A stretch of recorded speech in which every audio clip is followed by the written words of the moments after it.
This now concludes the O&A Variety Hour. Stay tuned for the Opie and Anthony Show, spreading across America. It's the O&A virus. Sam 202. The Opie and Anthony Show.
I've just been handed an urgent and horrifying news story, and I need all of you to stop what you're doing and listen. Hey, it's Opie and Anthony, and we're back live in New York. Pay attention, they spark controversy. Fuck you! Being able to do the show we want to do. Hold on tight, kid. Jesus fucking Christ! One of the biggest fines in FCC history is slapped against Opie and Anthony. You got a couple of great guys over there. Opie and Anthony have cost their bosses a lot of money. Yay, Bill! Hold a sex stunt at St. Patrick's Cathedral back in 2002. We've learned our lesson, right? Yeah, we have. We've learned our lesson. We're reckless, arrogant, stupid dicks! I would like to extend to you an invitation to the pants party. Get your cock out. You know the Holocaust? Uh-huh. Picture the exact opposite of that. Wow, that's really nice. That's just too good to be true for most people. Do you realize who you hired? Beautiful girls, violent. What kind of sick mind operates like that? The Opie and Anthony Show. Shit, piss, fuck, cunt, cocksucker, motherfucker, He looks at vaginas all day long. Don't just stare at it, eat it. He looks at vaginas all day long. Don't just stare at it, eat it. You keep your hands off of my mule. You would have an enormous Schwanzstücke. Have you seen my wiener? What knockers? Why don't you stop playing with yourself, Willie?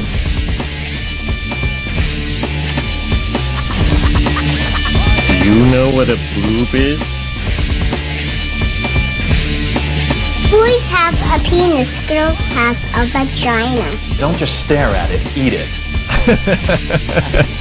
Hey, good morning, everyone. Hello. It's the ONA virus spreading across America thanks to the fine folks at XM Satellite Radio. We're having the balls to hire Anthony and I. The balls. The balls. Oh, my God. Wake the fuck up. What? Ah. You all right? I'm fine, actually. Got up at 3:15 for some reason. 3:15? 3:15. That's stupid. It really is stupid. All right, just push it. I push it later and later each day. I'm starting to notice that, actually. I love... Me? I'm kidding. I'm in here every goddamn day before you. I actually beat you to work today for once. And I live, what, a mile away? You live 25 miles away. I signed in, and I had to write 5 a.m., and I saw you signed in, and it was 5 a.m. So you must have gotten in about a minute before. No, actually, I'm too lazy to look at the watch. I write 5 a.m. every morning. Doesn't matter what time you come in. Yeah, I know, me too. That's, and then we got a new guy downstairs. I don't know if I like the new guy. Controversy. You like the new guy? I don't like the new guy. You know why? He's lock the door guy. Yeah, but he's a nice, friendly guy. Don't He care. greets you with a smile. I like mean guy downstairs who keeps the door unlocked. Mean ex-convict guy you like better? Mean drunk guy, ex-con. We don't know if he's drunk. I mean, it does look like he may... I'd say drunk. Hit the bottle here and there because, he's his own boss. But he keeps the front door unlocked. Now, nice guy is all smiles, which, by the way, I don't like that in the morning either. I'd rather have the grumpy guy at the door. Then you don't have to put on that fake smile and go, hey, good morning. I just go, like, grumpy guy, I hand him my card. I'm like, hey. I give him a, hey. And he's like, give me a card. Yeah, give me a card. Give me a card. I sign it. I sign the little sign-in sheet, and I'm up. I didn't have to ring the bell. This morning, I'm outside. I'm ringing the bell, and then the guy comes up. He's all cheery.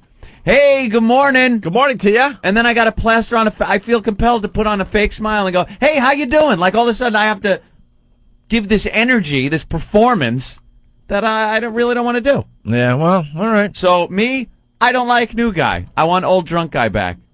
I might be with you, and you know how much I hate him. I know, you can't stand him. But I need that door open so we can get right in. Especially now that it's kind of wintry out there these days. Yeah. Here in New York City, anyway. It's a national radio show. This is a national radio show. Why are we broadcasting in New York City in the middle of winter? Well, it's not middle of winter, but it will be in another month or so. So we got to start planning now. You want to go down in Florida or something? We should definitely. Why do we have to stay in New York City? We don't. Why are we broadcasting at 6 in the morning on the East Coast? We don't. We don't have to. There's going to be changes in 05. Lots and lots of changes in 05. Yes. This 6 to 10 thing doesn't make sense. So, how about 7 to 11? 7 to 11. Now, that'd be good. An extra hour. Extra hour, and then maybe we could get the West Coast involved a little bit, because I'm getting emails from people bitching, saying, look, man, we're just not awake when you guys are broadcasting, and we would like to participate. Yeah, we get those sleepy people from the West Coast that call us. Maybe we squeeze it, and we go 7 to 11. 7 to 11 from where? From West Palm Beach. West Palm Beach? I don't know. Somewhere warm. Yeah. Would that be I've never nice? been to Nashville. I hear XM has studios in Nashville. Why don't we do a week or two in Nashville? But is it warm there? Yeah. Really? It's warmer than this. Yeah? Yeah. In the winter? Yeah. I hear tell it gets pretty cold down there. How about we go to Vegas? No, then one of us would die. That wouldn't be Vegas smart. Miami, that's not smart either, Ben. We know now. Oh, Miami. We know we have to kind of be responsible, so we know we got to pick a warm city that kind of has a nightlife, a little bit of party, but not too much. Vegas, too much. South Beach, Miami, way too much. Tennessee, Nashville, yeah, might do the trick. I think the responsibility thing that you're talking about might be encroaching a little on the show. What do you mean? I've just noticed we're kind of thinking a little too much on this show. You think? Yeah. It's kind of good, but it kind of takes away that... How are we thinking too much? I don't want to get into details. How are we thinking too much? Are you insane? Were you here last Wednesday? Yes, I was. And we were thinking too much? But no. Now that's a pretty good example of how much we have to be thinking. I just don't want it to kind of get carried away and us kind of, well, let's keep things in perspective. I think we have. Okay.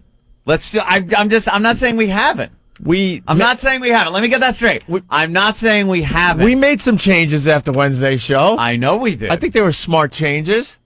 By the way, the faithful listeners, they're not stupid. Yeah. They're all like, so why didn't you replay Wednesday's show over the weekend? Yeah, I know. Why did they play a show from November 19th? Instead of playing the show? We know what the deal is. Every weekend, you guys play all the shows from that prior week. Mm-hmm. Yeah. I'm not saying we haven't. We have all the little, like, investigators and spies on the message boards. They're all trying to figure things out. They're like, we know there had to be some kind of problem. Yeah. You won't be hearing this sound anymore. What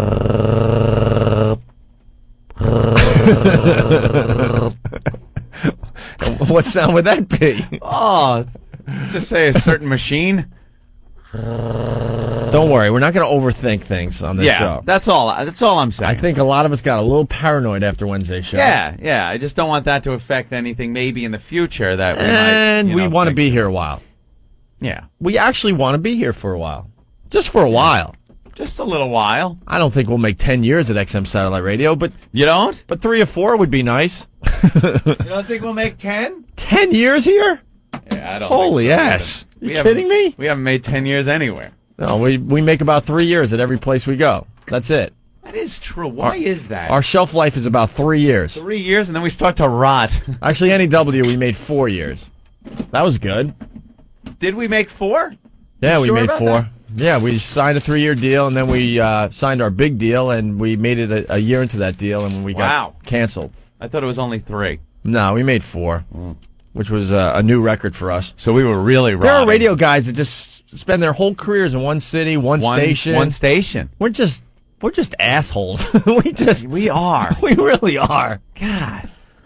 It would be nice to just have a long-lasting career at one place. Imagine 10 years at one place. You're coming in, you go to work, you leave. You've been there 10 years. Everything becomes pat. Right. You just know your commute in every day. We just throw our careers in chaos every 3 years and then have to start over. Start all over. I think it makes us work a little harder. We got to adjust everything. Our lives get thrown up in the air. 10 years, you could go through it asleep. You could just call in the show. Call it in every day. Call it in. Just sit here and do the same old crap over and over again. The entertainment value to the listener is just the fact that you're there every day. Mm-hmm. Doesn't even matter what the hell you do. No. Is that dream come true or nightmare? I don't know. But we're here at XM Satellite Radio. We couldn't be happier. They're still taking their time getting things together for us, but eventually we'll figure it out. Are they? I haven't even noticed anymore. Well, we want these cameras on. They got these stupid cameras so they can take a look at us down there in Washington. So we're like, well, if they're looking at us in Washington and see that everything's okay, I think they're trying to, spy on us to see what time we leave after the show's over. Oh, you frankly. think? Oh, yeah. I think I like the ones they have in the elevator. They catch me like picking gook out of my eyes every morning, and you don't notice until you look in the mirror that you're picking in and you see the camera there. Right. Those are working. But these cameras should be online for the fans. Yeah, that way you could. We asked about that, I don't know, a month ago easily. The office is almost complete. Mm-hmm. Now that we've been here for 2 months. So maybe it's because of things like Wednesday's show. Shh, that the cameras are. I don't know what you. Let's not talk about Wednesday's show. Ixnay on the end of Wednesday. Wednesday never existed. Mm-hmm. Mm-hmm. It was we were on Thanksgiving vacation. That's Wednesday, right. Thursday, Friday. There was another Opie and another Anthony doing the show Wednesday. Yeah, the same Opie and Anthony that. Does anyone take cabs to work? By the way. Oh! Do you who's see raising their hand in here, Ben? I almost saw a 4-car pileup because cabs. Does this happen to you guys? They get so aggressive at this time of the morning because there's no fares out there and they got to make their money. I'm scared to raise my hand. At the end of my block, I raise my hand, get the cab, and I shoot down here. It's like literally 2-3 minutes.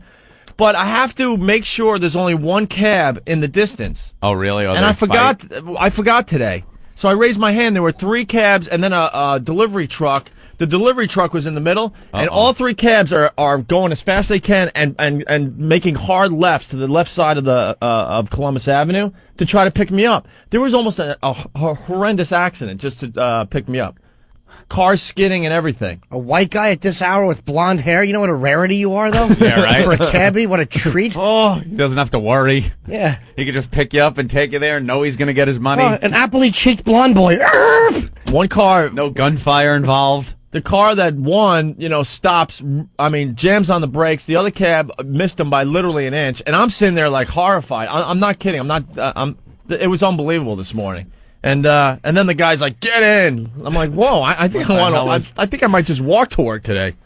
You get the same thing? Yeah, you get 3 fighting. You always got to wear your seatbelt too. I have a friend that's a dentist, at least once a month. Oh, we because hear they slam, about that. boom, you go into that partition. You knock your teeth out. Plexiglass partition is just a tooth extractor. But it's crazy what they'll do to get a fare at this time in the morning. I actually like to wait until I see one that's 5 lanes over, and then I stick my alabaster hand up.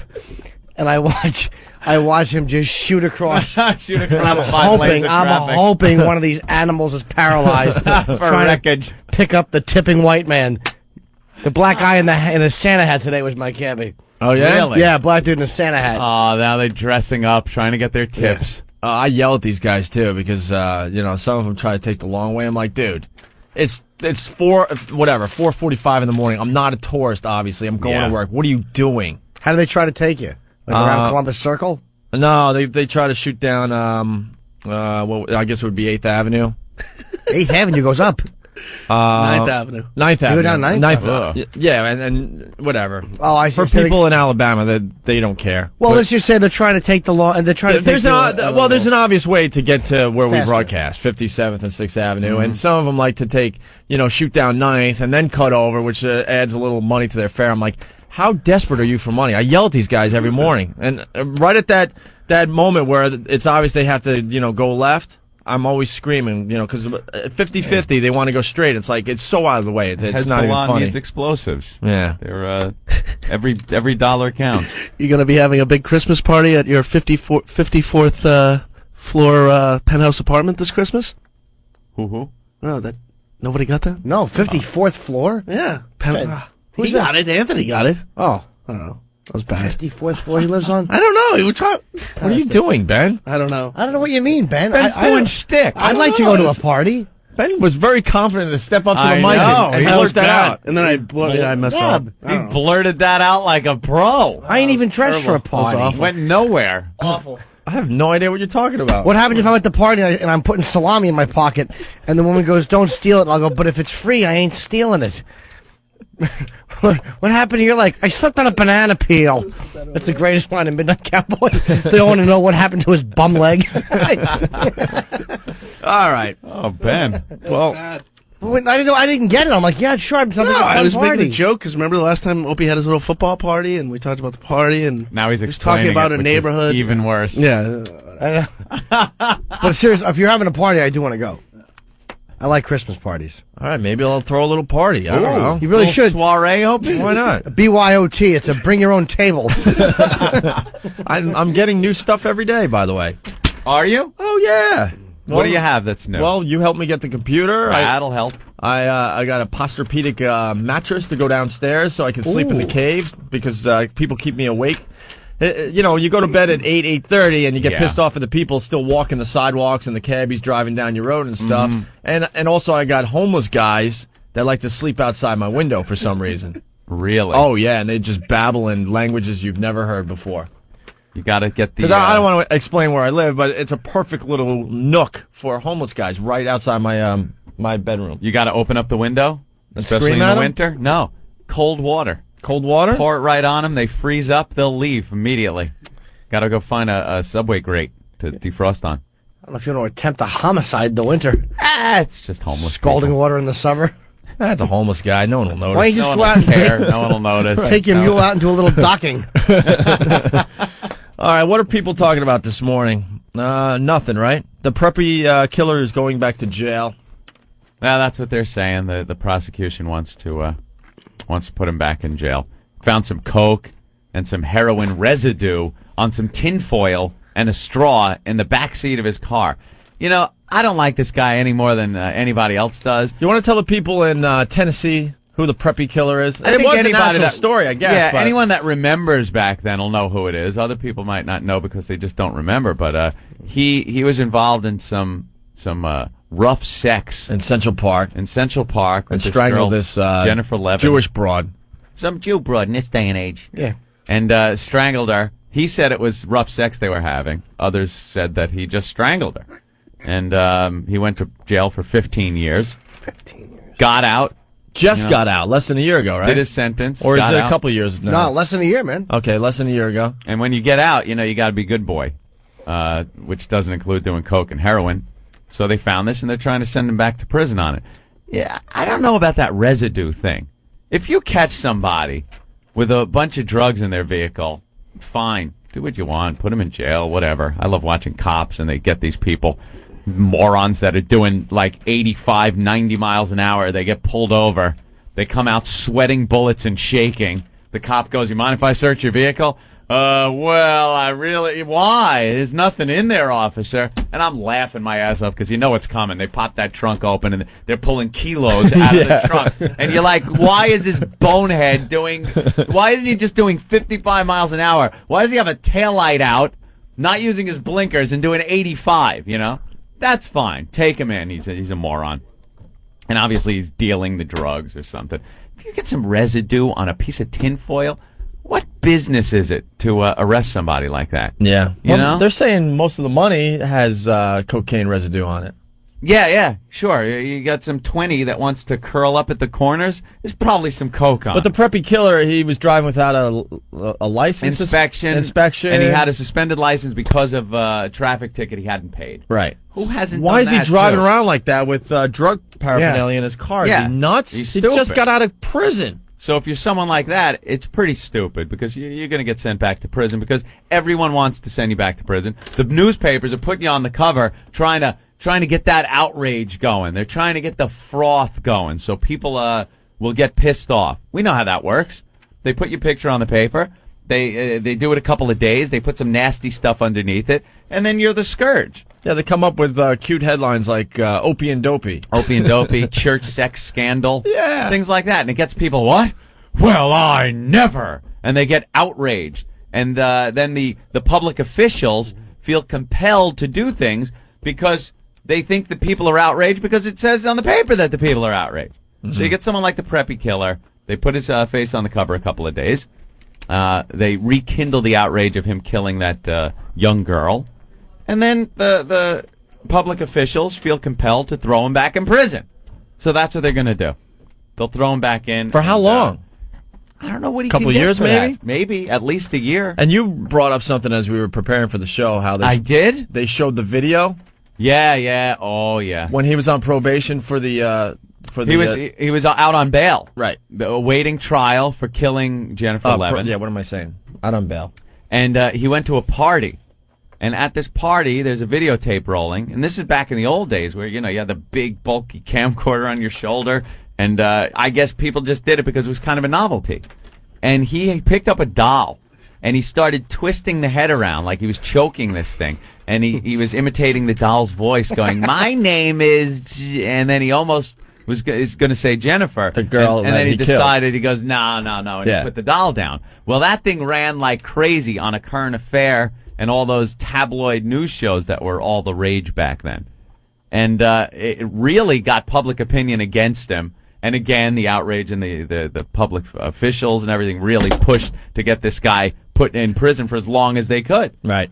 And I was like, Well, last night they showed the video again. They keep showing it. And I think you said, why would he be so stupid to, film something like that back in the day? Right. And I told you, back in the day, people did that stuff all the time thinking there's no way anyone would ever put this on TV. Yeah. But now, I mean, these TV shows are just searching for any type of homemade video, But back then, you didn't think twice that it would actually end up on TV. That was probably one of the first videos, outrageous videos that ended up on one of those shows. That did start that trend of the news shows and even the news now using just people's videos in the news. But you're right. Back then, it was probably just them hanging out at a party, Figured they would tape it, show it to their friends, or it would just sit on a shelf somewhere like so many people's home videos do. Yeah.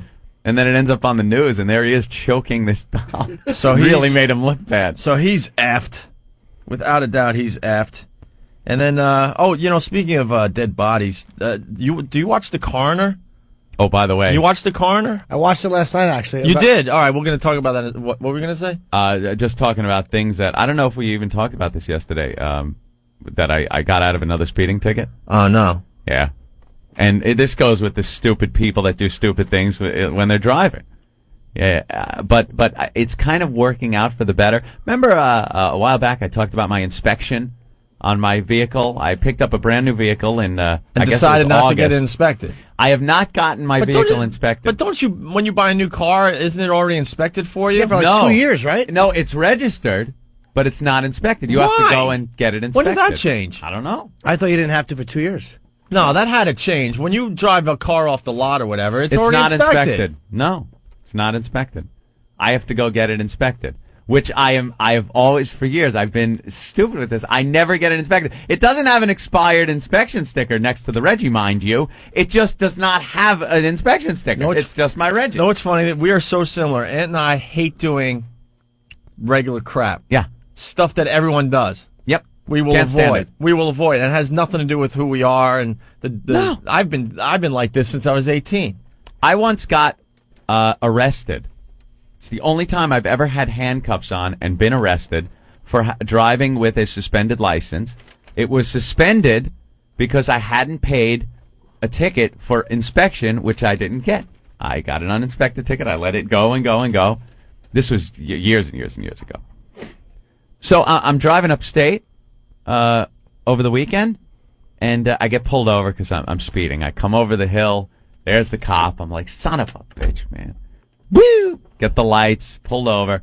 He goes, you're doing 85 in a 45. Nice. Oh. Nice. Yeah. Oh. Well, it's one of these roads upstate Nice. where it's 55. Well, they do that on purpose. It's those speed traps. All of a sudden, you're on 55, a highway, yep. and all of a sudden it becomes a small town. And you Village. don't notice the town because it's nothing. There's a couple of houses and a shack. Yeah, you don't notice the difference. Nothing changes. There's no traffic lights. There's no, general store or anything or gas. It's just the same highway, but all of a sudden it's like, welcome to... Town of. Speed limit 45. Even though you're still on the highway. I know. They do that just to get you, get some income for the town. It worked. Guy comes over. Now, I am one of the nicest guys to pull over ever. I'm not combative. I'm not an idiot. The first thing I do, pull over immediately. I don't make him work or think. I don't give him a thought in his head like this guy's running or something. Pull over immediately. Flip on the lights in the vehicle. Sure. Now he's got a clear view of the inside of my vehicle. You turn down the stereo, right? I turn down the stereo, and I put my hands on the steering wheel. Now he sees my hands. The window's already down, and I turn my head, waiting for his arrival at my window with his big mag light. And he comes up. He's how you doing tonight? Turn. Good, officer. Yourself? Yeah, fine. You know how fast you were going? I was like, I hate when they ask that. I hate that. I know. Look, we both know what happened here. You don't have to belittle me. Said, yes, I know I was going coming 85 and a 45. It's coming over the hill, and I really I was going. And knowing you were going 85 miles an hour uphill. Yeah, I was. So you couldn't even use the excuse like, whoa, it was a downgrade, and I didn't really realize that I was going much faster. I usually keep it at 60. I topped the hill at 85. I guarantee you did. I've been with you. So I said, officer, really, my license is clean. I go, I really would like to keep it that way. I have no points on it. And if there's anything you can do to help me out there, I'd greatly appreciate it. And then he takes the mag light, and he goes over by my inspection sticker where it's supposed to be, and I don't have one.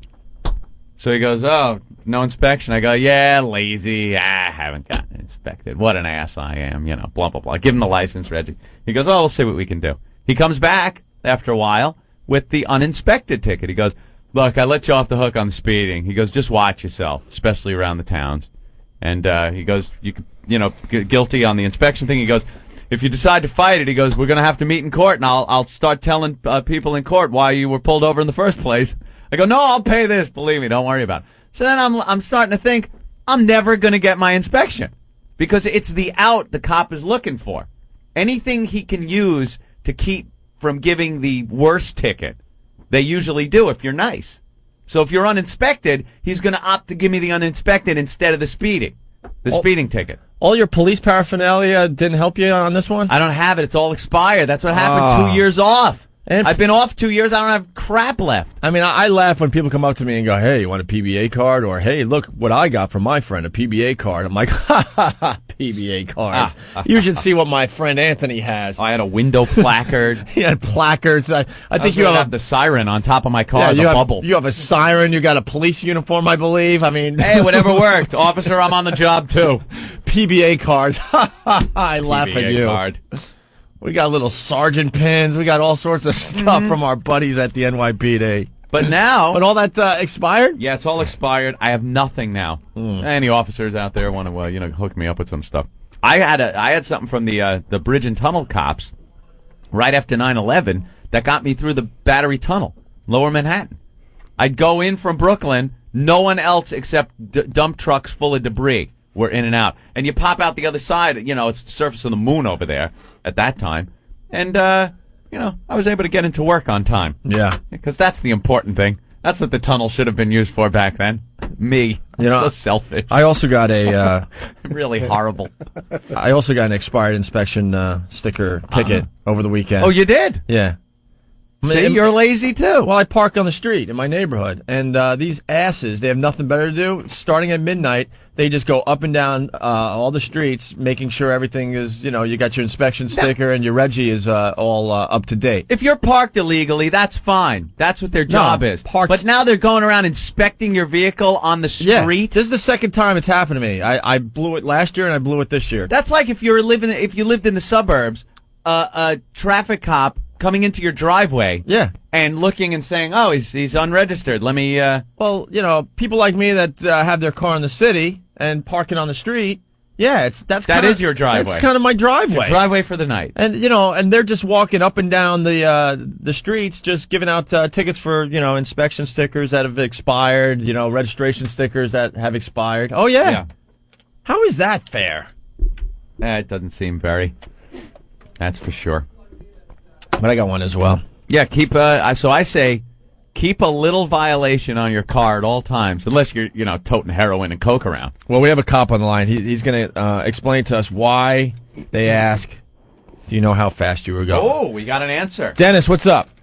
Yeah, how's it going, guys? Hey, go ahead. Hi.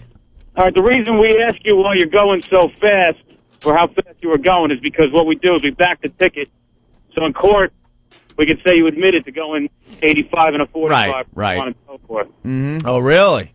Yeah, and then the guys will go around and they give you, unregistered vehicles and things like that, and improper display of inspection sticker, just because we have nothing better to do, to be honest with you. They have what?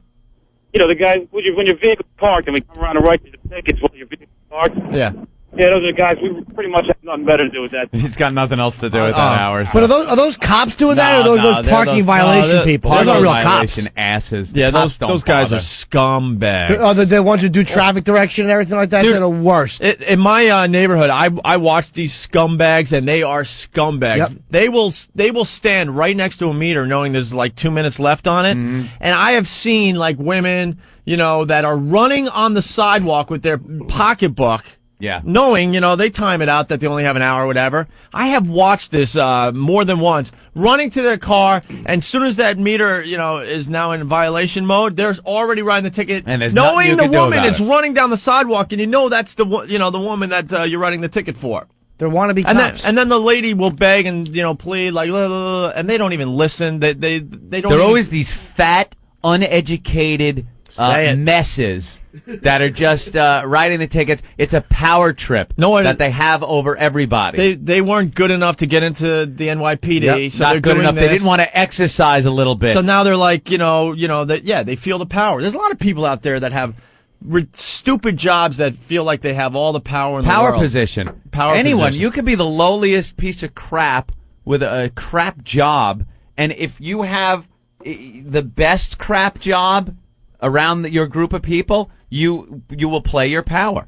You'll play. You got a power play, and you're going to use it. I call these guys scumbags to their faces all the time. Oh, they all the time. They're used to it. They sit there without that expression on their face. You know, it's one thing if that car has been parked there, if it's been expired, even 5 minutes. You know, whatever. But if it just clicks over and you run over and go, look, I'm leaving right now, don't matter. Right. That's what I'm talking about. I mean, you know, they wait at the meters. And then you could just stand there while they're riding it and berate them. Yeah. Call the women the C word. Say you big fat C word. And just, because that's the only enjoyment you can get. They fired, by the way, that scumbag who bullied Mike Wallace. And that's the guy you want to fuck with, the guy from 60 Minutes, you idiot. And he got the boot, so that's nice. There you go. Mike Wallace was arrested. Was he, how old is he? 86? I think he's 86. They cuffed him and put him in the back of the car because of this guy decided he had the authority to arrest Mike Wallace for some parking mishap with his limo. His driver's outside, and Mike Wallace is getting a meatball sub or whatever he's getting, and they're getting a ticket. So he's like, Mike Wallace trying to hustle it along. Yeah. He's probably being a pushy old douchebag. Yeah, you know how old people I'm on are. 60 Minutes. Can we move this along? And the guy cuffed him because he was a danger. Him. So they fired him because they told him he had no authority to arrest anybody. No. All right. Ticket people. Why don't we take our first break? We'll go to the phone, see what everyone's up to this morning. Just getting started.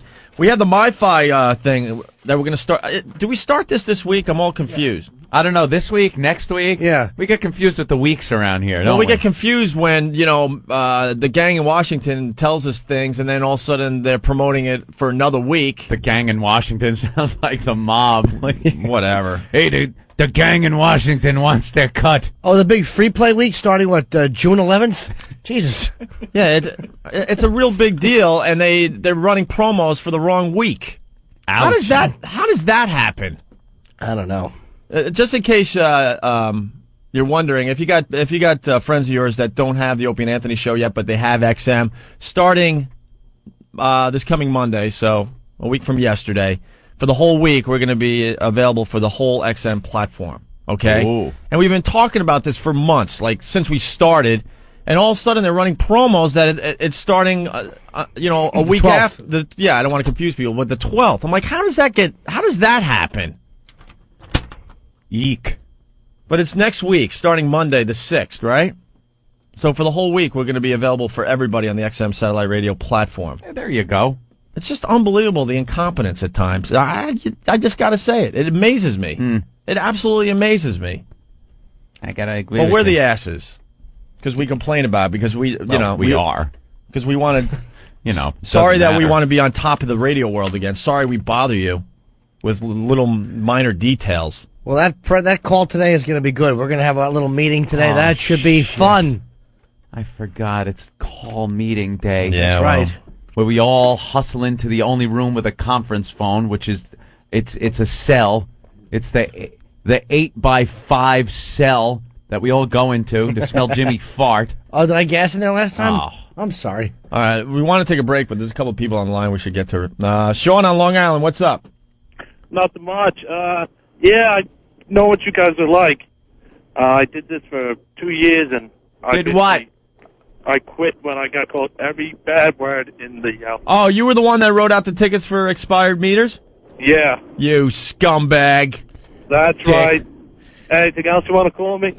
Why'd they call you names? Were they ever legitimately right or no? Were they just being babies? No, the guys like this will be, technically, the meter ran out.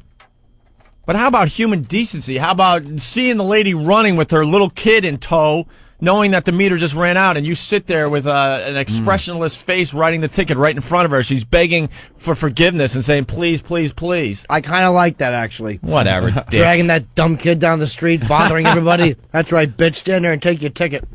Hey, Sean. So you couldn't handle it and you finally quit the job? Well, I got called every last bad word. Hey, Sean. That's it. My job is done. Hey, Sean. Yes. What kind of incentives were there by the management to write these tickets? Were you given anything extra? You were given a little bonus at the end of the year. Little bonus at the end of the year based on how many tickets you wrote? Yeah. All right. So that's why. So what it boils down to then is Quotas. Yeah, quotas and the fact that these people want to make money. It's their job. So it's like, if they gave you a bonus at the deli for making more sandwiches, you'd be the fastest sandwich maker and make more money. Cool. So now I kind of don't feel as bad about these people. What they're doing is making money. Even to this day, when I see them, I still feel bad.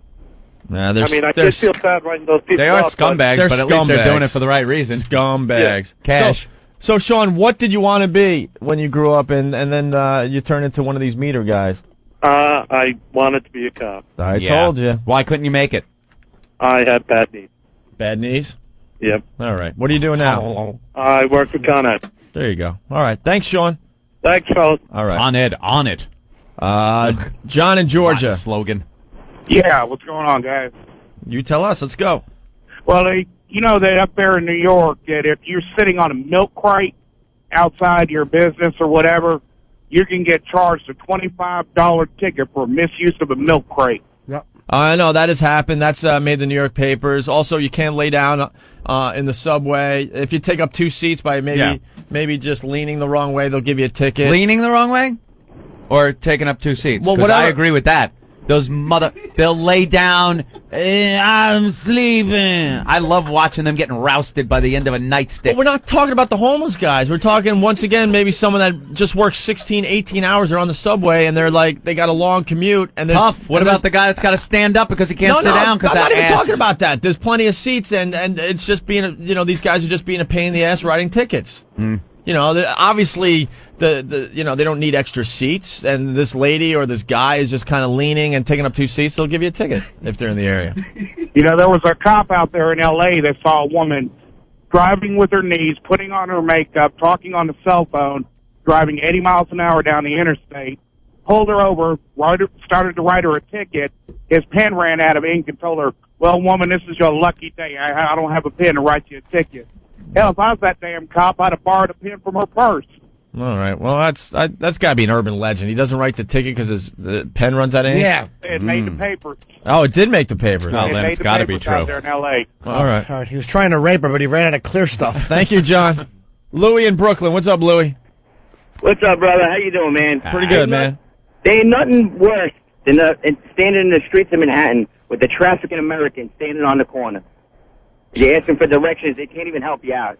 Traffic. He just called up to get that in. Funny. Traffic in America. We did see them cause an accident, though, on 42nd and 11th or 12th. It's this Lincoln Tunnel traffic. So there's this one lady kind of bumbled across the intersection, and the fat, dirty C traffic lady made her back up all the way back over 42nd Street. Oh, they love the power. Back up, back up. Mighty Joe Young just standing there. Back up, back up. So the lady backed up. And as she's sitting there, a taxi cab comes down 42nd Street, runs the light. It's legitimately the cabbie's fault, and smashed into this poor woman who would have been across. You understand? Would have been on the next light already if it wasn't for this fat pig. And the old lady got the teeth knocked out, like Ben said, in the cab. I don't make eye contact with the traffic people. These are the people that are in the orange vests. Yep. They're not cops either. Nope. They're the same people that write the traffic tickets, and they stand in the intersection. And they feel the power. Especially during the holidays, and wave on traffic. They're doing the job that the light is doing above their head. There's a traffic light. It's working, but for some reason they feel compelled sometimes to put these people in there because I guess they have nothing else for them to do. And they wave the traffic on, stop it with the other side, and wave you through. Whenever they tell me I have to stop and that light is green for me, I go. I don't listen to them. I don't make eye contact. I just go. And I hear him yell, "Hey, what are you doing over there? Hey, hey, you're supposed to stop." I'm going right by. Don't care. Don't care, because it's a power thing. They're like, yeah, the light's green. Yeah, if I wasn't standing here, you would be going. But you know something? I'm standing here, and I say stop. For what? For what reason? There's no reason. Yeah, just because that's my job and I can do it. And they usually wind up screwing up traffic more than the light does. They're the worst. They really are the worst. When you're in gridlock and all of a sudden you get there and you see one of those traffic people, you're like, what the fuck are you doing? Yeah, what Why are you is doing? it worse? Why is it worse? Oh, they're just because they're feeling awful. the power. Yep. They're feeling the power. Cops will let you, like, if you have an emergency, you're like, Look, one time I was running late for a gig. I had to get into the tunnel, and you know how they close down lanes into the Lincoln Tunnel for no reason? Yeah, no reason. One of those traffic vultures will never let you through, but a real cop doesn't need to prove he's powerful. Right. So I'm like begging him, like, can I go? I gotta. He's like, all right, just go. Like he was just so disgusted with my wormy groveling, as he should have been. Another man disgusted with you. Yeah, my fat neck just shaking nervously. Hey, I don't think we've ever taken a call from Kansas. Let's say hi to Eric in Kansas. Hey, Kansas. Hey, I got to tell you, you talk about being pulled over and you're being so conditioned to obey the speed limit. One time, me and my cousin, we was coming back. We'd hauled. He was moving up to the central part of the state, and we was coming back through this. Why was he moving? Was the job taking him up there, or for personal reasons? Yeah, the job was taking him up there. Shut up. And we was coming back because we had to do it in one day. Why? That's bootlegging. Yeah, so we were coming back, and we were going through this little town of Offerley, and we were doing 110 miles an hour because it was like 10:30 at night, and we still had 150 miles to go to get home so we could both go to work. And all of a sudden, he slams on the brakes, and I'm not wearing a seatbelt, and I damn near go through the windshield. Damn near. And I said, what the fuck are you doing? And he goes, oh, shit, this is Overly. We got to slow down. And I go, hey, dude, I'm working in radio, and I was at the time. And I said, Edwards County up here, all the cops are on strike, and they're not pulling anybody over. I said, fuck it, let's just go. And he goes, really? And I said, yeah. And so he just fucking put the hammer down, and we were doing 125, and we just drove 125 through Edwards County, and it was picked up the strike. It was the coolest fucking thing. Driving through, there was like 3 other small towns. Wow, we're just countered. We're just fucking hauling ass. I know that would have been a driver's paradise going through there. It's always that one point. pin that kind of wobbles. Anyway, that's what I got. Oh, thanks, buddy. Oh, thank you. Well, did you get the ticket or no? No, there wasn't no cops around. It was just my cousin. He's one of these shit kickers. He's a goat roper. And we're driving along. He goes, oh shit, and he slams on the brakes. And I go, hey, there's no cops around. Oh, good. Why the fuck are you slowing down, dude? This paddle works so much better than the one I used to use. You know, a lot of spin off that paddle. It's got like a spongier front to He's like, off the there's no table. cops around. And he puts the hammer back down. And we're zooming through these little towns, and they're like, 250 Watch this one, people behind the back. in them. Oh, nice. Hey, I've been working on that one. Dodge, but, I mean... That's good shot. It was just funny as hell. Wait, I love this one. Blow through these fucking towns. There we and go. then all the fucking cops were on strike. Good volley. Because of some... That was a good one. Some issue. All right, Eric, thank you. Thank you. All right. Wow. Jesus. That's what Kansas is all about? He just blew it for Kansas. Wow. Do not call us. Totally ruined it. We're going to take a break. We got some new mashups. This is 9 Inch Nails and Marvin Gaye. Let's get down tonight. Ooh, baby, I'm hot just like an oven. I need some loving. And baby, I can't hold it much longer. It's getting stronger and stronger. And when I get that feeling, I want sexual healing, sexual feeling. Oh baby, makes me feel so fine. Help to relieve my mind. Fuck you like you I wanna feel you from the inside.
get up, let's make love tonight.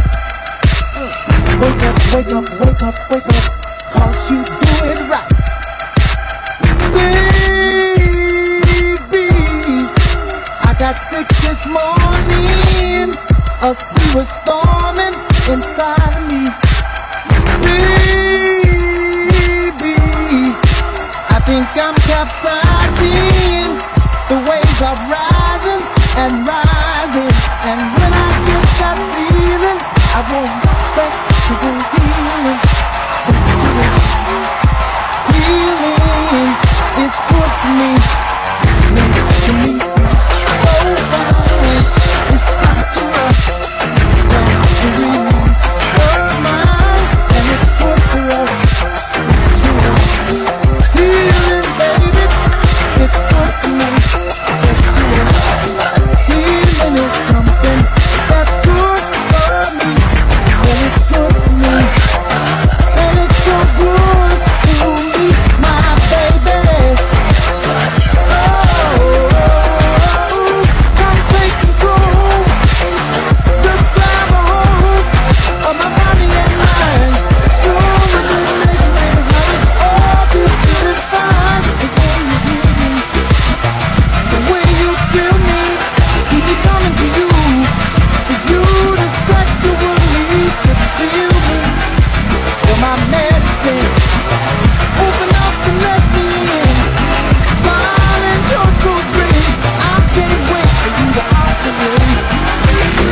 Procrastinate. It's not good to masturbate.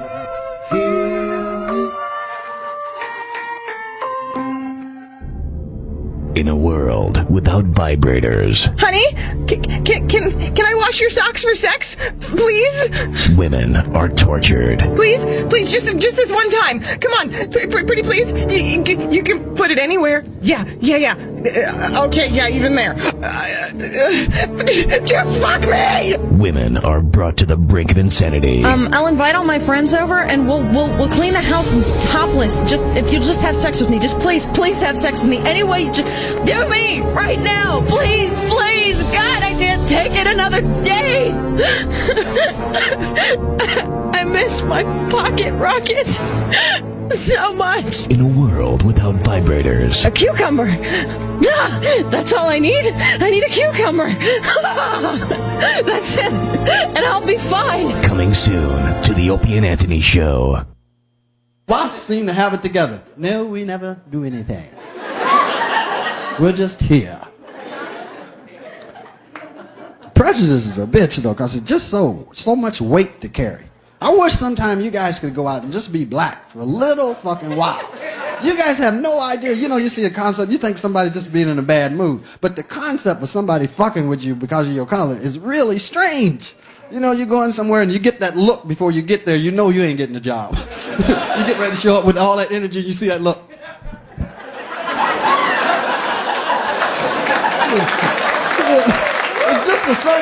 It's a certain thing that white people have. They do it not out of malice or something. It's just something they figure they have that look. It's a certain look.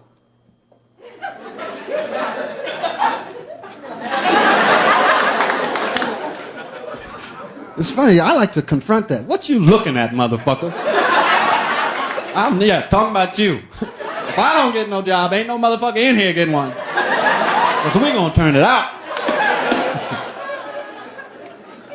You think about life, how life can change. Like, I remember when before I got in the show business, I think about this now, man. I used to be knocking motherfuckers in the head for money and shit. A white guy come to my neighborhood, motherfucker wasn't a salesman in the daytime, he was in big trouble. Because I hit him in the head with a sock, with a brick in it. I bet. You know that's gotta hurt. A lot of you should be glad I'm in show business. Because I was good at it. You know what he said?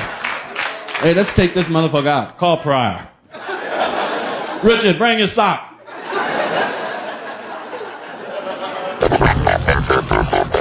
By the way, have you noticed the only reason we stop at Stuckey's is to pee?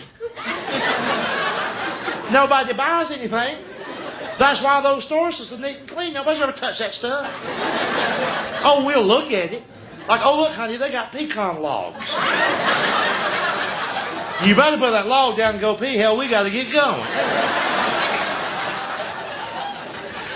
By the way, I was in Tennessee last week, and before I left, last night I was there, the owner of that club, he said, look, before you leave town, I'm going to take you out to a real nice dinner. Took me to the International House of Pancakes. I said, oh, you shouldn't have. He acted like it was a big deal, stretched out the booth. Yeah, or anything you want, it's on me. I got their pigs in a blanket. They're at home now, just rooting around. You know, the Pancake House has a zillion different kinds of pancakes. There's two couples in a booth next to us, and they go over to the pecan pancakes. Now, here's what they do. They put a half a cup of crushed pecans on top of the pancakes. Then hot pecan syrup on top of all that. Evidently, this girl did not hear her boyfriend when he placed the order, because when it was brought to the table, she said, boy, that looks good. I wish I'd have got some of them. He said, well, here, take a bite of mine. She took a bite. Then she said, wonder what gives it that pecan flavor. I said, well, I'm not very bright. But hell, I'll take a shot at this. I said, I bet it's them damn pecans.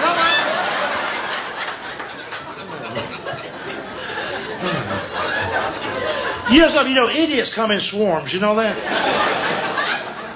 I stopped at the Dolphin exit, wants to get gas. I always get self-serve, it costs less money, but I was in a hurry. The pumps were blocked. I pulled a full serve.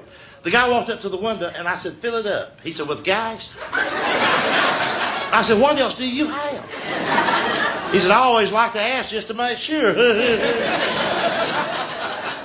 Scared me, Fuck on this channel? Oh, Jesus. That's shocking. Holy fuck, I need coffee. Do you have an Audi? This is the best show ever. The Opie and Anthony Show.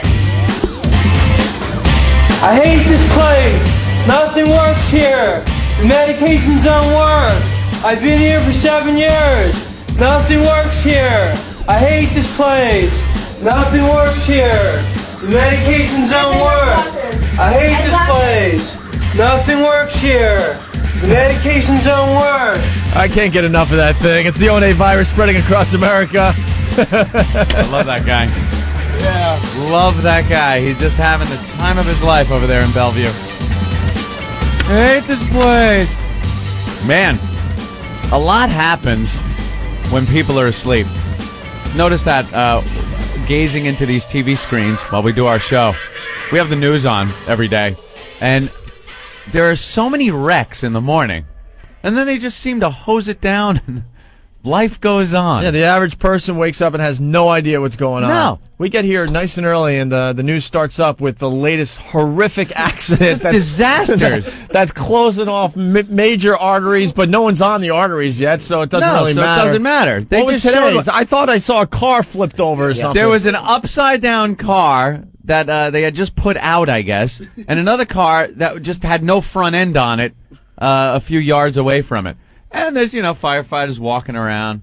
But they hose it down. They get the car carriers to haul the vehicles away, and then when the sun comes up, there's traffic just driving over it like nothing ever happened. Yeah, the average commuter has no idea. No clue. And it's usually the drunks coming home from the bars, I think. Oh, yeah. I think it's all just drunk driving. Yeah, that'll do it. And for the most part, not really hurting anyone because most people are sleeping.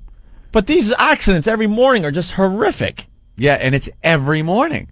Every morning we tune in and go, oh, boy, there's another one. Hose it down. Get the people to work in the morning. You know what my grandmother used to say? Whenever somebody would fly by her, she would always look at them disgusted when they would go by quickly and go, Speedy Skippy. That's Speedy Skippy. Yeah. That's what All right, she look, said. this guy. Good one. God, why? She was all right, upset. listen. To whoever's doing the phones, sometimes they just hang up on people because they're not interesting. So when they call back with the same thing, just come up with an excuse why we don't need them. Tell them we're moving on. Now you're killing me with curiosity. Who is this fella? Steve, what's going on? Hey, what's going on, guys? Hey, what do you got for the show? A couple callers ago, a guy named Dennis called about the speeding thing. He's a cop, I guess. Yeah. He said something about, you walk up to the window and you ask him, do you know why I pulled you over? Do you know how fast you were going? By the way, this is And my an question example was of an that I know there's uninteresting Fifth call. Amendment rights where you can't self-incriminate yourself. Right. Wouldn't that apply there? Well, I don't know what do you mean by self-incriminate yourself? Let's get a legal team It's on a little the redundant. scene. Steve, how many times did you call back to say that today? I just called back twice. Yeah, exactly. See, this is what I'm trying to tell you guys in the booth.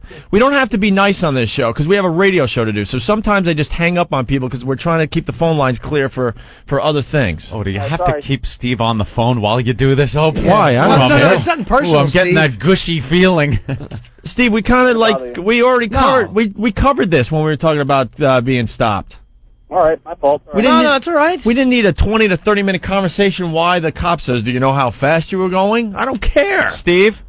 Yeah. Could I ask you to self-incriminate yourself and say, my call stunk?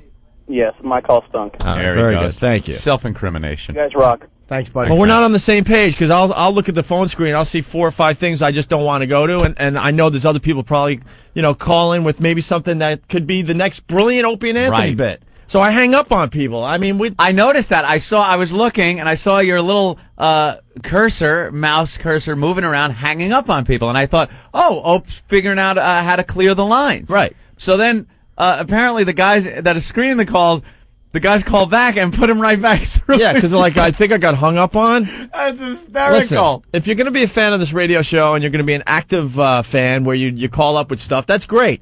But don't take it personally if all of a sudden the phone goes dead. It just means that I'm trying to clear phone lines. That's all. We hung up on you. Because by the time I go, hey, get rid of line 3, 4, 6, Yeah. no one wants to hear that as they're driving around. Now you do it yourself. Right. So I sometimes just hang up on a lot of people, especially when the phones have just exploded on this show. It's great. Yeah. It's great to see that people want to participate and call from all over the country. But sometimes, we just got to move on. That's all. But That's all. But it just amazes me. I see the same people calling back with the same stupid crap, and I'm like, dude. That's pretty funny. All right.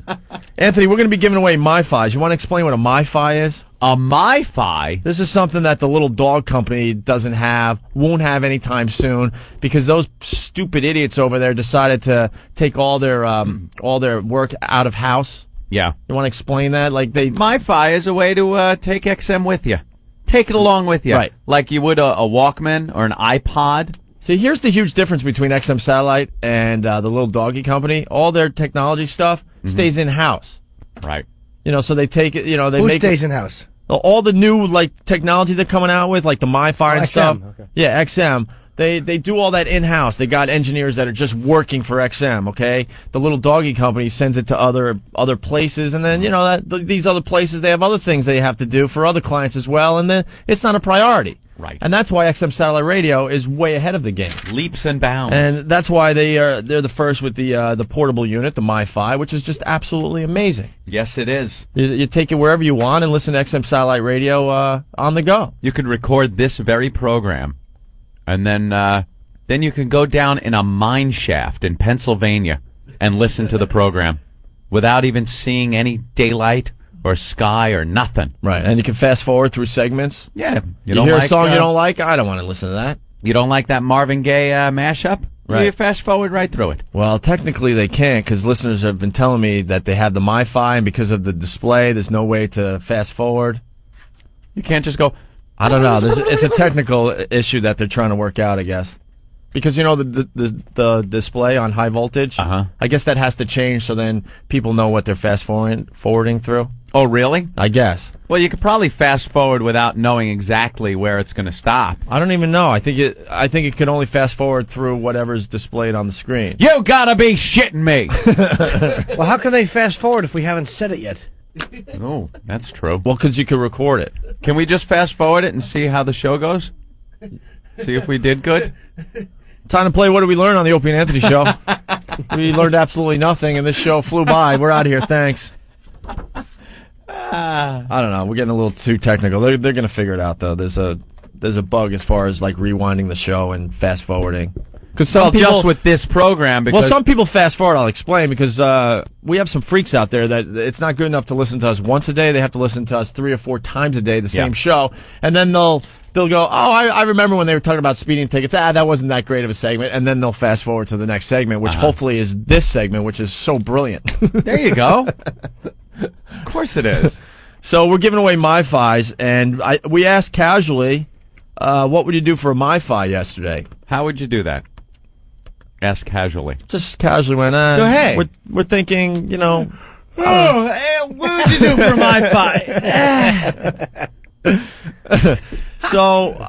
So far, people have been sending in what they would do for a MiFi through opieandanthony.com. Is that what you have in your hand, all those? Yeah, all these. And wow. And some of them are just absolutely twisted. But some of these, I think, are worth the MiFi, right? Vince writes, how about I tell my wife I want a divorce on air? Anthony might like this. Good one. This would not be a joke. She caught me cheating last February, and I'm tired of being with her. She skeeves me out. Just a thought. Vince. Ooh. Imagine being with a woman that skeeves you out. Yeah. You got to sleep with it every night. Oof. That's a pretty good one. That is a good one. Yeah. But what if he's faking it or something? Well, then we would have to be the judges. We would know. We would know, you think? Yeah. Oh, just like we knew about the the little girl that was sleeping with her father's best friend? Yeah, I was on to that. I will tell you now, I was on to it. I just said to myself, without verification that it's fake, I would love to believe that it's true. Sure. And I will, go on until we verify that it's not true, which we did. Mm-hmm. Kind of knew. I don't know. Well, a dumb boyfriend blew it. Oh, with his bad acting. Your mom is home! Ugh, it's like me on a Law & Order your audition. mom's home. Mr. Faversham, your mom is home. Your mom is home. All right, so we got Vince who wants to divorce his wife live on our show.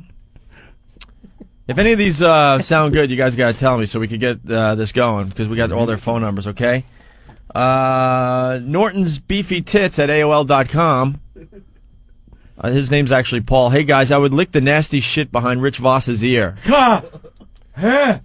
Stop. He would also eat a booger sandwich made out of the boogers from Opie, Anthony, Jim, and anyone else who wanted to pitch in. I certainly would not even be party to that. Thanks, Why not? guys. You wouldn't dig in there and Paul. take out a nice salty treat? Oh, shut up. Why not? I like this idea. Snot is behind crap in my book of things that disgust me. Did you ever see Voss's boogers? Voss's awful turtle toe fingers will go in there, and he'll pull something out. It's probably 3 inches long. Stop it. And then he takes it and he wraps it around a cigarette butt in the ashtray and throws it out the window. That guy, if he wants a MiFi, here's what he can do for that MiFi. I'm with you. I think Paul's onto something. If Voss rubs behind his ear, the guy has to smell it and then suck on Voss's finger, and then he has to eat one of Voss's boogers. Not mine and yours and Ben's. That's too much. One of Voss's boogers. On a Ritz cracker? We'll pick the cracker. Maybe we can get a cracker sponsor, a piece of Melba toast. Shut up! Yeah, let's. We got Stop it!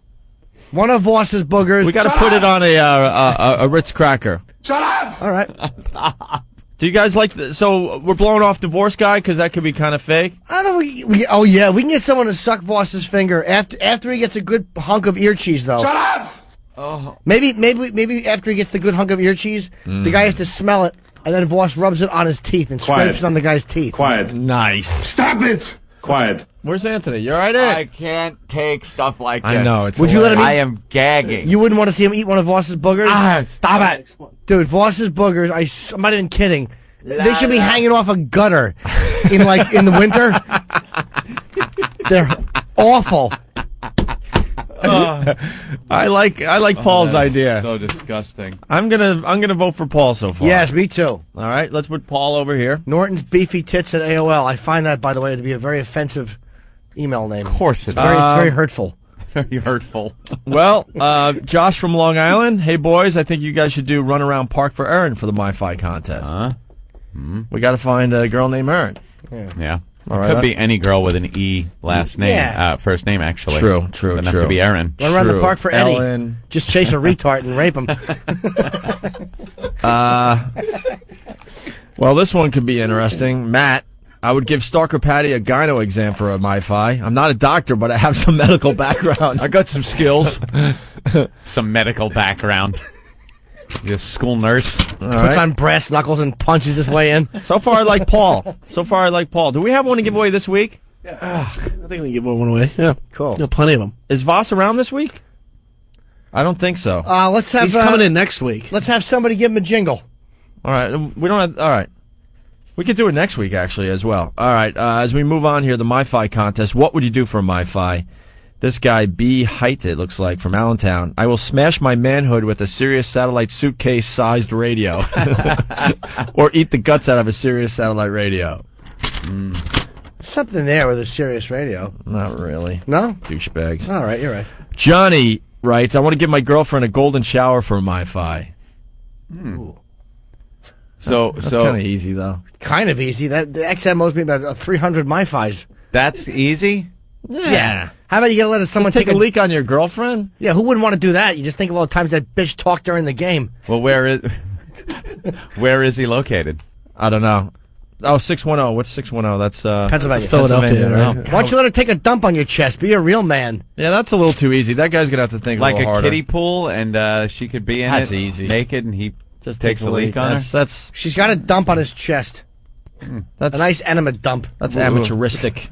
Yeah. For our show. Sure. Right. Rodney writes, I have several of the tools. Hey, I'm dead. Quit hitting me, officer. Hey, huh? Two different Rodneys. I have several of the tools needed to perform a gynecological exam. I would be more than happy to poke around in Patty's antiquated snatch, and who knows, maybe I will find something interesting like Jim's lost foreskin.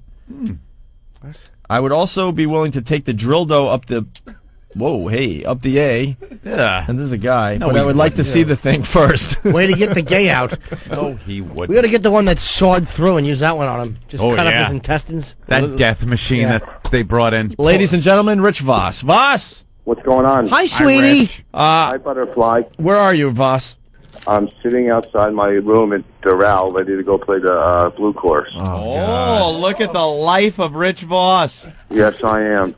That's the course I broke my hand Where's Doral? at. Where's Doral? Yeah. In Miami. Oh. Miami. Maybe I'll wear my new Armani sunglasses, too. I don't know. Voss. What? We're giving away MiFis, okay? What are my fives? Exactly. I knew you would say that. Well, here's a no. Don't worry about it. It's a portable XM radio, basically, okay? Kind of like an iPod, sort of. It's like, and you can listen to all the XM satellite radio stations as you're walking around and stuff. I want one. Well, we have a guy that wants a MiFi, and we're asking people what would you do for a MiFi, and this guy would lick the nasty shit behind your ear. Well, I think not only does he deserve a MiFi, but he deserves to spend a night with Norton. Yeah. All right, and he would also he would also eat a booger sandwich made out of the boogers from myself, Anthony, Jim, and you, and whoever else would want to pitch in. But why does Mike Pachetti want a MiFi? But Norton has enough confidence in your boogers that he's saying that we would only need one of your boogers to get this done. Rich, here's the way I see it. If you got to let that gunk behind your ear build up for a couple days. Yeah, don't touch your ear because you're coming in next week, right? Yeah. The guy has to smell it and then suck your finger for a second, and then he has to eat one of those horrific 7-inch shoelace boogers you pull out. Oh, stop it! One of those salty treats. Could you get a good booger going next week? Yeah, I'll try. I'll do my best. I know I'll have some hair growth, but here's the deal. I'll make a deal. If I do the thing behind my ear, and he sucks my finger, right? And I bust a nut in my pants, and he sucks my fingers. Like one of those two. We'll keep it under our hats. But yeah, then you got to yank out one of those boogers and put it like either on a Ritz cracker or on a piece of Gouda cheese on a Ritz cracker. I think it should be on a piece of cheese on a cracker. I think you should eat it raw. You know what? You're right. Like an oyster. Holy Suck it crap. down. An oyster. Now, all right, now you got me. Why? Like an oyster? You just me. suck it down right off a half I'm shell. usually pretty good, but you just got me too. Yeah. Now. All right, Voss. So are you in? Oh, I'm definitely. All right, don't touch your ear for a week and a half, and somehow get some boogers going. And let your awful sleep apnea nose fester. Oh, all right. I gotta go. Okay. Poopsie. That's Snookums. Oh, wait a minute. I'm playing the corral, sweetie. Where are you? I miss you, honey. She's sitting right next. She's laying in the bed. She's going to go she's going to the, spa. Is she naked? Huh? Is she naked? Halfway, you know. All right, why don't you have sex with her right now? No, I'm going to play, man. I don't want to have sex. I'm going to go play golf. Slap her ass, Rich. What? Do what? Slap her ass. Hold on, I'll walk. No, he's crazy. She's a comic. She's not a bitch. She'll kill me if I walk in there. Look at how All right. whipped he is. Yeah, you're really whipped, man. But it's okay. It's okay because she's really hot. We went to South Beach last night. I went to that bar where we sat behind the curtains, and I made out with her. Yeah. And the difference is between her and the last girl, 30 years. I know. I watched Voss make out with her grandma at one of these cabanas in one of these like hoity-toity hotels down there. Grandma? I swear to God. She was an albino grandma. You are the worst. She was a hippie broad.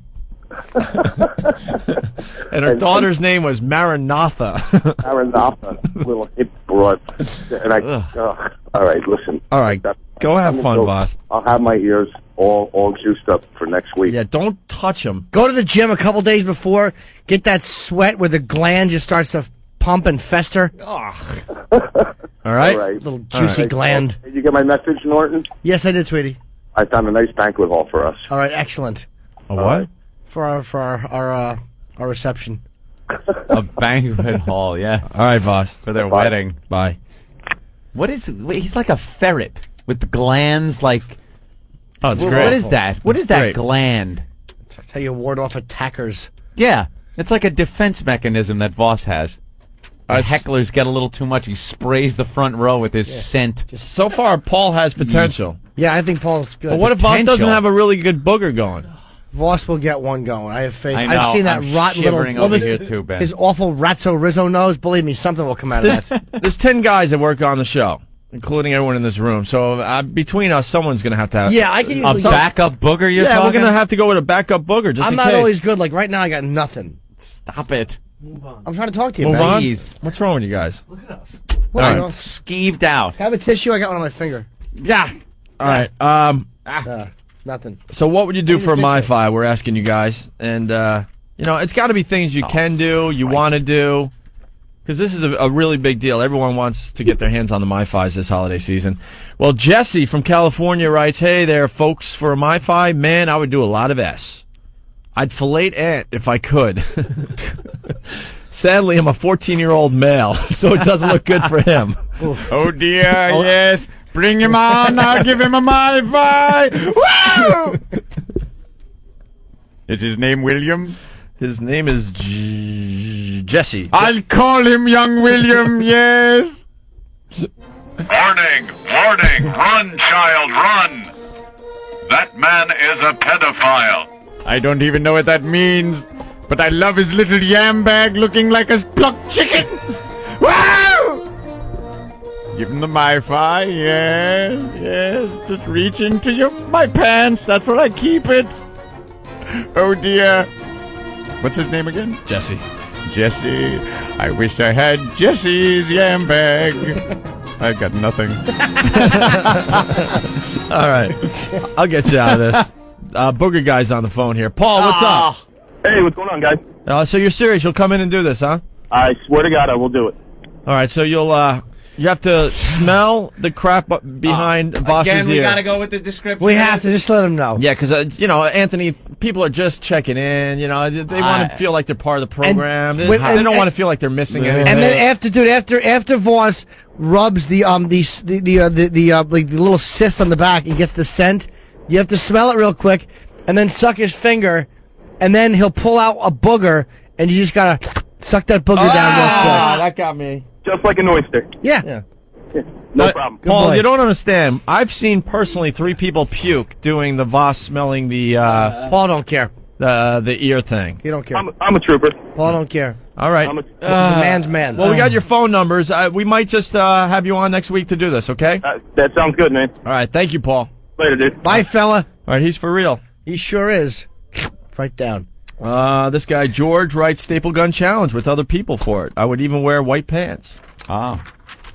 We did that once. Yeah, we did that one. I'll never do that again. You just hope if the booger goes down, it doesn't get caught in his teeth going down. Stop it! Stop! You ever see the seaweed salad? Enough! I can't! A stringy piece caught in your teeth? I cannot function. You feel it on the roof of your mouth? Trying to suck it out of your tooth? I want puking for a MiFi, I've decided. no. Puking, always good on this radio show. Me puke? I'm ready to. We should bring back the chowder freaking competition. That was a good one, That was pretty good. That was hilarious. Do it right there in the office. Why not? Puke doesn't gross me out as much. Brian. Watching people What's up, vomit. boys? Hey, what's up? How you guys doing? Pretty good. What do you got? Yo, I'm in. I want the Voss thing. I heard the other caller, but I want in. All right, well, but that was Paul's idea. I mean, how are you going to make it my bad. better? I didn't even realize. But how are you going to make it better? Maybe we get a competition going. I don't know. We're open for suggestions here. I don't know. Can I lick something off of Voss too? Yeah. Voss probably wouldn't allow you to do that. But we might be able to find someone who would. All right. Would you lick something off of Tippy Tom? Oh. How about this? No, nothing too gross. If we put like a piece of celery in his hiney, would you just pick it out with your teeth and eat it real quick? You know what? I'd give it some thought. I probably would, because I really want this thing. All right, listen to me. Tuck it in between that thin mint crap that is between his ass cheeks. I say we get his underwear, spread it out nice and flat on the counter there. You know, that big, tremendous, thick racing stripe that's not only wide, it's thick. Lord. Yeah. It had some height to it. Yeah, it really did. His racing stripe certainly did have some height to it. Ants were trying to climb it. Get the fuck off my racing stripe! I will give a MiFi to a guy that could take his tongue from one end of the racing stripe all the way to the other side. That might be a little too gross. I got to admit, guys, I don't think I can handle something. How about this? Ope's on the right track. We put the underwear out. You have to put your hands behind your back and eat egg salad out of the underwear. Ooh. Grabbing every delicious bite. How about that? We put egg salad in the underwear, and you bend over with your hands. Because at least you're only eating egg salad that way. Oh, have a Tippy Tom's underwear. Egg salad. That's a good one. Nice. How about we wring out his underwear and have guys do shots? Or boil it in hot water and make tea out of it that they have to tea or drink. soup. Tippy Tom tea. How about you just gotta wear it over your face for X amount of time? That's horrible. Well, now it isn't as disgusting as the last two things. That's right. Yeah, I did go backwards. Yeah, you kind of did. How about you gotta high five him? Ugh, idiot I am. All right, let's move on here. Kristen has something she wants to do. Oh, a girl. We love girls. Girl. Hi, girls. Hi, gals. I hope you're still listening to us. Chris from Jersey. Kristen from Jersey. What's up? Sorry I'm bothering you with this, but yours is the only email address I have for any of the guys on the show. Why did I just read that? I should have edited that. I'm having trouble emailing from the ONA website. Anyway, I think I have something very hot for my attempt at winning the portable XM radio, better known as the MiFi. I'm very willing to have a 2-girl and 1-guy F session, finishing up with anal in the studio or anywhere else. I think we have a winner. The other people are down for some fun, so if it's cool with you guys, I would love to give it a try. I'm a 23-year-old, and I promise I am very cute and not a trucker. I'm 5'1", 128 pounds. I have double D boobs, and I work out every day. The other girl I would be doing this with is also pretty with a banging body. I promise you will not be disappointed with anything. If you want the guy left out of it, it's cool, and the anal could be done with a toy. I swear I'm not nasty or white trash. I even went to college, if you can believe me, after this skanky email. I really want the MiFi, and even though I could afford it on my own, I would rather have you guys see me doing what I love to do the most. Taking it in the ass. Yeah, I see you have Kristen her on from the guy. Jersey. All right, we got a winner. Book that. Yeah. Where's she from? Does anyone know? Oh, she said Jersey, but I mean, do we have phone numbers? We're going to get it? All right. Give her a call. See if we can't confirm this. Let's give her a jingle. And why don't we book her for 9 o'clock today? Today, if we can. Right. Get her down here. Get her down here today or tomorrow. How much do MiFi's cost? Do we know? 3 something, I think. If $3.50. a hot chick, here's another contest we could have. If you're hot and you play your cards right, just bang me and I'll buy you one. Oh, there you go. Now that you're not whoring anymore. Exactly. I'll just give my money back to the That's what company. you should do is just, buy 10 or 12 MiFis. That's right. You didn't whore last night? No. No? Still not whoring, right? Still have not. You're going to be honest when it happens, right? Oh, of course. When? All right. Such faith in I our know, that Jimmy. really was very... Yeah. No, he's right. I don't even think he's going to make a week. I'll make a week. We're enablers. That's what we are. I know. We're hoping you fail. I know. So we can talk about it on our dirty show. I kind of am too. So I can finally scrap, because it's lonely being non-horse. I have no one. Just alone watching DVDs. I don't know what this one is. It looks like some kind of piercing thing. Here. Yeah, no, that guy wants to pierce his wife on the air. Ugh. Through down the there. chest with a knife. Yeah, with a bayonet. All right. That's funny. I think we have a couple more. I will go to a movie theater and ruin any movie. He goes, I know that. What is he, old- just a black person? I know that old gag.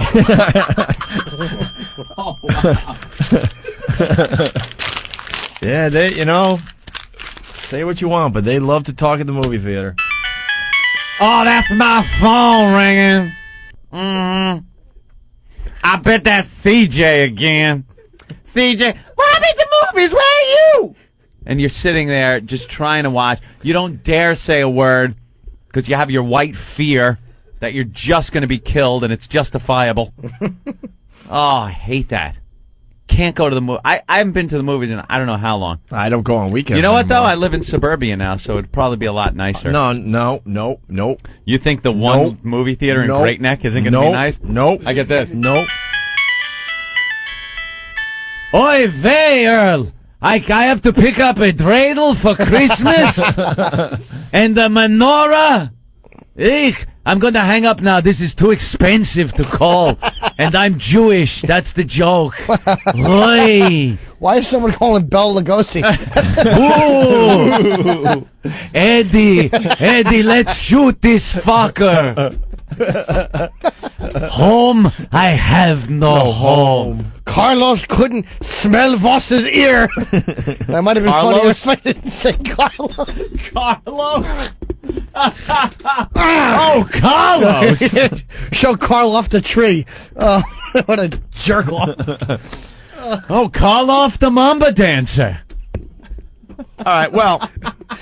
Can you teach me to terrorize a village? And you're silly, though. Silly. I love it. They call me Rubberneck. You're out of touch because what's going on in the suburbs at the movie theaters is all the teenagers. Gang violence out on Long Island. Not even the Opie. gang. I'm talking about just white teenagers with their cell phones going to the movies with all their friends because it's Yeah, a that's social true. event. They go to the same movie 5 or 6 times so they don't have to sit through it, and they talk and they're going up and down. They ring it. Visiting that friend over there, going to get more food, taking phone calls, coming back Yep. in, up and down, up and down. It's worse. It's absolutely worse in the suburbs. At least you don't think they're going to kill you, though. When I lived in Brooklyn, it was just going to the movies was an adventure. It was, if you went to go see an action movie, it was great because you felt fear for the person's life on screen and your own life off screen. Just sitting there thinking, all right, my patience only it can be pushed so far. There are people on cell phones. There were Puerto Rican women with 8, 9 children with them, just yapping on the phone and cursing out these small 6-year-olds. One had to be 3-month-old. 3 months. And if anyone said anything, why don't you shut up? This is my child. I go to the movies. I paid my ticket. And then you just you can't say anything. You say anything, and what happens? Oh, you talking to me? You talking to me? And then you're in a fight. You don't want to fight with these people. Mm-hmm. They don't value life as much, Opie. It's the white That's fear. what I've noticed. It's the white fear. It's white fear. You have fear. If there was some white guy and he's babbling on the phone. I have to take this. Yes? Yes? Well, buy. Well, then sell. Yes, we're going to get that deal through with IBM. You would turn around and go, hey, asshole, shut up, I'm trying to watch the movie. Well, pardon me, I'm trying to close this big business deal. We're only brave if we know we could take that person. That's what it comes down to. No one shut Max Cady up in the theater. Yeah. Right. Huh? Max Cady, sure. Cape Fear. Oh, right, okay. Back row. I didn't know the name. Yeah. Oh, yeah. I forgot. Yeah, sure. But that's what it comes down to. Yeah. You're only an ass if you know you can take the person. Mm-hmm. And then you just, I'm in fear because you know that white guy on the phone probably doesn't have some kind of weapon. And might not, hold that grudge until the movie's over and kick your ass on your way out to your car or something. I've noticed a lot of fights get started in movie theaters if you try to hush up people of certain ethnic backgrounds. Mike in Jersey, what's up? Boys, what's Hey, going on? What up? A couple months ago, my friend and I was going to see Dawn of the Dead, and this black guy behind me was talking, and we asked him to please be quiet, and I was kindly told that if I didn't shut the fuck up, I would get the shit kicked out of me right then and there. Yeah, well, that'll happen. Isn't that great? Isn't that a great movie-going experience? Right. Isn't that just fantastic that you spent money to sit there and be threatened bodily? Oh, I go like Tuesday afternoon at like 1. I don't go near a theater on the weekends anymore. No. All right, and now out on Long Island, if you go to, I remember when they built the multiplex out there in Comac, Long Island. It was the place to go.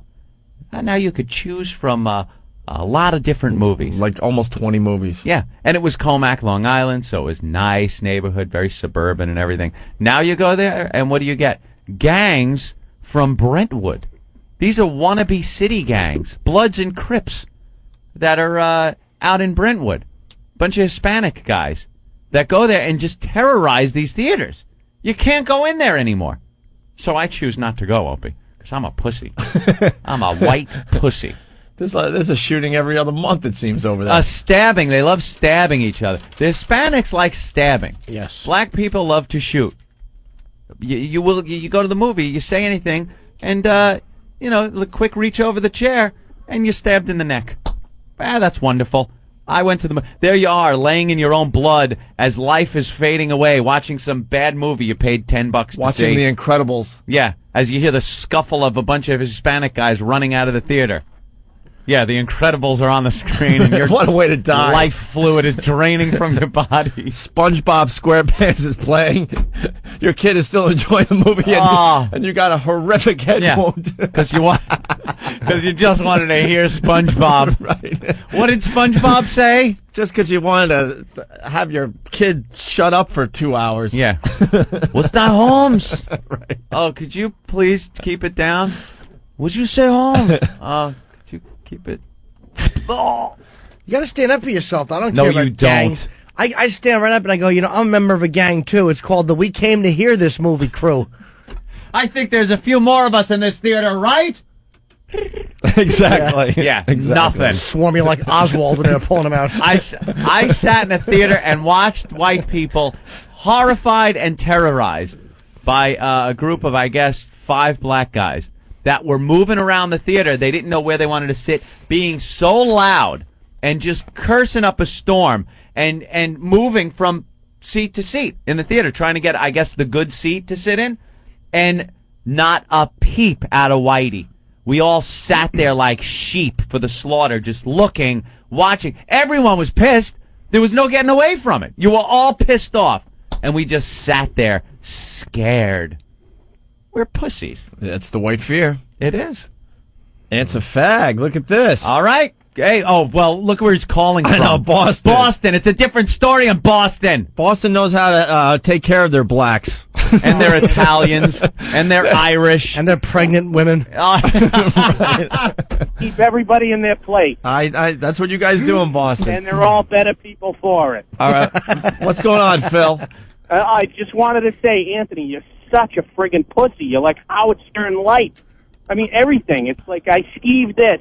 I can't go to the theater. This scares me. Ooh, you freaking faggot. I guess I'm a pussy. What can I You say? are. Oh, because I don't think eating snot is something good. It Come on. You skeeves don't me pick your out. nose and eat it. No, Who Phil. doesn't pick their nose and No, eat it? Phil. I don't pick my nose and eat it. Snot skeeves me out, Phil. Good shit. Come on. You've never picked your nose and ate it? No. You ever take your Never. nail? Hold on, Phil. You scrape your nail against part. You scrape your nail against part of your nose, and the boogie you pull out, it looks like a scab. It's like it's moist on the underside. No, those are the easy ones. No, but the those are scabby ones are the easy They're ones. the best ones. They give you the most relief. You pull a scab out, you're like, No, those are the "Ah." easy ones. When it's dry and crusted, that's easy. You feel it dislodge from way up top? Yeah, it's like a piece of the ice shelf. And you scrape it off. It's like a mini wheat. It's soft and chewy on one side, crunchy and delicious on the other. Yeah, those are the easy ones, man. Yeah, eat your own snot, Phil. The ones that have a little bounce to them, those are the ones that are hard to get down. You ever take you ever lock your knuckle over your nose and go and blow it up to the front of your nose and just start digging with your finger? I have bad sinuses. I'm the master. I could pull a Haitian family out of my nose. Yes, Phil. Oh, he got me. Wow. Totally nailed me. He got Not me. only did he insult me, then he insult to injury. Called you a faggot and made you look. Fucking Boston shithead. God, I hate that. You fucking pussy. Hey, Aunt. What? Click. Oh, that was a good Hey, one. Jay, Niagara Falls. Used me. God, did he use me? Hey, Jay, go ahead. What's going on, boys? I just did a study in sociology saying that the black guys play this part of a master status. They know they could terrorize the white people because the white people aren't going to say anything, and they get away with it. There was a time I was really scared of Earl, our own Earl. Why? Really? Black Earl, yeah, until I realized what a pussy he was. And Do you have a fear of watching someone not work? Is that what it was? The first time we met him, he looked quite intimidating. Then you realize he was nothing. Yeah, exactly. When you confront them and you let them know that you're not scared and they're not going to do shit, they play a little different part. Oh, really? I hope you don't do it with that accent. Yeah, really. Yeah, I'm All waiting right, for Jay. you to play a different part. Yeah. Dave from Long Island, what's up? Hey, last week you guys came up with a list of movies that require viewing for the O&A show. Well, that's when mostly Norton and Ant start doing movie lines back and forth, yes. Of course. Well, for the new listeners, why don't we come up with a list? All right. Yeah, we got to put a list on We're Foundry. starting that already. Okay. Godfather 2, Raging Bull, JFK, Full Metal Goodfellas. Jacket, Goodfellas, Caddyshack. Well, Caddyshack, haven't done Smokey and much the Bandit. Caddyshack lately. Yeah, Smokey and the Bandit. Some Cape Fear lately. Cape Fear, sure. King of Comedy. King of Comedy. My spot. I gave you my Best of Jerry album. That whole scene was shot right across the street from Caroline's. That's Yeah. the Paramount building right there. Oh, really? Is that what that was? Well, that's where we filmed our Best Week Ever. That building. Oh, it was? Yeah. Where JFK Jr. I didn't used to know work. that. Yeah. No, I did not get thrown out. I was escorted out. Before the old plane in the drink. That's where JFK Jr.'s office was. Really? Rob from Long Island, what's up? Hey guys, how you doing? Good. Yeah, when I was a little kid, I went to the movies with my aunt and uncle, and Oh, hold on. Can I interrupt you for a second? I just want to get a marshmallow and hold it over Steve's hat. Oh, boy. Steve, what are you doing in here? What's he writing doing? a note? He's also standing here with flames on his boots.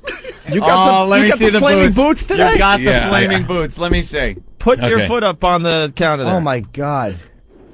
Wait, hold on. What do you... Wait, hold on. I gotta All they're right. they're really heavy, so I gotta. Oh, God. Wow.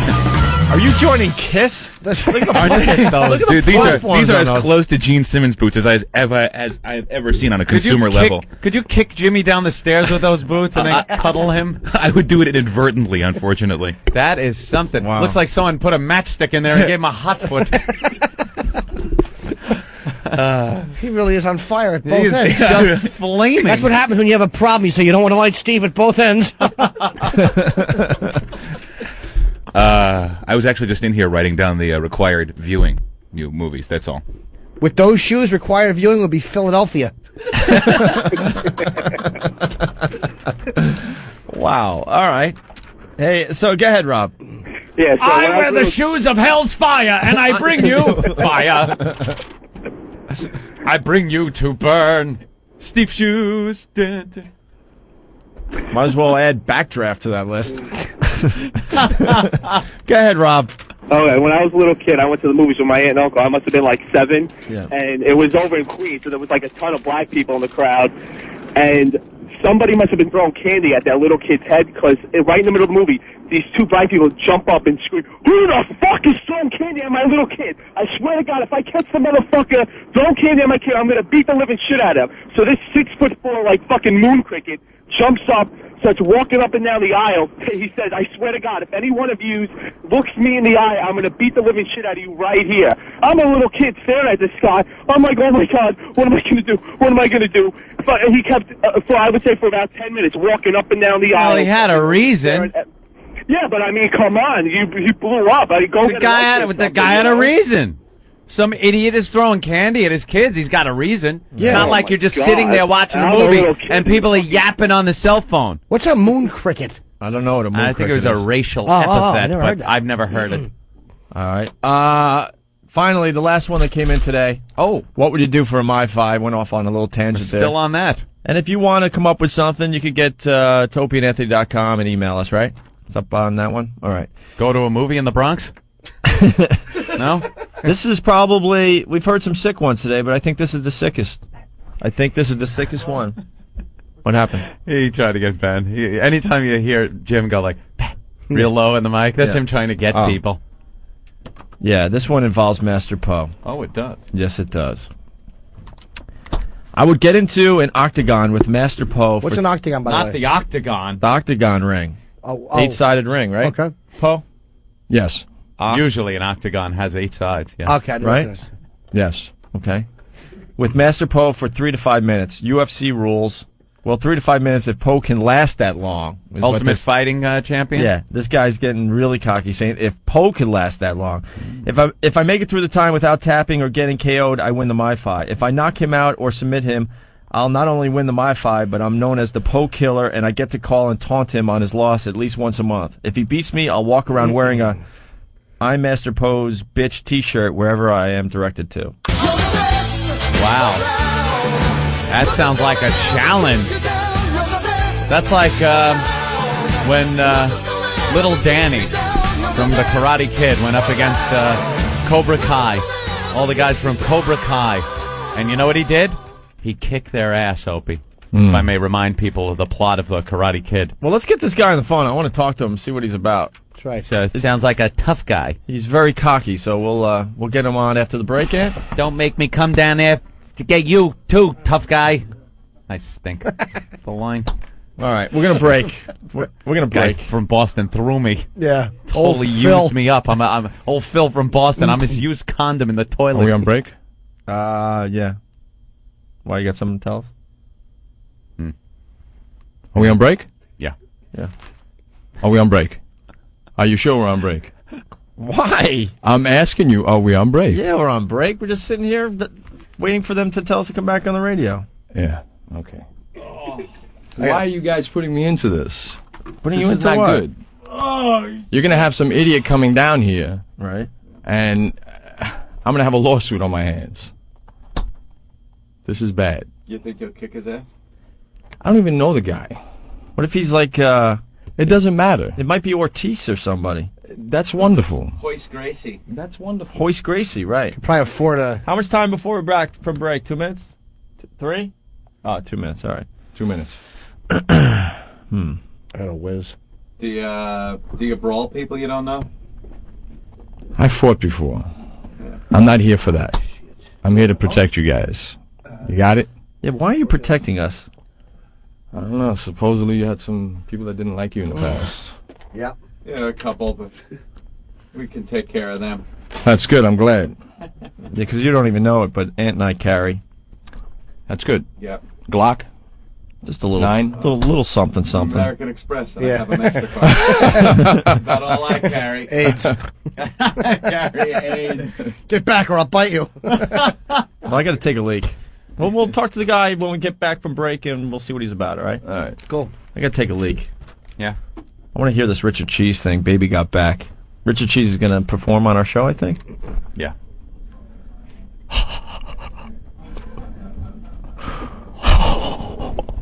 Oh my goodness. Is he? He's now listening and realizing he was on the radio, and now it's going to get ugly. And he's coming back. He's like,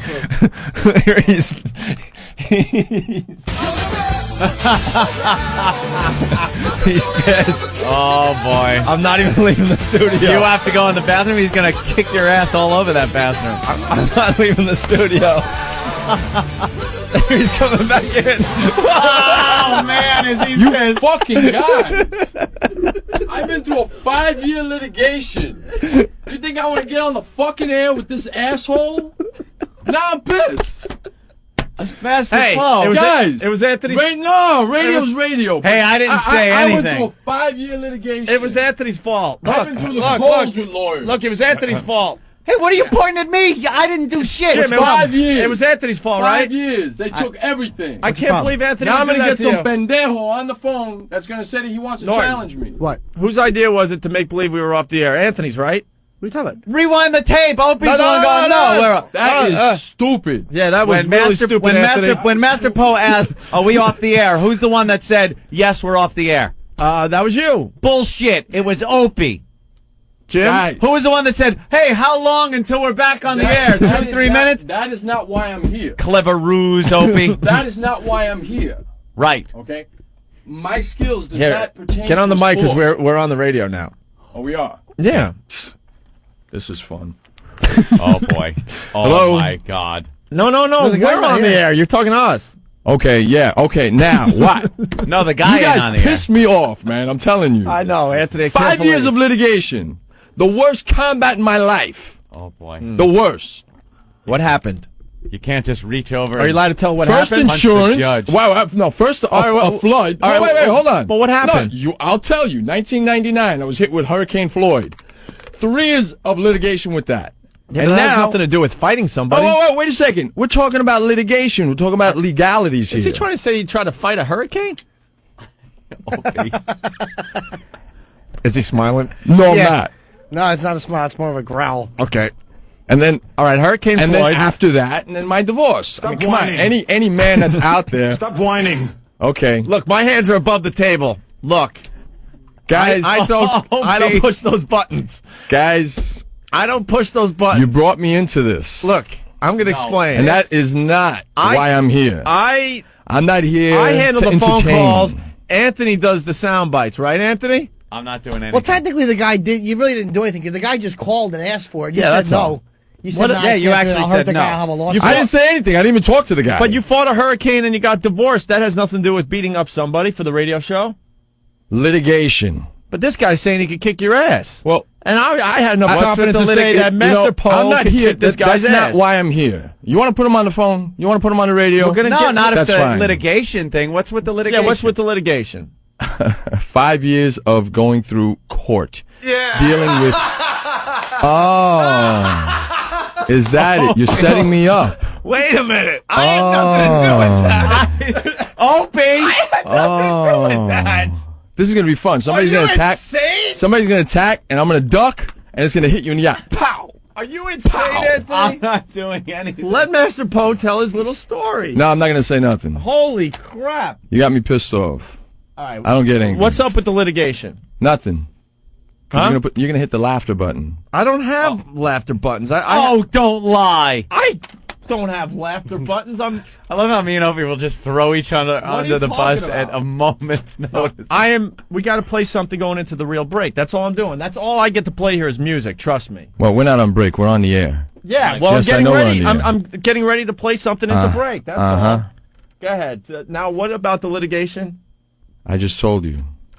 Did you fight somebody? Oh, yeah. All right. And what the happened? worst combat of my life. In what way? Divorce. Oh, that. Oh. Oh, you see? Now we Lost are everything. brothers at combat. What do you mean you lost everything? I lost everything. I lost my home. I lost my business. I lost my cars. I mean, what else? Oh, more laughter. Oh, my God. This is great. I'm getting excited. Anthony. Oh, my God. Oh, my God. Oh, my God, Opie. Is he looking at us? Oh. I don't know. All I know is there's no way I'm getting my teeth kicked in because there's no buttons in front of me. He's not looking at us, right? Mm. All right. So what happened? Nothing. Nothing.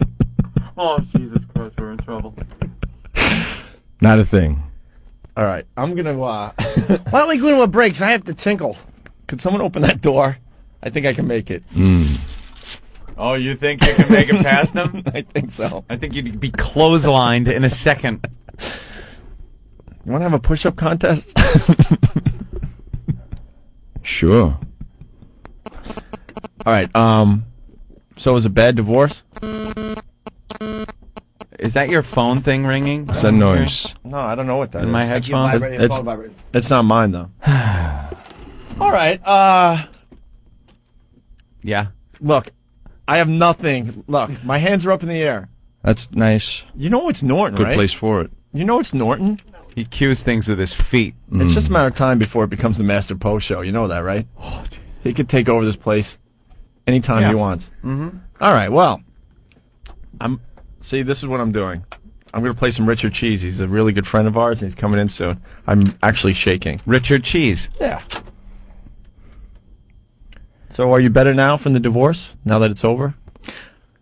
I want you to know that I don't curse. I'm just asking. I haven't cursed in years. We're just, you cursed when you came in here. We're just getting to know each other. I said I haven't cursed in years. We're just getting to know each other. He can tell you that. You lack discipline. I had nothing to do with that. Mm. And that didn't make sense anyway. Yeah. Yes, it did. There's plenty of discipline. Yeah? It completely made sense that you did that. I didn't do that one. I mean... You know, Stephen King came out with 50 quotes. He did. 50 of his all-time favorite movie quotes. Oh! Well, we're going to take a break. All right. We're going to go through a couple of those. Poe, is there anything else you want to say? No, because you're going to say we're taking a break and we're not taking anything. Oh, no, we're going to take a break. Oh, that old clever ruse of Opie's? Uh-huh. I agree with you. That was underhanded. Jerry, do you know the human head weighs 8 pounds? That was Jonathan Lipnick in Jerry Maguire. Oh. Yeah. That's kind of funny, right? Number 49. No, not necessarily the funniest, but the best movie quote. How about you get something that's funny? Lipnicky? Something that's funny? Yeah. Let's go to Chris on the phones. Chris, what's up? Hey, guys. Love you, Jim. Hi, Chris. The contest is over. Opie just won the MiFi. Too bad he's not going to live long enough to use it. That's funny. Punch it out, guys. Hold on. You don't really think it was all me, right? No, nobody thinks No, it was not all you. buddy. I'm talking to the guy that looks like he wants to kill me.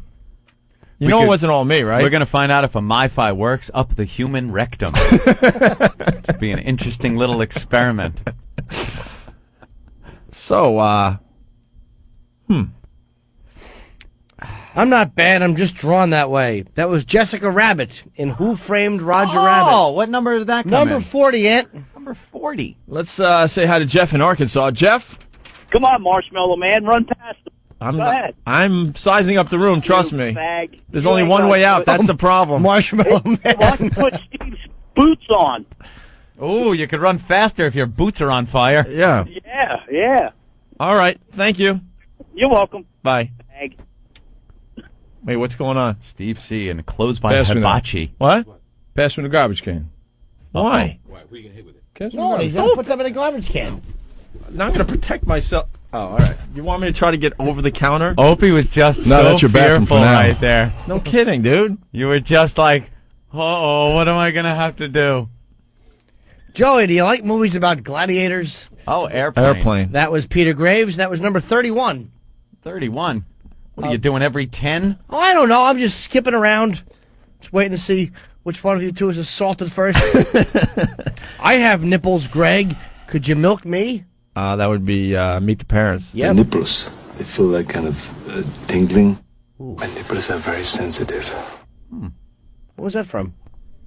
I believe it was the one where Arnold was pregnant. Oh, she's Daddy's little girl. That's funny. It's not a tumor.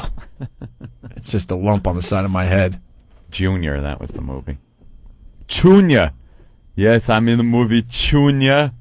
Junior. So, how are we going to solve this, Master Poe? Jenny. Huh? You know Anthony had a lot to do with it, right? No! You know Anthony's the instigator on this radio show.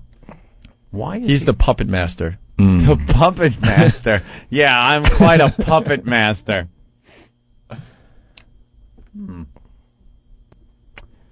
Well, when's Tom Cheese coming in? Richard Cheese? Yeah. Richard Cheese. Oh, yeah, Tommy Cheese was a comedian I knew years ago. Richard Cheese is coming in soon. You know a comic named Tommy Cheese, yeah. He has a new CD out called Toxicity. And we're going to play Baby Got Back, his version. Why is he walking around the counter? What are you going to do to me? Mm-hmm. I think you really... You? That's right. I think you owe Master Poe an apology. I think so. For your little, What off about the you? air. I didn't do the off the air bit. See, guys, I'm not here for sport. Yeah. I'm here in case someone wants to kill you. But Not wants to submit you. But no, it sucks. If they want to come in with a knife and take it and thrust it into your stomach, that is my prevention. I am your buffer. I'm the protector. But now- I'm your God. I'm your king. I'm the one that will protect you and take one if I have to. But now the protector wants to kill us. How stupid are we? Doesn't that always happen? The Roman army comes back and... He's our bodyguard. He's our Kevin Costner. And I'm certainly Whitney Houston in this situation. I would have said you're Adam Baldwin. I thought he was a more effective bodyguard, if you remember the original film. Not Alec, Adam. Adam. Okay. I was thinking Linderman.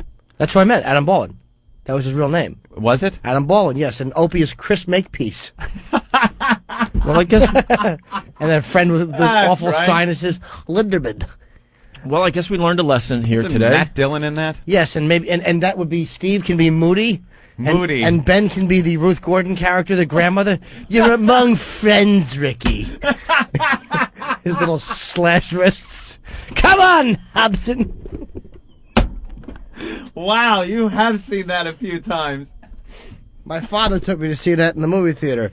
Oh. He took me to a Woody Allen film, and I went to punch him in the balls because I was too young to get it. So, still trying to take a back. break, but I don't know how we do this. I don't know. You put the thing in, and we all go pee. Here you go. Am I allowed to go pee? I don't know. Can you? Another 10 minutes, I'm going to pee in my pants. Who is your daddy and what does he do? See how long you could last. Oh, boy. All right. Oh, boy. Tim in D.C. Tim, what's up? Hey, how's it going? Good. What's up? Hey, Poe's a fake. What do you mean Why pose is a nah, fake? why is that? Why is that? Because whenever you first mentioned putting him in a ring with somebody, he comes up with this BS litigation, and then he comes up as though he actually kicked somebody's ass. Don't. Excuse me. And then he comes up with this BS as though he was in 5 years of litigation, had nothing to do with actually fighting. The guy, I guarantee he's not proven in any ring. And he's an actor. Pretty strong words from D.C. Yeah, it's pretty easy to shit talk from Virginia. Well, let's ask... Or Maryland, actually. Well, why don't you say that to Poe? Or Poe, what do you think of that? Anyone that gets in the ring, it's for sport. What is your name again? Oh, Opie just ran. What is your name? Tim. Hey, Tim, how you doing? I'm doing all right.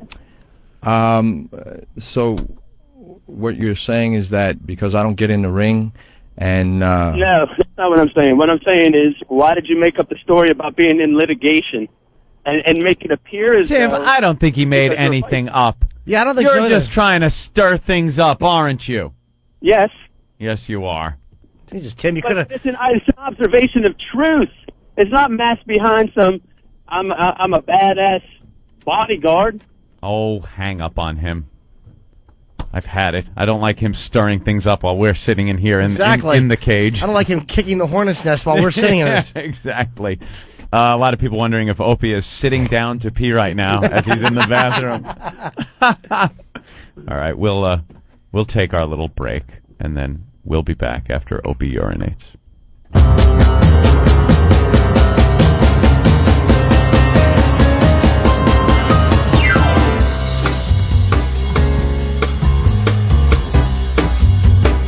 Oh my God, Becky. Look at her butt. It is so big. I like big butts and I cannot lie. You other brothers can't deny that when a girl walks in with an itty bitty waist and a round thing in your face, you get sprung. Wanna pull up tough cause you noticed that butt was stuffed. My homeboys try to warn me, but that butt you got makes me so horny. Cause I'm long and I'm strong, and I'm down to get the friction on. So fellas, has your girlfriend got the butt? Tell her to shake it, shake it, shake that healthy butt. Baby got back, baby got back, baby got back, baby got back.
Vibrators. So, sweetie, I was thinking, if you'll have sex with me, I'll shave your back hair. Women are tortured. Okay, honey, I'll wash and wax your car in spiked heels. If we could just have sex once, just one time, please, give it to me, just anyway, please give it to me, Daddy, please. Women are brought to the brink of insanity. Must have sex, must find penis, orgasm, need, oh God. In a world without vibrators. Oh, a banana, that would be heaven. Coming soon to the Opie and Anthony Show.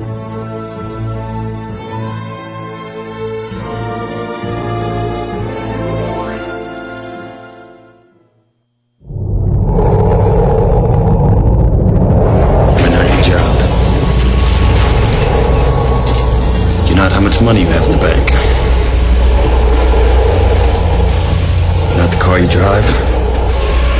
You're not the contents of your wallet. You're not your fucking khakis. You're the all-singing, all-dancing crap of the world. With XM48.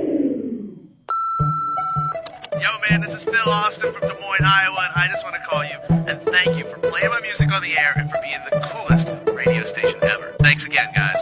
Thanks, Phil. I'm Pat DiNizio, Program Director for XM Unsigned. You know, that's just the kind of phone call that gladdens our hearts and makes it all worthwhile for us here. Thanks again, Phil.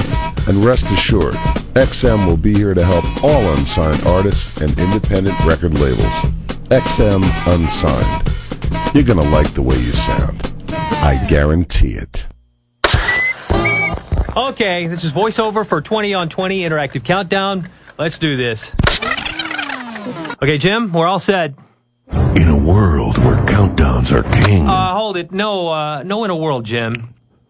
What do you mean, no in a world? No, Jim. We were thinking more like an interactive countdown. In a time. No time, Jim. Just make a phone call and vote. In a land. No, that's overplayed. We were thinking just go to the website and vote. In a land before time. No, it's about an interactive countdown, Jim. One countdown where your life is no longer your own. What does that mean? On the World Wide Web, on the edge of space. There's no space. One web address. No. One phone number. I hate you. Now, more than ever. Stop it. You're fired. You're fired. No, Jim. You're actually fired. 20 on 20. The world's only interactive countdown. Call 1-866-267-0441 or go to 20on20.xmradio.com to vote. Get out of the booth, Jim. No, I like it in here.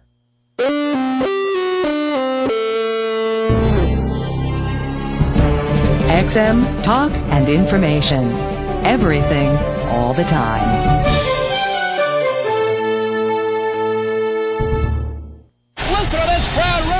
The game that was born on the radio now joins the next generation of radio. XM Satellite Radio is now the official satellite service of Major League Baseball. Starting in 2005, XM will bring you live play-by-play broadcasts of every Major League game all season long, from spring training to the World Series. Now you can hear your hometown team wherever you are, and it's all part of your basic monthly XM plan. Major League Baseball coming to XM in 2005. It's radio to the power of X.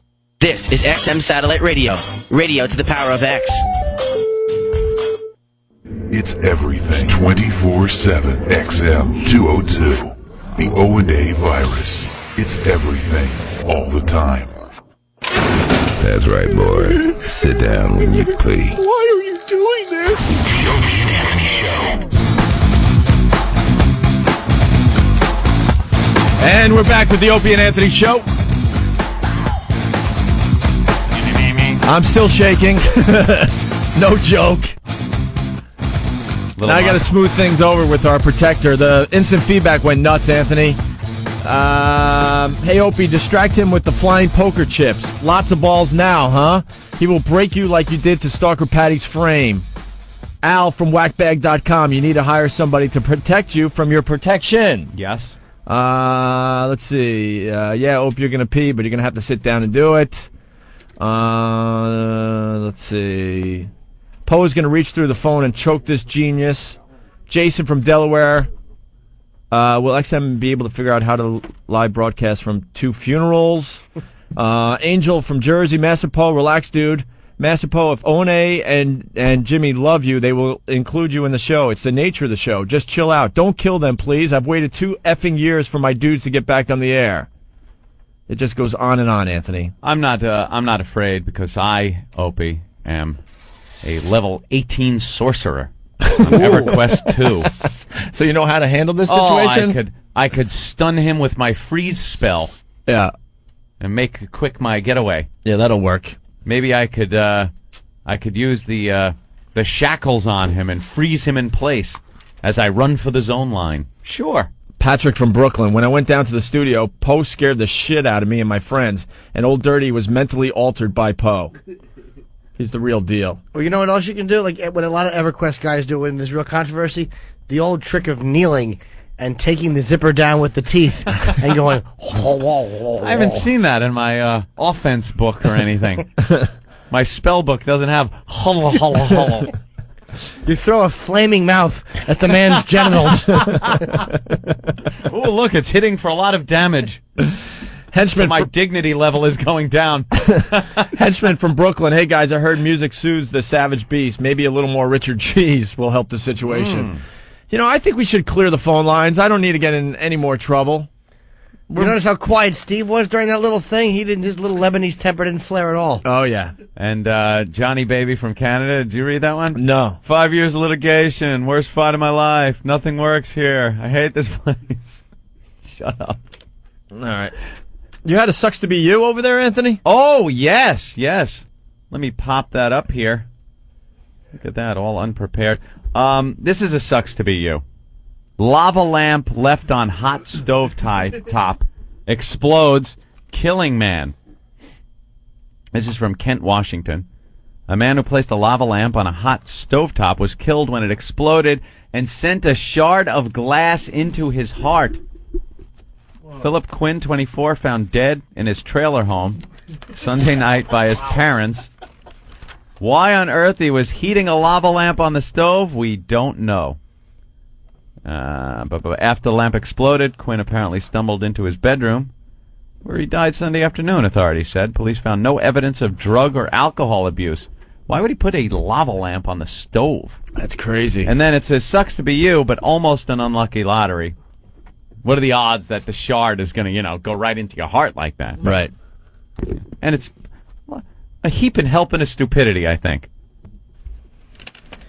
Groovy way to go, though. Ooh. A little different. Really tough to do a show when you got adrenaline flowing through your body. Oh. How long does it take to calm down? About 20 minutes, maybe? You're really like, Oh, dude, man. You see, look at my hand. You see the look he was giving us? Yeah, I know, but he's a paid employee. I think he knows his boundaries and, what his job is. There are some times we come in here and perhaps we've had a disagreement with somebody else in the office. We don't go to throwing fisticuffs, Opie. We deal with it. Maybe a little time passes and everything's fine. Pose a professional, well-disciplined professional. I hope he's listening to all this. Here's what you're missing, though. You guys deal with it the way you deal with it, which is on the air and well. So when there's a problem in the office, you deal with it on the air. The way he deals with problems is he removes a limb. Yeah. So his way of dealing with it may just be his natural thing of pulling off a freckled blonde arm and beating Opie to death with it. He would probably beat Ben so hard, Ben's hair would just straighten out, look nice and neatly combed. Impossible. He'd hit Steve so hard his little boots would ice up. Hat would go out. All of a sudden you just see smoke. Yeah.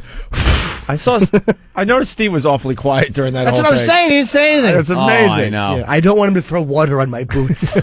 Actually, Steve, for many years, Steve was our defender. He was our protection. Steve was our protection. Yeah. Did you see how quickly Steve handed Yeah. Poe the garbage can without knowing what Poe was going to do with it? Here's the trash can. Steve just handed a weapon over to him. I thought I was going to be completely humiliated and there was going to be nothing I could do about it. Oh, I thought he was putting that trash can over your head. So did I. And how do you survive that? No. Yeah. How do you come back from that? How There's do you no go, dignity. How do you go out in public? You have to sit there and just pretend you meant to be like the I can't think of that fucking thing's name. Bob Cunt SquarePants shit. Oh, SpongeBob. SpongeBob SquarePants. You could take the garbage pail off of you, but your dignity is in there with the trash, And then never to there's- come out again. And then there's like milk and whatever else we've thrown in the garbage pail since All 6 this rotting. morning, just kind of falling from my hair. You know what I don't like about sitting outside with Steve in that outfit is that moths fly around his head and feet. It's courtesy for you, Jim. Let's say hi to Sam. Let's all put another log on the Steve. Chesting? Chesting!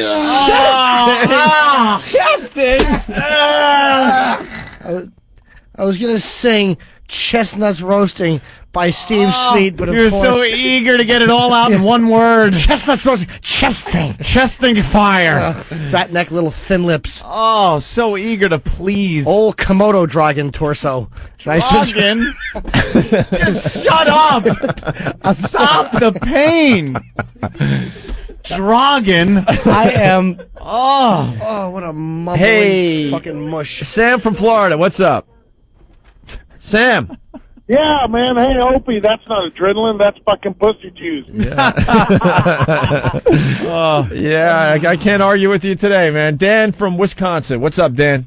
Hey, this time of year, watching the Yule Steve. When someone gives you a guard dog that to protect you and stuff, it's okay to yank his chain every now and then, but you don't piss him off and pull his tail. I mean, he'll turn around and bite your hand clean off. I want to make this perfectly clear that I'm not the only one that was involved in this thing. Hey, all of you were poking him with sticks. Not Every one of me. you had a sharp stick. And Not was poking Jimmy. him with I it. didn't do any poking. And not me. Oh. I learned a valuable lesson today. Yeah, you all were giving him a gouge every now and then. All right, Dan, thank you. You be careful now. We have another crazy story, Anthony, that happened right here in New York City. She survived subway jump. People are jumping in front of subways all the time in Manhattan. Oh, it's the way to go. You got a few of these every year. Remember the time that the guy got hit with the subway? Oh, one of the most uncomfortable moments ever. Remember? You know why, right? It was the receptionist at WNEW's son. But we had no idea, remember? Oh, no. It was like on page 3 of the Post, this story about how this guy leaned over to see if the subway was coming, and he was looking the wrong way, and he got smashed on the back of the head. He survived, though, right? Yeah, he survived. He had like a lot of permanent damage. Hey, I hear it coming, but I can't see it. Right. I hear the whistle. So he's looking down the tracks the wrong way. The subway hits him in the back of the head pretty much and really messes him up. And we went on and on. You want to talk about uncomfortable. We went on and on for like 20 minutes how stupid this person was. Yeah. Got to be the stupidest man alive, blah, blah, blah. And then I forgot who came in just with a panic look on their face like, shut up, you know whose kid that is? And it was the reception of the radio station. Receptionist son of the radio station we were working at. I swear I hear something, but I need a good crash. Yeah. It takes too long, right? Yeah. So she survived subway jump. Check this out. A distraught teacher jumped onto Manhattan subway tracks yesterday morning, hunched. So she jumps on down into the tracks. She sees the subway coming. She decides she's going to die, obviously. But she decides to hunch down and prepare for the impact. For the impact. So she hunches down, and 6 cars of a 400-ton train roared over her, and she survived with barely a scratch. Could you imagine? What an idiot. She just panicked. I bet she rolled over. She didn't want to get hit, or she would have. See, that's the way to do it, though. The thin 35-year-old woman fits safely in the shallow trough between the rails, leaving witnesses in awe of the rush hour miracle at the busy 59th Street hub. She should have stood up and gone, ta-da! You know, we haven't had in a while is, remember, every year we haven't had him this year is the guys pushing people. The crazy homeless guy that pushes you, comes right from behind and pushes you. I don't think it's been cold enough. When it gets cold, they all head down into the subway and start pushing people because they're angry that it's cold. But that's a pretty amazing story today. But if you're an idiot, I mean, you first of all, you should not be looking for the train. You should be nowhere near the edge of the platform. Whenever I take the subway, while I'm waiting for it, I stand against the wall so no one can even get behind me because you don't know. Some nuts in the city. There's all these kooks that go around bashing people on the head with cobblestones. That was a big one a couple of years back. Yeah, tourist? Yeah, that was like 2001's big thing, is homeless guys with cobblestones. Why in 2001, there's roads made of cobblestone anymore? You ever have to drive on these friggin' streets? Bah! It's like, what year is this? We're in New York City in 2004, and I'm driving on cobblestones. And you shake one loose, and a homeless guy decides to pick it up, carry it around in his shopping cart until a dog tells him to whale it over some poor sap's head. And then there you are, all fucked up for the rest of your life. There's a lot of ways to die in New York City. Well, the reason that was 2001 is because that guy actually took a brick and smashed somebody's head, and another homeless guy said that is so 98. See, what you need is this. This is a cobblestone. Yeah. All right. Tony in the Bronx. Hey, Tony. Hey, what's going on? Oh, why don't you strap on your scuba gear and fight Master Pro underwater? I guess that's the only way you want to fight. Take it a few feet underwater. I wonder if he could fight as well as I can underwater. Yep. Punch it out, guys. He'd kick your ass underwater. Yeah, just grab you. 60 feet underwater?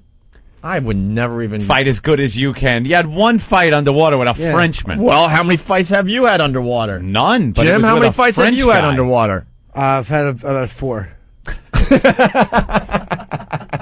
I could be the only man alive that has ever fought 60 feet underwater. Battling your hog in the bathtub doesn't count. Right. I gotcha. Come here, you. Trying to get it out of the ducky before all the water drains. All right, well, don't mock it unless you've... One fight unless you've tried 60 feet underwater with a French guy. Yeah. What kind of fight is a French guy going to put up? Not a good one, but slow motion fighting rules. It really does. Dave in Indianapolis. What's up, Dave? I was just wondering, isn't there anything in that 30 minutes of paperwork that the guests fill out that would protect Master Poe from a lawsuit? Oh, I see. Nah, it was, you know what, that started out as just, a fun little thing, this guy wants to fight Master Poe for a MiFi. We actually weren't going to have Master Poe fight anybody. We know. No, we just want to hear the guy talk. We know that would be a bad idea. We want to hear the caller, the guy that offered to fight. We want to hear him talk some smack. That's all. That's it. And then it turned into a big thing because Anthony decided to make believe we were still on the air. It just amazes me. Listen to the replay yourself. You'll hear it. Yep, listen to the replay. You will hear Opie say, no, we're off the air. And then you'll see, too bad you can't see Anthony lean back in mock, casual, relaxing thing to make him lower his guard. Yeah, I forgot about that, how you were all leaned back. Shut up! That was your after-show posture, his arms over his head. I was stretching. Yeah, leaning back, but being able to reach forward just enough to hit a couple of those buttons in front of you. Oh, thank you for the hanging out to dry. What about Opie? How long before we go to break? 2 minutes? Yeah. We got 2 minutes before we go to the break? My acting or come back from break? Too. Worked well enough. Yeah, all right. So. Oh, the leaning back thing. Stop it. Yeah, you really were. Your hands behind your head just to totally disarm him. sold me out right there. I didn't hear Jimmy Norton go, no, we're on the air still, Master Because Poe. Jimmy Norton's a good actor. He took his headphones off like he was on break. Oh, you took your headphones off, I too, believed see? it. I thought we were in a break. You did not. Stop it. You know my acting stinks. I think you're a very good actor. I thought we were in a break. Yeah, sure. Liar, pants like Steve's hat. Brian in Levittown, what's up? Hey, what's up, boys? I just want to say Christmas morning I'm going to turn on Channel 4 and watch the Yule Steve. Of course. We're on that John Malkovich film in the line of Steve. Oh, my God, you stink. Dude, I'm so tired. You're awful I've been up since today. yesterday. The line of Steve. I can't like think. Chariot of Steve's shoes. Oh, Man on Steve's Shoes was really good with Denzel. Oh God. Wow. Oh, is that actually? Well, all right. I'm going to make it perfectly clear that Anthony. I want to make this perfect. That Anthony wants to talk to Brian, not me. Let's see. Just hear what Brian has. Well, to why say. don't you say hi to Brian? Hello, Brian. Yo. Hi. Are you actually the guy that wrote in and wanted to fight Master Poe? Yes, I am. Ah. Yes, I am. I could give you my email address and everything. Thanks for starting a little bit of crap on the show. What the hell happened? Because infighting. I got. Well, what happened was that I was almost paralyzed, and Anthony was almost thrown through a window and would have fell probably 6 to 7 stories to his death, thanks to you. My bad. Well, and Norton would have just skated out of here. Yep. I'd like to know where's Brian's from. Connecticut. He's from Connecticut, and what are your fighting qualifications, sir? Qualifications? Well, I've done a little MMA here and there, mixed martial arts. For those who don't know. MMA. Yes. Mixed martial arts. Yes. And probably not as much as Poe, but I just want to prove that I could probably hang in there with him for a few minutes, win the my five, and All right, all kidding aside, there's no way you can hang in there with Master Poe. We've seen the guy in action.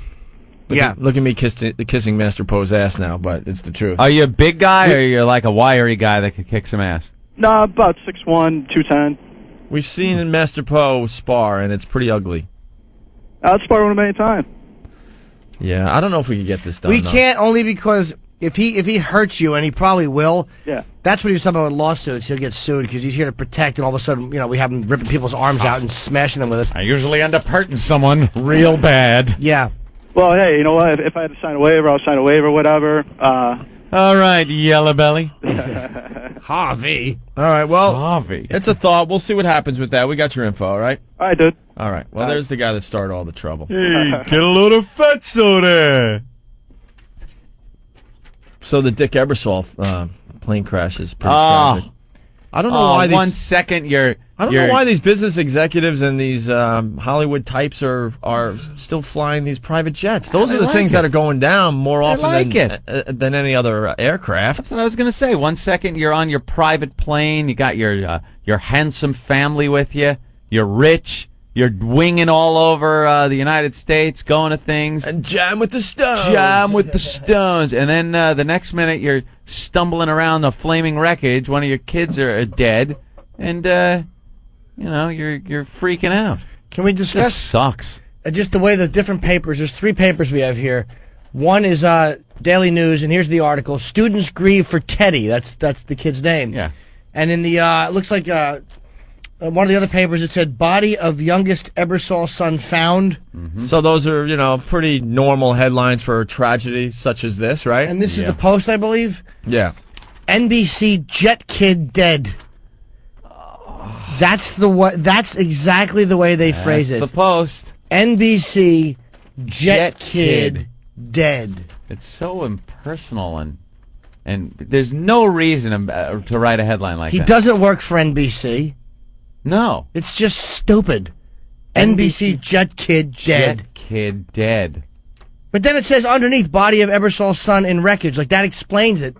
It's like, do you have to be a sensationalist scumbag publication all the time? That's really awful. It's not like this guy's like, if you write something like that about Robert Chambers, some awful, scumbag headline because he's a piece of shit. But this was a 14-year-old kid. Preppy killer. I'm sure the Post came up with that one. Yeah, and I'm sure that's a good name for him. That's what he is.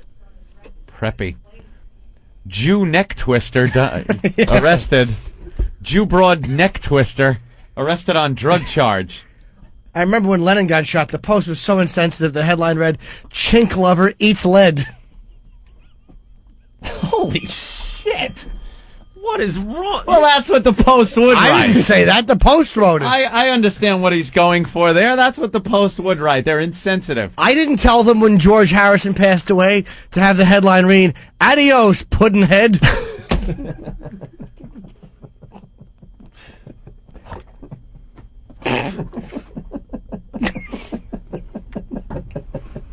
They couldn't fix the hole that the tumor came in. Shit.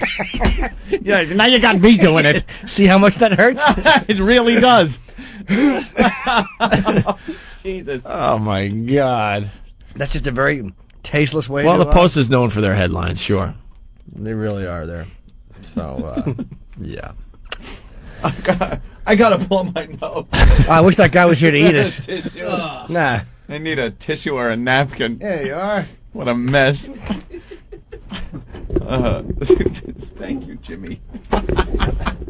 They just don't handle things with dignity. I'm sorry. Well, this just in about the plane crash, by the way. Fast Freddy from Jamaica Station. The plane skidded off the runway and burst into Steve's.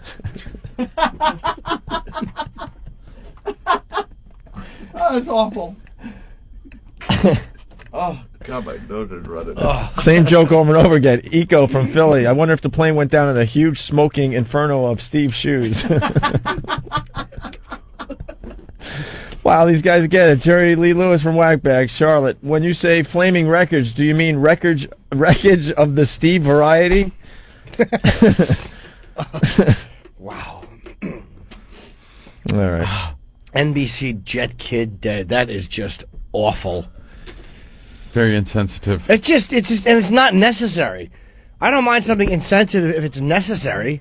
Like? Whatever it would be, like the Chambers thing. Or you know what I mean? You know, or maybe when the Rodney King beating happened. I didn't think that they needed to put Jighead gets lumpy, but that was what they that was what they chose to put. Oh my God. What? The bell's not even going to help that, Anthony. No, that wasn't that bad. Mike from Virginia.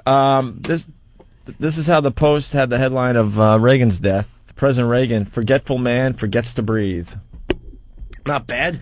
And then Kerry from Jersey, I guess. This is true. A real New York Post headline from a few years ago. I remember this one.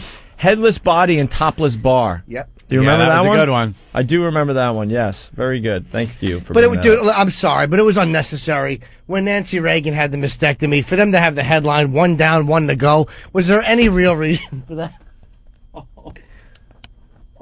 I mean, it just wasn't right. Oh. All right, well, it is sad, though. Yeah. Obviously. Duke from Jersey. What's up, Duke? Goodness gracious, great balls of Steve.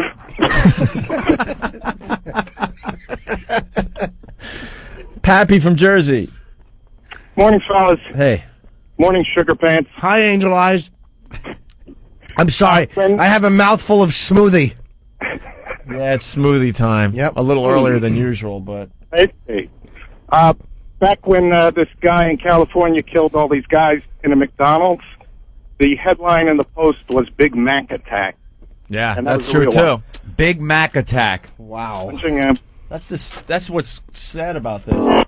The fake ones aren't that off from the real ones that the Post does. And the Post just tries so hard to let people think they're a legitimate newspaper and that they're outraged by certain things. Whenever the Post or that Phil Mushnick cocksucker decides he's going to spread some of his morality around, just look where you draw your paycheck from, you dolt.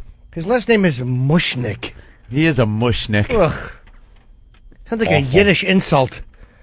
A Mushnick. You're a Mushnick. A Mushnick on you and your family. I never take it off. I die with it on my Mushnick.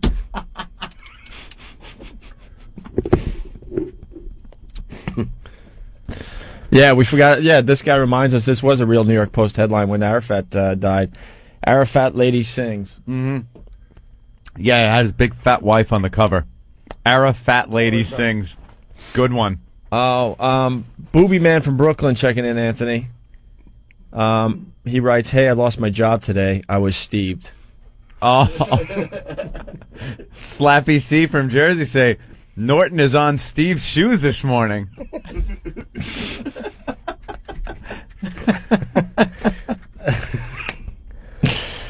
Oh, God, I wish I could think of more fucking tragedies. God. Was this a real headline? What? Bud Dwyer shoots off at the mouth? Could be. No, I doubt it. Could very well have been. Why do I doubt it? What a fool. Why do I doubt it? Why did you doubt that? I don't know. And we're all trolling for headlines. Oh, I know.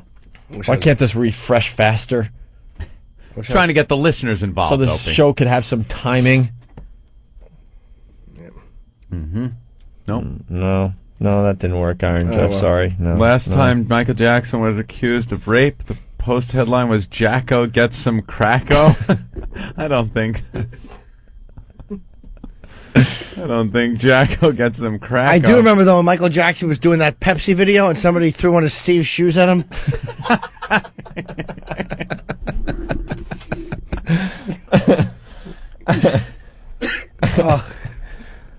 Chris from Philly, New York Post headline on Kurt Cobain's death. Guess he did have a gun.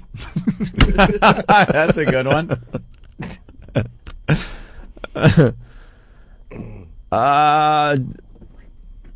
Daniel from Alabama, I just found an old headline from the 70s. Leonard Skinner goes down on Steve in Louisiana. Yes. Hey, now jokes are coming in, Anthony. Oh. Steve from Philly, what's the difference between a Jew and a pizza? What? A pizza doesn't scream when you put it in Steve's shoes. Oh, jeez. Oh. Ouch. That's awful, Steve. From Philly. Should be ashamed of yourself. Was Eric late this morning because of Steve's Boots alarm?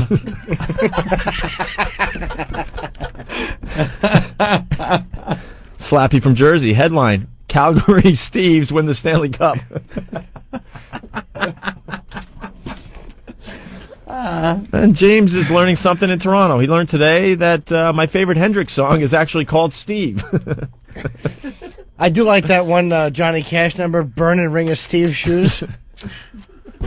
God, we can run shit into a ground. Yeah, You don't really we? can. Don't we know how? Instead of having money headlines prepared, just keep doing the shoe jokes. All right. Why don't we break? Yeah.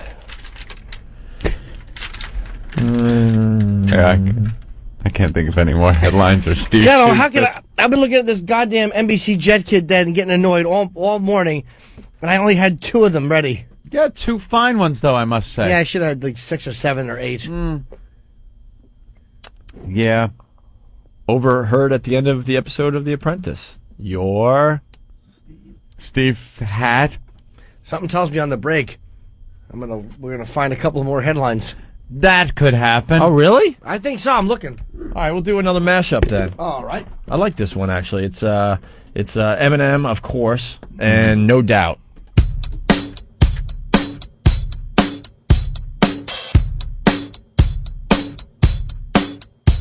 Now this looks like a job for me, so follow me, cause we need a little controversy, cause it feels so empty without me. I created a monster, cause nobody wants to see Marshall no more. They want shady, I'm chopped liver. Well, if you want shady, this is what I'll give you. A little bit of weed mixed with some hard liquor, some vodka that'll jumpstart my heart quicker than a shock when I get shocked at the hospital by the doctor when I'm not cooperating, when I'm rocking the table while he's operating. Hey! You waited this long to stop debating, cause I'm back, I'm on the rag and ovulating. I know that you got a job, Miss Cheney, but your husband's heart problem's complicating. So the FCC won't let me be, or let me be me, so let me see. They try to shut me down on MTV, but it feels so empty without me. So come on and dip, bum on your lips, fuck that, come on your lips, and some on your tits, and get ready, cause this shit's about to get heavy. I just settled all my lawsuits. Fuck you, daddy.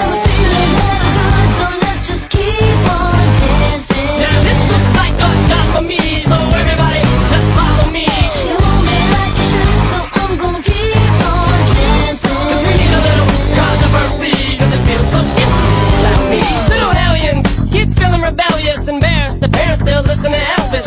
They start feeling like prisoners helpless, till someone comes along on a mission and yells, a visionary, vision is scary, can start a revolution, polluting the airwaves, a rebel. So just let me revel and bask in the fact that I got everyone kissing my ass, and it's a disaster, such a catastrophe for you to see so damn much of my ass. You ask for me? Well, I'm back. Fix your minutes and I'm tuning in, and then I'm gonna enter in and up under your skin like a splinter, the center of attention. Back for the winner, I'm interesting. The best things in wrestling, investing in your kids' ears and nesting. Testing, attention please. Feel the tension soon as someone mentions me. Here's my 10 cents, my 2 cents is free. A nuisance, who sent? You sent for me? You got me feeling hella good, so let's just keep on dancing. Now this looks like a job for me, so everybody just follow me. You hold me like you should, so I'm gonna keep on dancing. Cause we need a little controversy, cause it feels so empty without me. Just get a tasket, I go tit for tat with anybody who's talking this shit, that shit. Chris Kirkpatrick, you can get your ass kicked worse than them little limp biscuit bastards. And Moby, you can get stomped by Opie. You 36-year-old boy that bag blow me. You don't know me, you're too old, let go, it's over. Nobody listens to techno, no, let's go. Just give me the signal, I'll be there with a whole list full of new insults. I've been though suspenseful with a pencil ever since Prince turned himself into a symbol. But sometimes the shit just seems everybody only wants to discuss me. So this must mean I'm disgusting. But it's just me, I'm just obscene. No, I'm not the first king of controversy. I am the worst thing from Elvis Presley to do black music so selfishly and use it to get myself wealthy. Hey, there's a concept that works. 20 million other white rappers emerge, but no matter how many fish in the sea, it's so empty without me. You got me feeling hella good, so let's just keep on dancing. Now this looks like a job for me, so everybody just follow me. You hold me like you should, so I'm gonna keep on dancing. Cause we need a little controversy, cause it feels so empty without me. You got me feeling hella good, so let's just keep on dancing. Now this looks like a job for me, so everybody just follow me. You hold me like you should, so I'm gonna keep on dancing. Cause we need a little controversy, cause it feels so empty without me. Now this looks like a job for me, so everybody just follow me. Cause we need a little controversy, cause it feels so empty without me. I said this looks like a job for me, so everybody just follow me. Cause we need a little controversy, cause it feels so empty without me.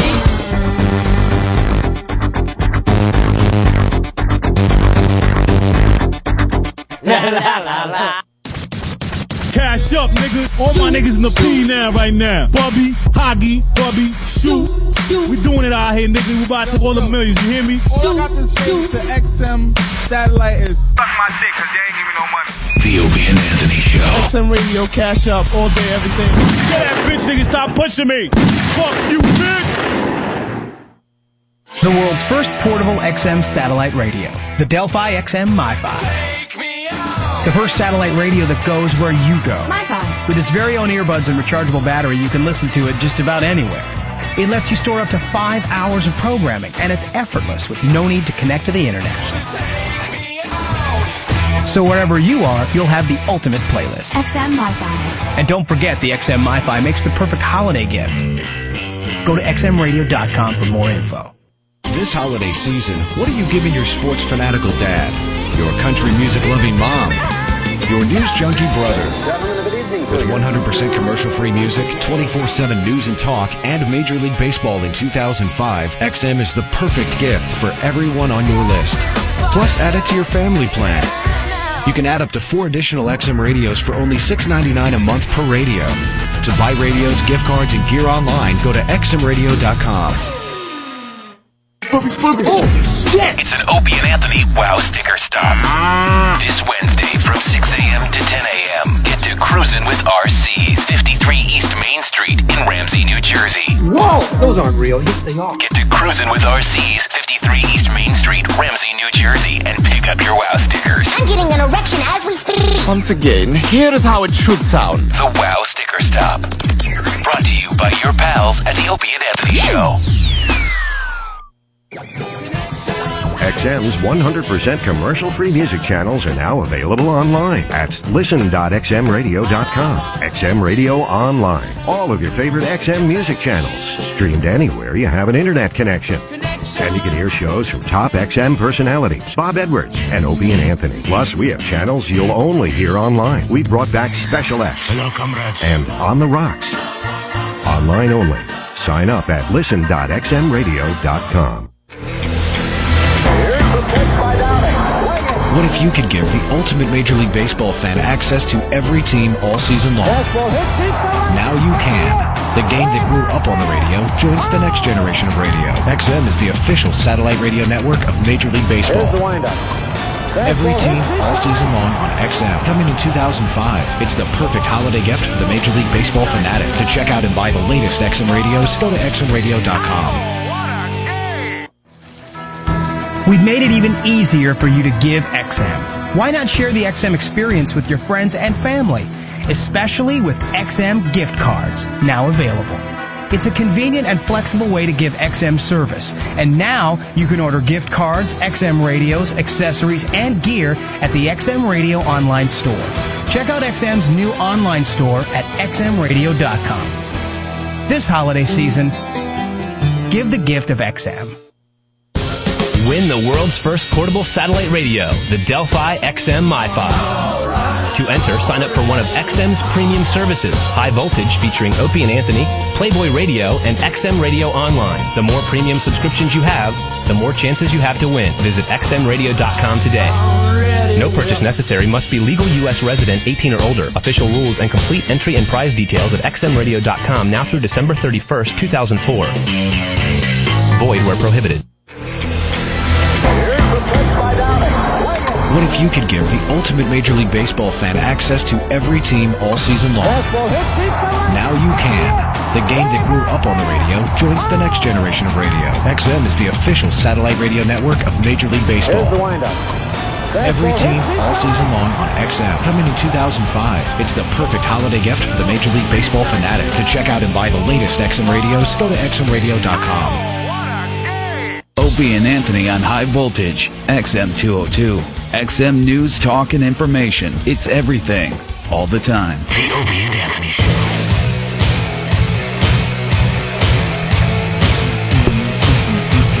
What is your problem, you insensitive asshole? You're just a tool. Was that supposed to be sexy? What was that? That first one from Planes, Trains, and Automobiles? What is your problem, you insensitive asshole? I don't know what that's from. Yes, it is. I think it is, right? Of course it is. That's outside the airport when Steve Martin is on the ground. I love that movie. Ah. John Candy with his awful perm and his mustache. Del Griffin. Wait, Griffin? Del Griffin. Black Sabbath, by the way, even though this is a cover of a Sabbath song. right. Wine Beat. Super Nut. We're back with the O&A show. We like to call it the O&A virus. If you're helping spread the word, thank you very much. We appreciate it. Spread it. We got to give away one of these My Fives this week, I believe. So I think we're going to try to get that girl to do the threesome. Why not? Is that the one we're? I think we do like gunning for. I think we do about one sex bit a week. Yeah. So we're due for one. Sure. If she does what she says, if she does what she says she's going to do. There you go. Thank you. We'll give her a MiFi.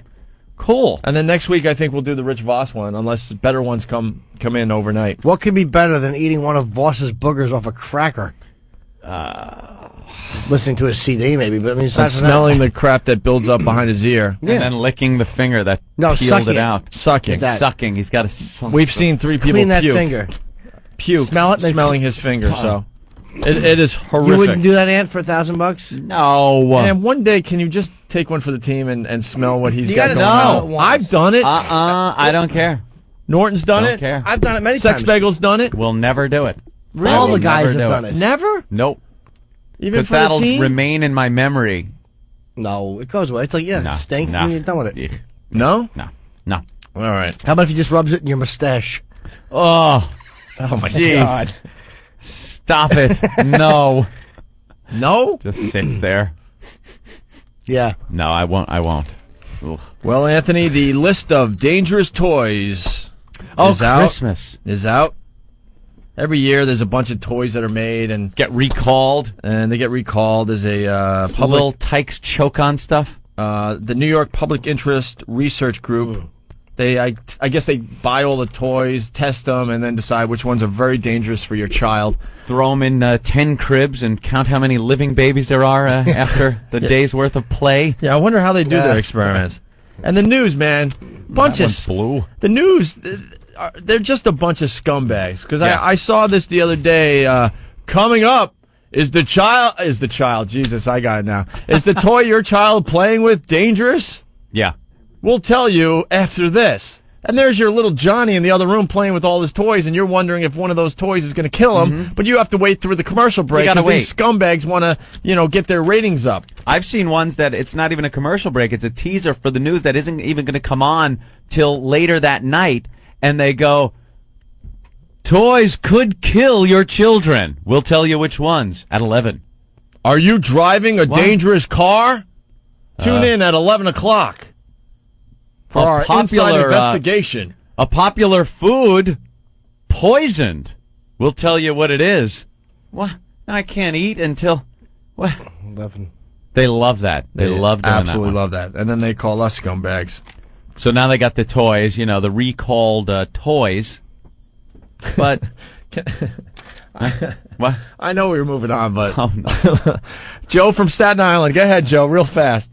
Yeah, I'm willing to walk across these boots for a Mai Tai. All right, I'm going to go fuck my sink. Later. Wow. Nice callback. What a good call. Yeah, he knew exactly how to make a call to a radio station. And he's gone. I like the people that just know how it's done. Oh, yeah. In and out. That's it. That's it.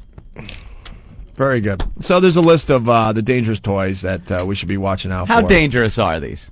Not really that. I don't know. I've never heard of any of these things. Jimmy. What? I see you Don't lift your slipping cheek. a cheek off the chair. I Holy did ass. not do it. Did not do it. I promise you I didn't do it. Then what the hell is that? I lifted my cheek, but I was afraid if I eased it out, it was going to be a butterscotch pudding extravaganza. A Tippy Tom undies? Yeah, especially after one of those nice smoothies. That's the last thing I knew was blasted into my socks. So I stopped. Choking hazard toys not properly labeled. Fun Years Music Big Drum musical set. What if... Hot Wheels rev up cars. Oh, you know what toy is really bad this year? Fist of drunken father when child is talking loud when supposed to be in bed. That's a really dangerous one. Careful. Careful of that one. Could cause bruising. Did that happen to you as a kid? No, it didn't. But you got to be careful too. The black kids are having a little problem with the toy this year. Yeah. Is that there's this toy called Teacher's Mouth makes your penis wet in certain parts of Long Island. I love that woman. I can't get enough of that. She's a hot very chick. Hot. She was very hot. And you know the kid's blonde not teacher. mad. And the kid's not mad. The little kid couldn't be mad. He's probably pissed at his brother for C-blocking. Ratting him out. Yeah. Wait, what was that story again? Which one was this now? He was an 8-year-old kid. Oh, the the teacher 8-year-old. couldn't get enough Wait, of him. Oh, that blonde? That's her. Yeah. I thought that was the other blonde from the other one that... Oh, maybe it is. Maybe I'm just building it up. Damn it. I think that kid that the blonde was with was older than 8. He was 12. 12. Oh, was he? There's one that was 8. See, I think if you're 12 years old and your teacher wants to bang you, you're really into it and very happy that it's happening. If you're a boy? Yes. Yeah. But if you're a girl, then there's all Then sorts it's of problems. creepy. Then it gets... I don't know. I mean... It's such a but it's such a double standard. Well, it it really is. is. Just saying, people sometimes... I dreamt of that crap when I was 12 years old. Without, you? oh my God, your teacher banging you? Your hot teacher that was only you thought they were old at the time, but they were probably only 23, 24, just out of, college. 10 years older than you. 10 years older. Of course I dreamt of that. Yeah. I wouldn't have told my brother. I would have enjoyed every minute of it. I didn't have any hot teachers, though. I had a hot French teacher that everybody wanted to bang. She knew it. She wore like low-cut, tops and everything, had really nice French boobs. French boobs? Just nice, milky white. The hair on the sides of them? No, well, I don't know. That's a good point. And then she had that nice French accent. I mean, she knew it, too. Oh, she was really French. She was a little sex kitten, yeah. Ooh. So.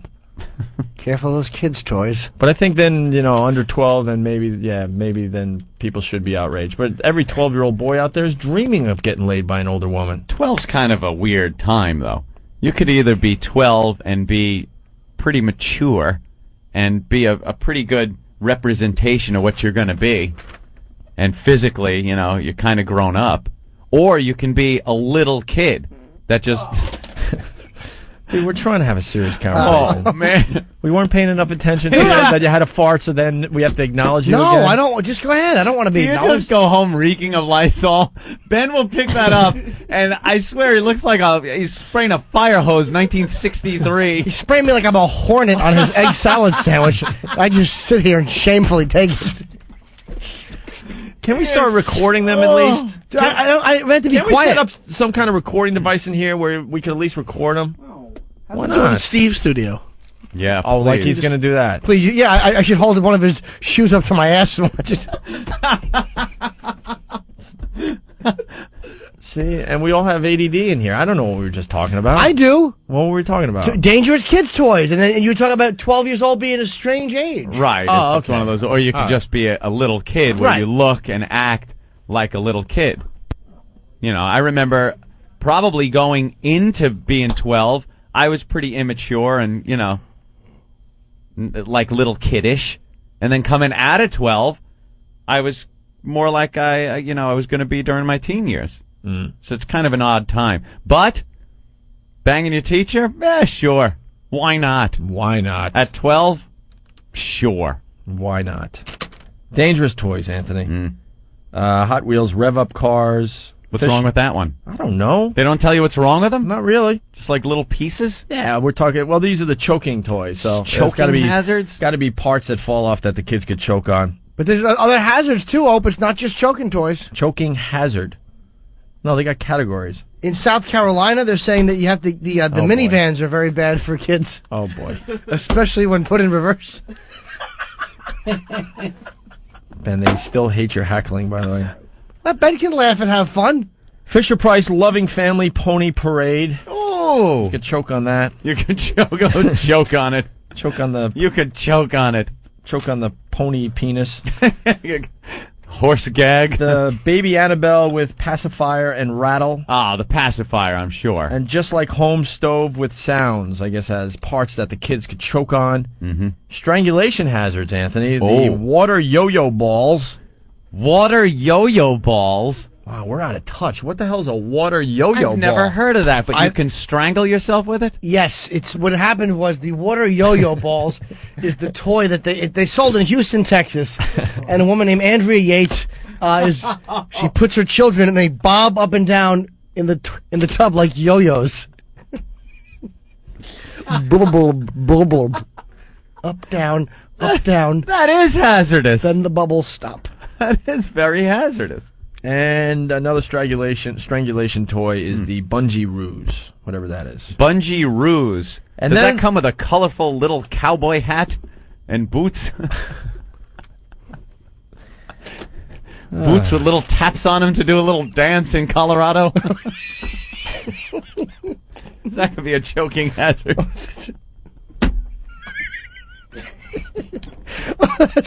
Oh, by the Garrett, little blonde wispy hairs not included.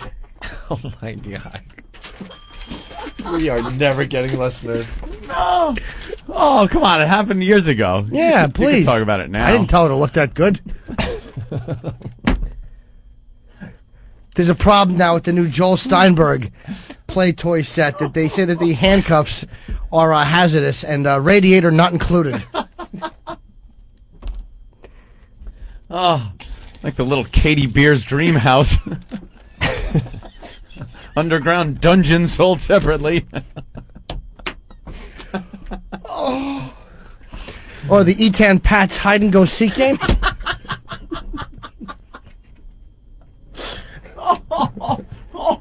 Little Adam Walsh bobblehead doll. All right, I'm going home. Spring sold separately.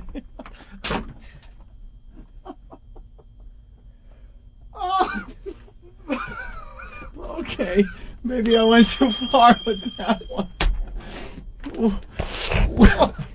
God, that is horrible. I knew that one was going to be Tragedy. Good news, though, What Anthony. was sold separately? The spring. Torso not included. Holy shit. Oh, that's awful.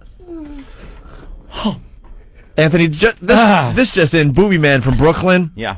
A lot of the children's toys are Steve resistant, so that's good news. All right, very good. Whoa. No, this would be really awful right here. You don't even want to joke about that too soon. Oh, no. Too soon. It only happened 2 No, days you ago. can't. Here's a little rule in comedy. You don't make fun of something before the dental records are back.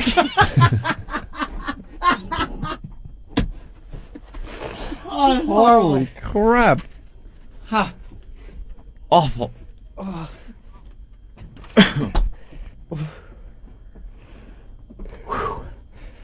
Oh.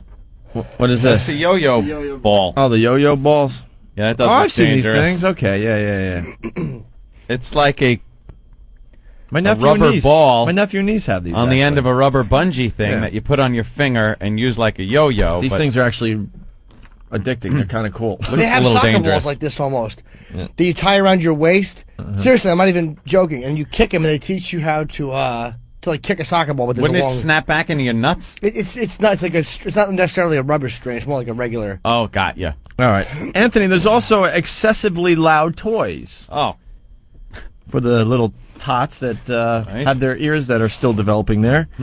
The Barbie Princess musical CD boombox and the Elite Operations M1 tank from Jeffrey Inc. Little loud. And then potentially toxic toys. There's a couple that made that list. Toxic. Hello Kitty Star Glitter nail polish and Sculpey oven baked clay.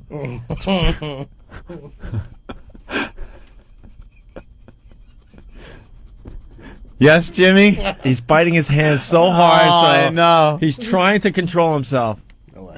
No way, he says. See, Wow, even Jimmy he's got has a line. He's got a line. Just think of some of the things Jimmy has said on this show, and there's something in his head right now that he deems too offensive to say. Just think of how horrific that must be. Well, I think the listeners want in. They want to help out the parents out there. Yes, right. Nick in Michigan. I think you forgot to mention one of the hazardous toys. You forgot the Chiving Little Outdoorsman kit. Watch it out, guys. I think that's that hunter. Yeah. That was out there shooting his fellow hunters. Yeah. Yeah, that would be bad. Kevin in Boston, what's up? Yeah, the station nightclub playset comes with Steve boots. The what? The station nightclub playset Comes with Steve Boots. And a great white CD with it. Oh. All right. Oh. Yeah. Well, I guess what we were going to try to do here today was talk about some of the toys that we grew up with, which were a lot more hazardous than the toys we just mentioned. The Robert Reed T-cell yo-yo that doesn't come back up, just drops.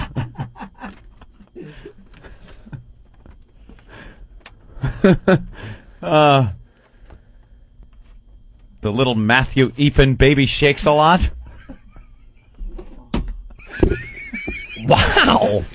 British nanny not included.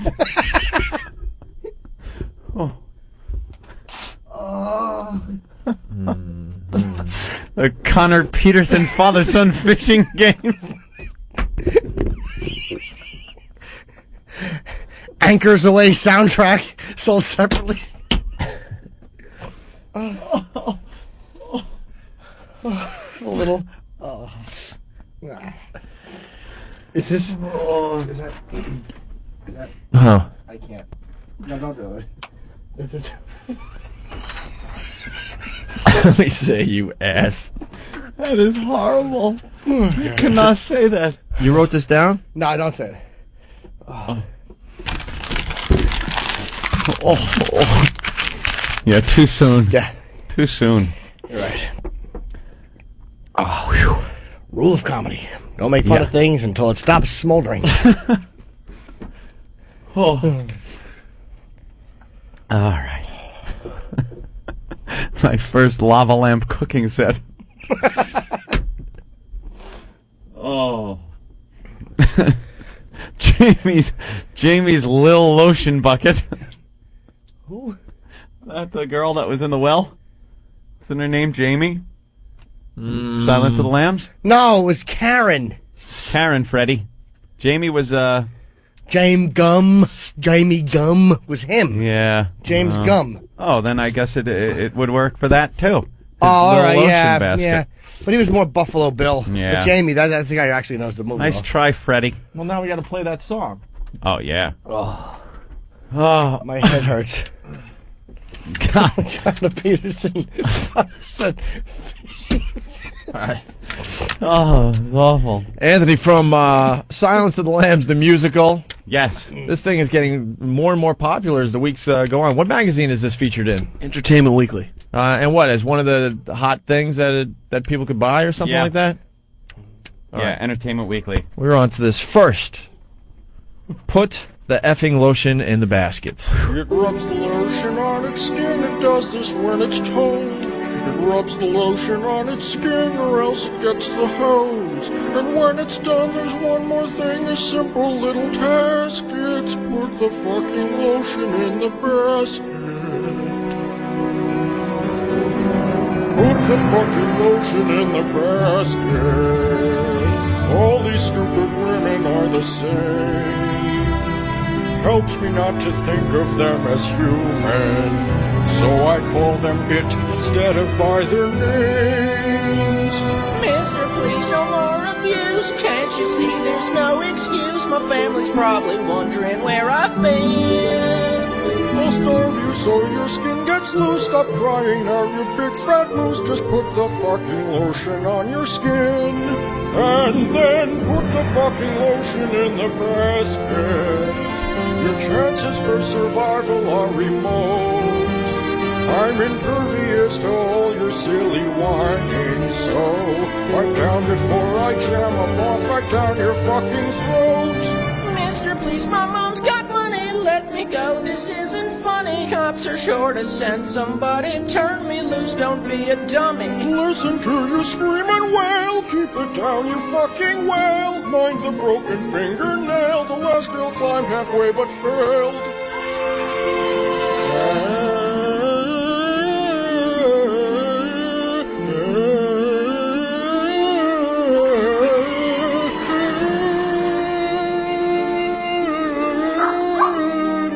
Precious? She's down here, you piece of shit.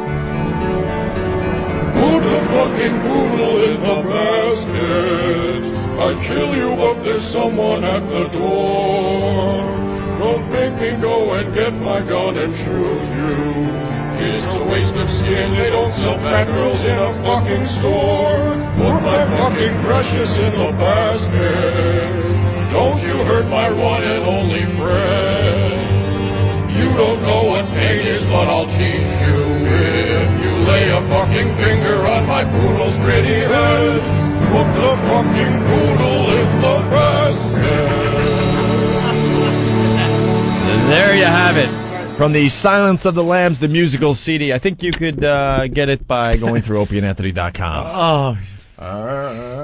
And they're still coming in. Dangerous toys, Anthony. See, the second you think the listeners are offended, they start sending in some real Oh my God, stuff. they take it to the next level.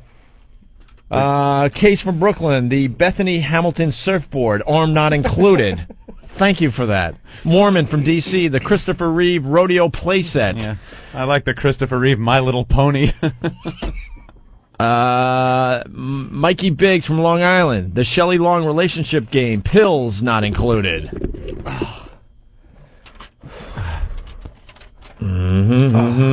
That song is so addicting. The Abu Ghraib Lego people. You stack them up. People are horrible. Let's go to Steve. Hey, how you guys doing today? What's up, Steve? I got one. Well, actually, I got two. The first one is the Little Doggy Company's portable radio for children, known to cause back strain and herniated discs while moving it from place to place. Very good. The other one is the Jeffrey Dahmer kitchen set, hands not included. He likes it. He's laughing. He just laughs at it. Having his own thing. Tony from Chicago, what's up? Hey, what's up, boys? Hey. You left two gifts off the list there. The first one's the Joel Steinberg Louisville Slugger, and the second's a Susan Smith child safety seat. Not bad. We did both of those references already, but they're not bad. John from Denver? John Benet Ramsey dress up in bondage kit. Oh. That is rough. Mike in Allentown. Hey, how's it going? Home of the Bear Man. They're on down here. Right. The one that you guys left out is Siegfried and Roy Lion Tamer kit. I'd like to know who Siegfried and Roy are. I know. It's Siegfried. Siegfried and Roy. All right, so when we were growing up, the toys were a little dangerous, right? The Noreen Shatner snorkeling kit. Yeah. Can't remember any of the toys that we grew up with anymore, but we're talking about like lawn darts.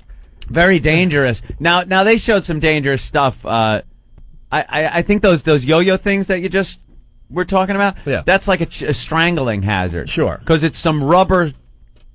I don't know. Stretchy it's a rubber thing. stretchy thing on the end of it. It's like a rubber bungee, and on the end of it is a rubber ball. So I guess if you wrap it around your neck, you could strangle yourself with it. But it's nothing these days compared to what they used to sell as toys and not recall as kids.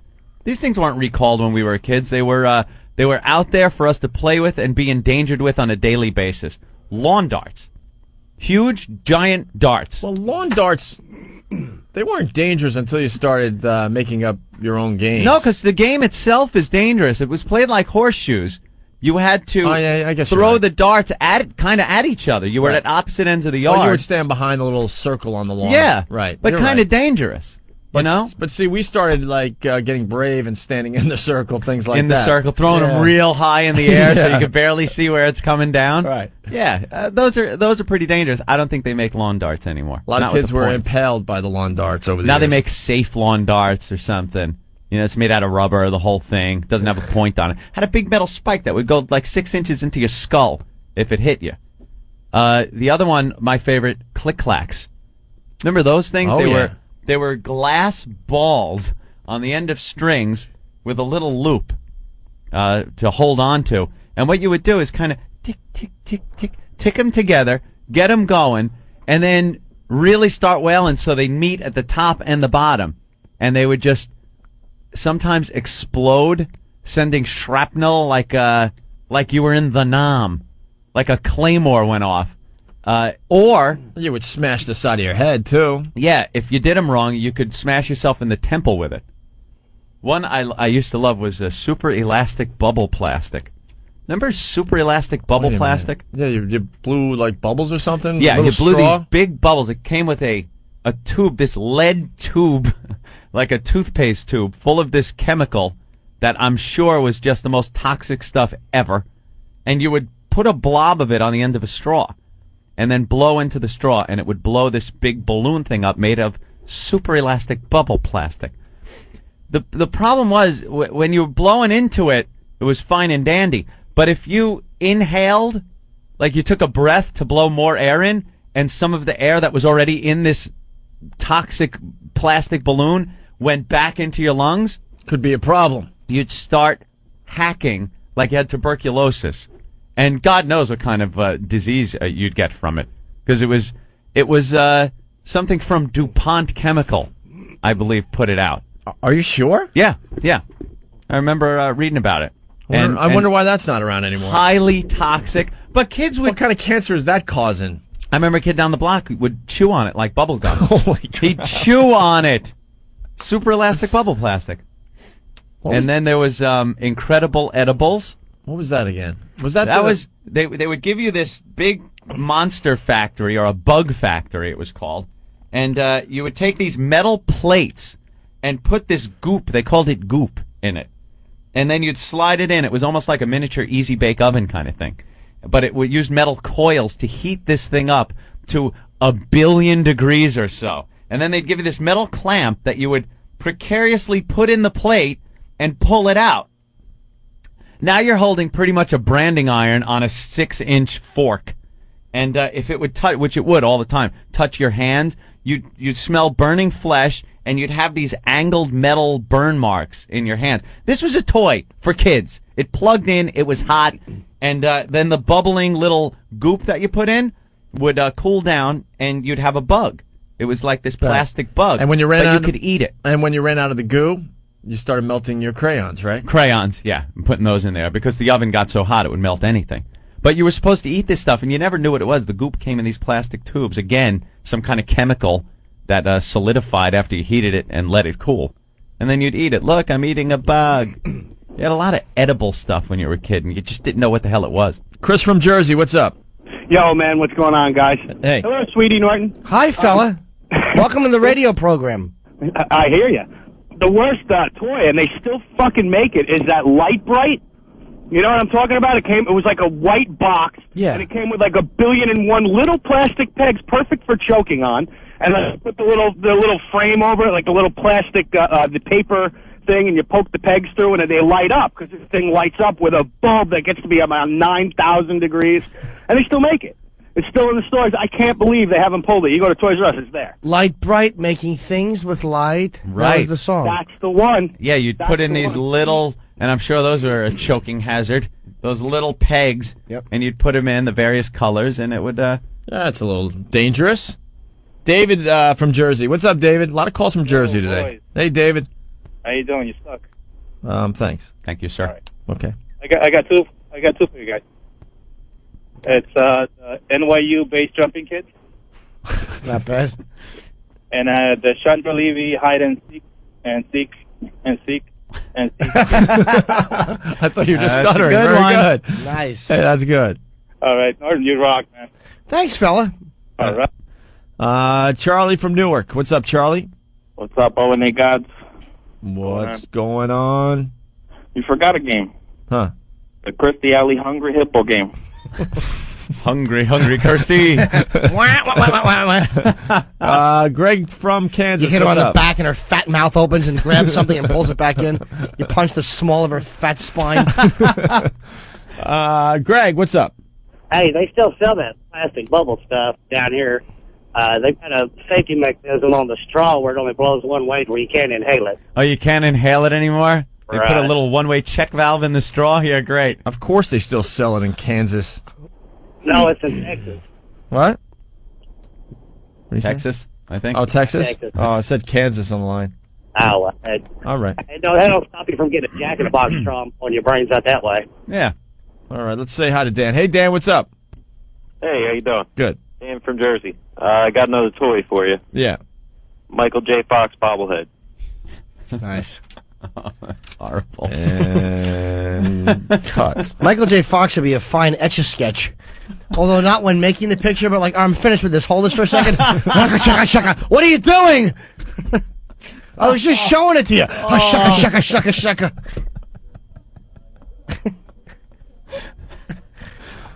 Try to show him your etch-a-sketch, and he just ruins it.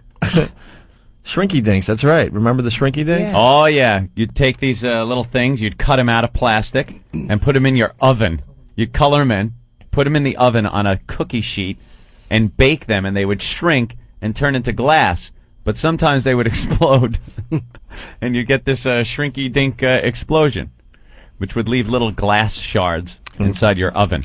Cause fires. Mm-hmm. Remember Digger the dog? Dig and he goes with you when you explore. Just pull his leash. He's your dog for sure. It was this awful plastic dog. You just walk it, it would just go, arr, arr, arr, arr, and it just sucked. I guess it's sold. You got the worst toys growing up. I didn't get that, though. It's just a little puppy you could pet.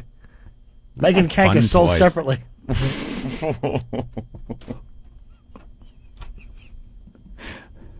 That is really awful. Jim from Center Reach. Hey, Jim. Hey, how you doing? Good. How about the Rock'em Sock'em Master Pobots? You guys suck. We're moving on from the Master Po thing. Please do me a favor and move on from that. Thank you. Thank you. All right. We should. I used to get beat with the Hot Wheel track. Hot Wheel track, yeah. Yeah. Yeah, that was the a other good thing one. growing up. The parents would use our own toys to beat us up. How degrading is that? I definitely got some spankings with the Hot Wheel track. Hot Wheel track, that orange length, that 3 Across foot the length legs, of track. Upper legs, wham! They could leave 2 different welts. The bottom welt, which would give you the little notch that you used to put the little tongue into. To the notch you'd put the tongue in to stick the tracks together. Or they turn it upside down where you get the 2 thin rails from the top of the track, which would leave 2 really nice welts. Look like cuts. I like color forms when I was a boy. Another dangerous choking hazard. I would smell them, though. The plastic always smelled good when you first open them. Oh, that's right. I forgot about that. You peel back the color form, and you smell. I'm weird The with smell of a brand new set of color forms. Fantastic. That was very nice. When you smell new books, right? You got to smell a new book, especially with shiny pages. I'll smell one, and I always hate when my face leaves grease on the page. But do you ever only smell the page once? I can't smell it more than once, or I feel like the smell is gone. It is. Right? Like the little dittos you'd get in school. When they take one and hand it back, hand the pile back, and you'd smell it. Yeah. But then, alas, it was gone in a second. Yep. Once you smelled it. Yeah, dittos. I used to smell We so need to take a break. Why? Who's on the hotline? Someone's calling in. Oh, the Mabel King jump rope. Or you could pick up the Rich Voss speak and spell. Oh, that's hilarious. Mabel King's jump rope. That's a good one. Who's on the hotline, Ope? Vacuum I don't know. I'm form. still waiting. Who? Big Kev. Hey, Big Kev. Hey, what's up? What's up? You guys didn't talk about BB guns or disc guns or... Yeah, those were toys as a kid. They would give you BB guns. You can't get a BB gun anymore. Well, you can't just go in and buy one. You know, like a kid can't go in and buy one. You have to have an Yeah, adult. You have to have an adult with you. Exactly. But as a kid, you used to be able to just go in, buy a BB gun, go in into Every the little woods, kill mom everything, and pop store. shoot your friends. How old were you when you got your first gun, Anthony? First gun, 12? 12 or 13. Yeah, pistol.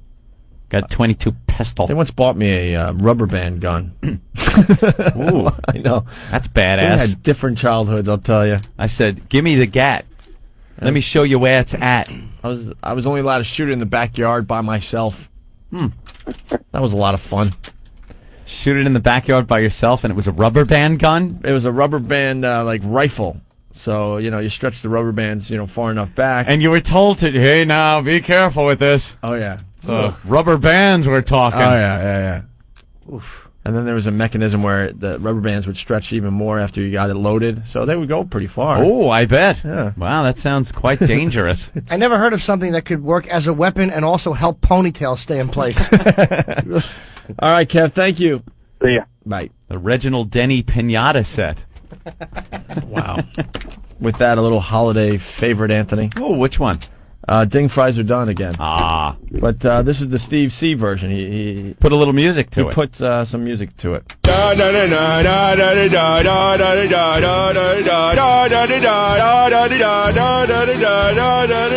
work at Burger King making flavor whoppers. I would paper hat. Would you like an apple pie with that? Would you like an apple pie with that? Ding by the dun, ding by the dun, ding by the dun, ding by the dun. I gotta run, I gotta run, I gotta run, I gotta run. Don't buffer fun and hop out of any hurt man, so the skin dry. Would you like an apple pie with that? Would you like an apple pie with that? Where is the bell? Wait for the bell. Can't hear the bell. Where is the bell? Ding by the dawn, ding by the dawn, ding by the dawn, ding by the dawn. I was a boogie king making paper whoppers. I would pay my hat. Would you like an apple pie with that? Would you like an apple pie with that? Ding by the dawn, ding by the dawn, ding by the dawn, ding by the dawn.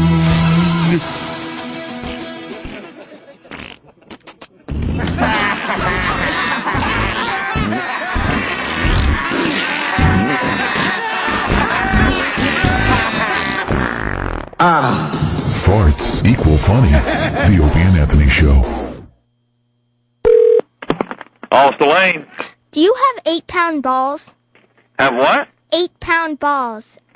I got a 9-pound ball, and I got some 8-pound balls, but they don't have any fingers in them. You know, you get any holes drilled in them yet. You could actually throw it, without finger hole if you want to. Okay, okay, let's start over. I've got some 9-pound. Let's start over. Do you have 8-pound balls? I've got some 8-pound balls that don't have them drilled yet. I got some new ones. Say yes or no. Yes or no? I've got 8-pound balls, yeah, but they're not drilled yet. Say yes or no. Do you have 8-pound balls? Well, can you understand English or not? I said I have some brand new 8-pound balls that don't have finger holes drilled. We're just asking you. Say yes or no. We don't care about the holes. Oh, yes, I have 3 of them, yeah. Then where do you buy your underwear? You suck. You jerk.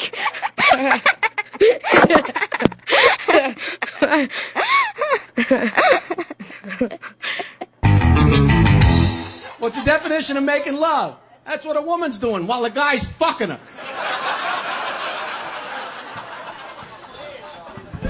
Why do women have 2 sets of lips? So they can piss and moan.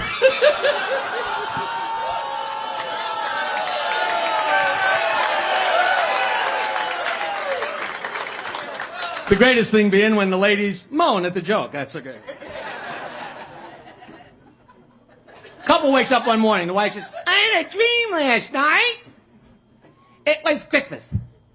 And the tree was decorated with penises. Long ones, short ones, black ones, white ones, circumcised, uncircumcised. At the top of the tree was the perfect penis. Husband says, is that mine? She says, no, yours was being hid by one of those little lights.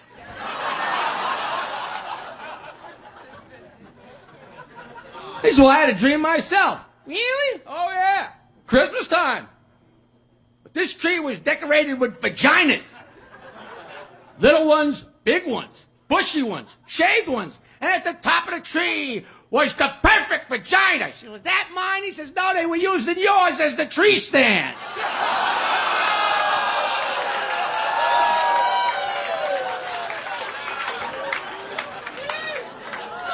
How do you turn a fox into a cow? Marry her.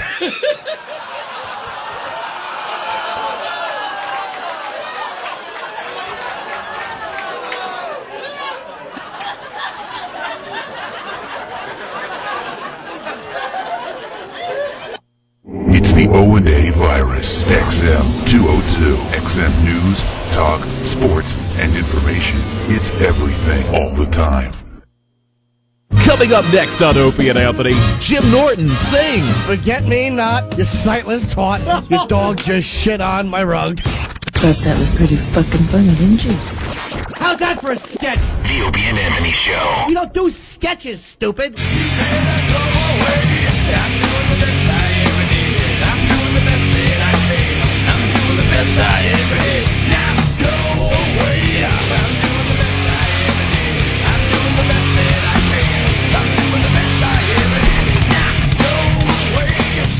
And we're back with the Opie and Anthony Show. Lots going on today. What would you do for a MiFi? Oh, yeah. You can send in an email after the show to opieandanthony.com. I think we're giving one away a week for the next 5 or 6 weeks, something like that. One a week. Well, we get so many memos and emails, it gets all confusing. But who does? You get a lot of those? Yeah, because I don't pay much attention. Because your email box has been filled up for about 3 months. And Everyone I care about has my email address that I use. The other one? So you don't care about the listeners? You don't read their emails? You read them. You tell me everything I need to know. Pretty much it. That mailbox has been full. You know why? Remember, I did empty it once. I really did. I emptied it out, and I started looking into it. And to sort through one person that's a fan of the show, I had to go through about 50 Viagra spams. Cialis. Hey, what? Real estate. Fake Rolexes. Yeah. I could. Your mortgage has been approved. I need help in Zimbabwe. Please send me your bank account number. Arafat's wife just emailed me, by the way, with one of those. Oh, really? Yeah, I answered her back. Nice. All right. Make some money in the transaction. So you can send an email to opieandanthony.com and tell us what you would do for a My Five. We got some good ones so far. Let's say hi to Marvin the trucker. What's up, Marvin? Hey, guys, I want to know exactly when are y'all going to get real comedy in there? When are we all going to get real comedy in there? What do you consider real comedy, Marvin? Let's see if we can find a middle ground here. Oh, very good, Jim. Yeah, what makes you laugh there, Marvin? Well, I don't know, but I know one thing. Y'all more or less sound like Bob and Tom right now, if you all ever heard. Oh, my God. I've never heard those. To be very honest, I've never heard Bob and Tom. They laugh at the stupid shit. I hear they're terrific, Marvin. I hear those guys are terrific. Bob and Tom, huh? Marvin? Yeah. Marvin, what you say? We ask you what makes you laugh, and you go, I don't know, but you have to know what makes you laugh. Apparently funny people, which you're not. Well, Marvin, give you're not us an example. You're not answering the question. You're being a passive-aggressive hillbilly. We're giving you a chance to speak, and you're not. Yeah, you're being very hurtful. Hillbilly? Yeah. I do believe we make people laugh every day. So to say we're not funny, y'all do have. Maybe our sense of humor is not your cup of tea. So we're saying, what do you? Yeah. What makes you laugh, Marvin? What makes you laugh? Let's go. What makes me laugh? Give us a movie, a TV show, a comic, something that makes you laugh. I can't think of the guy that you had on there a while back ago that sings, and y'all had him go down in the restaurant and everything. Oh, John Valby. Yes, now he was terrific. Yeah, but John Valby also laughs while he's doing it, just like Bob and Tom and just like Opie and Anthony. No, but he's funny. He's funny. You two guys aren't. There's more than two of I think they ought to get rid of one of you guys and get him in there. Not your cup of tea, Marv? I don't know. You like a little music behind your comedy, do you? You prefer a little background music in the comedy? Go ahead, play the hillbilly song. Go ahead. No, we're not going to play. We don't have a hillbilly song. We don't carry that garbage. And you definitely don't sound like a hillbilly, so why would we play the hillbilly song? Y'all called me hillbilly a minute ago. Listen to you. You're a dumb guy, and I'm not even being funny. Okay. Thank you. You're a dummy. Okay, thank you. There you go. Good comeback. So I'm paying $2 extra for you guys, so I must be a real. You really are, 'cause that's probably 4 hours worth of work for you. You fucking minimum wage idiot. Oh, fuck you, minimum wage my ass. Hey, minimum wage my ass. You are stupid. What do you do for a living, Marvin? There you go. What Good. do I do? Yeah. I'm a trucker. All right, well, we can't shit on truckers. Yeah, we like most truckers. Yeah. Well, I don't know. I hear y'all shitting on truckers all the No, time. you don't, stupid. You do not. You're a hick and a liar. At least stop being a liar. The truckers are keeping the show alive. You kidding me? They've You're been a spreading liar. the virus all over America for us. You're a filthy liar. Oh, okay. I don't hear y'all on here talking about truck drivers. I don't hear talking about truckers. Yeah, you really are. You make the blue collar tour sound like Woody Allen. You really are a fucking dummy, Marvin. Thank you. Thank you. Marvin, if you had a sense of humor, you would be laughing because that's really That's a great line. That's a great line. And you sat there in your rig and your awful hemorrhoids and just took it and went, thank you. Thank you. You sound like half of Carol Burnett's sketches, you aggravating. What the hell? Y'all have a Merry Christmas and fuck you. There you go. All right, Marvin. Later. I hate the people that complain. It's only $2. I don't mind them complaining, but if you have don't a like the reason. show, then cancel. What can I tell you? That's right. The only thing we say about truckers is that they go on and on because they're kind of lonely out there. That's it. That's the not only shitting thing. on them. Not at all. I hear you shitting on the truckers all the time. Well, let me tell you. Oh, God, that guy with that voice. He's a fool. I've got to put on my hood and talk about the chagger. Jesus. You concrete walkers. Look at you people with all your fancy equipment like shoes and socks and whatnot. You people think you's better than me 'cause you do things like get haircuts and clip your fingernails. Well, let me tell you something. Just 'cause you have evolution and it hasn't made it to my part of the state yet. Just 'cause you walk upright don't mean you's better than me. Just 'cause you come down from the trees don't mean you's better or smarter than... Oh, brother. I think we gave our listeners $2 worth of humor today. $2. $2 lousy That's dollars. a whole month's worth. That Marvin really stinks. Yeah, we figured it out. How much is it a day? 7 cents a day? 7 cents a day. You don't think you got 7 cents worth of humor today? Fat Sally Struthers doesn't even ask for that much. Humor is that's one Jim Norton line. That's one funny phone call. That's it. That's 7 cents. How about this, Marvin? We're if you're in not bonus enjoying time now. If you're not enjoying the show, why don't you drink a fifth of whiskey and then drunk drive into a school bus? Why don't you do that? Why don't you flip your rig into a school bus? All right, Jeff, plow through it. Jeff, what's up? Yeah, that guy was just trying to give those truck drivers a bad name. He's a fucking moron hillbilly. That guy was fucking terrible. He's a retard. See, I like your southern accent a lot better than Marvin. Yeah. Hell, I'm a northerner anyway. I'm down south here. We're all learning about each other here. You know, I'm not going to lie to you. You know, being from the East Coast and we hear someone like Marvin, it's kind of foreign to us. Yeah. There's probably people out there listening to that going, he talks completely normal. Yeah. I got to go. Keep up the good work. All right, thank you, Jeff. I got to go and Steve across on some Traeger's lawn. Nice. Come on. That's Nothing? great. Steve across? Oh, I didn't even get it. What kind of fucking memories do you have around here? I thought it was said some kind earlier, we have ADD on this show. I thought it was some kind of a. Are we making Steve Steve jokes across. today? Fire. Steve. He's burning. You see his hat? I got that. I Are you a Kiss fan, Steve? Extremely, Did yeah. you like when Gene Simmons would spit one of your shoes out on stage? I'm not laughing because I don't get it. Yeah. Every once in a while, fire? Oh, Steve. I get it now. Whereas I have to sit through silence. I'm not going to now let you get a laugh. When you said in the same gag. Wait, we did Steve jokes today? I really thought that was an expression because you were saying Chegger's lawn. So Steve will look across on Chegger's lawn. Let's say hi to Richard the trucker. I had nothing. I had silence there. I'm staring at deer looking back at me. Someone out there got it. That's right. What was that line you had? I would have had a high-pitched whistle. You'd have tilted your heads at me. Richard, what's up? Hey, how you doing this morning? Good. Good. Jimmy, how you doing? Fine, thank you, Richard. How are you? I'm doing okay. Attaboy. I just wanted to call you guys up, redeem truckers in the eyes of O&A. All right.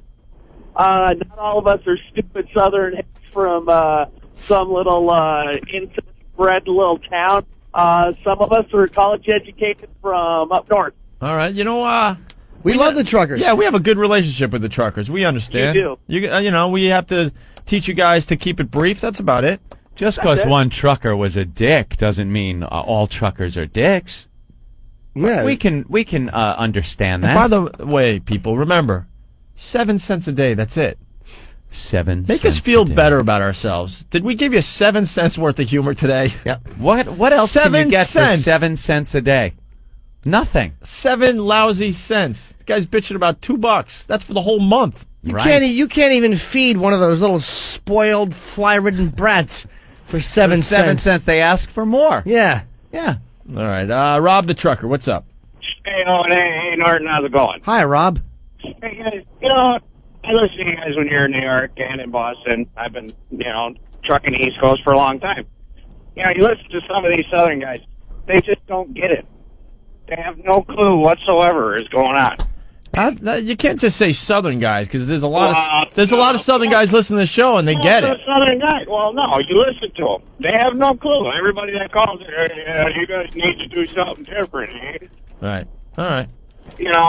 I think they're into a little more of the traditional comedy. You know, like an episode of Gilligan's Island or something. Yeah. You know, at least I know where's to laugh because they put in the laughs in there for you. You hear the people like laughing, and I knows to laugh at them parts, like when Gilligan screws up.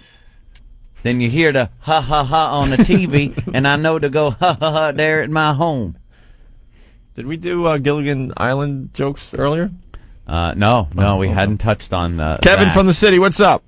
Hey, O&A, how are you? Good. Listen, Guy that can guy- build a radio out of coconut. Why can't he fix the hole in the boat? Ha ha ha. That old gag. Go ahead, Kevin. Yeah, it's funny when these guys like Marvin call up and say, you guys don't say anything funny. You know, when guys like that call, you don't really have to say anything funny. Just listen to that moron talk. It's entertainment in itself. Yeah, I want to thank Marvin. He gave everyone 7 cents of humor today. He sure did. That's where my 7 cents is going today. And as bad as you guys are, I guess he's still paying the $2 a month. So I guess who's the joker? You bet he is. And someone like Marvin will continue listening. Thank you, he will. Marvin. John from Kansas City.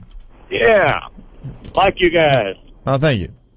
Once we got used to listening to your funny sounding accents, you're pretty funny. I know. See? Yeah, it works. I'm telling you, it works both ways. They're listening to us like, listen to these freaking New Yorkers. Certainly does. All right. Thank you, John. You bet. Marvin Nash. I like to cut his ear off. Please, don't throw Steve's shoes on me. Oh, wow. Now, see? Damn it, I laughed and I wasn't going to laugh. Hate when you're funny. That was funny. I know, it was a Steve Fire joke. We were doing Steve Fire jokes today? I get a look. We haven't done fire jokes in a while, have we? A mongoloid looking at a Ferris wheel. But someone out there laughed. They definitely laughed at that one. Probably Marvin. Okay. All right, what else? Marvin Nash. What else? Wow, we're running out of things to talk about. Oh, boy. How do I look? Well, we had the Nicolas That's Cage, awful. the Nicolas Cage picture, but that's more Yeah, of a it's visual. more of a visual. Looks like he's dating a 12-year-old or Yeah, he's dragging a miscarriage with him. married to a child. Because he's a tall guy. What is he, 6'1"? And he's married some little Asian girl. Or they're married, or They're married now. They're married. She's only 22 or something like that. 21 or 22. 21 Yeah, or she's 22, really young. He How old is married he? her. He's got to be upper 40s by now, right? Yeah. Been around forever. Yeah, and love it. they're walking down the street and they got a picture of them together, and it looks ridiculous. It looks like he is walking with a small Asian child. Looks like Oedipus in Thailand. Holy ass! What did he ever do to you? I love Oedipus. That's a good line. In Thailand. That was a great one. Where you can get a little bit of anything you want. Sure can. Can't tell if they're enjoying it or if they're hurting. Expression never changes. Just We should get this up online. Yeah, she's half his size. wow. It's ridiculous. Whatever. Yeah, that's more of a visual, unfortunately. See, if we had these cameras on, we could quickly show the people. Oh! Good point, Opie. You can just hold it right up there. Hold it right up and go, see what we're talking about? When'll that be discussed? Maybe in the meeting after the show? We have a little my phoner. God, we had that stupid It's gonna be meeting. a great I meeting. remember. The meeting that goes nowhere. Can I be in on remember, it? and I hate it. Of course you're I in have a on it. lot of questions I want to ask. We all have a You're lot of in on questions. it. We ask them all the time, and we just they just keep circling back, Are they going to circle back? circling and circling and circling, Or tee it up? and circling. I don't know. Who knows? I'm going to bring the bell into the meeting and give one every time one of those Good boy. cliches are used. Father's surprise, call girl daughter. Uh-oh. Is this a true story, or is this one of these True. Weekly World News stories? I think it's true. I'm praying it's true. I don't see AP, so I'm not buying it. Is this true, Ben? Where'd you get this You're wacky asking story? Ben if it's true? Yeah. I got it from a listener sent it. A listener sent it. No, that's legit. We use that news service every now and then. What is the news service? It's from the UK. It's some Uh-oh. UK Oh, publications. boy. The UK always. No, okay. There's always, whenever you go to Drudge, if there's some big sensational headline like cure for cancer or something is up there and you click on it, it always brings you to some UK site, some UK news site where it's like bull that you'll never hear of a week later. Well, all right. Father's I don't surprise, know. call girl daughter. An Israeli couple are preparing to divorce after the man summoned a prostitute to his hotel room only to discover she was his daughter. What are the odds of that, though? Come on. Yeah, that seems a little far-fetched. The tale of family turmoil began some months ago when the father, a businessman based in the city of Haifa, was sent by his company to a course in the resort of Eilat for 4 days. The Israeli newspaper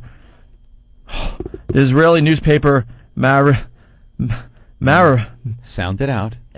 Sound it out. Ma'ariv, M-A-A-R-I-V.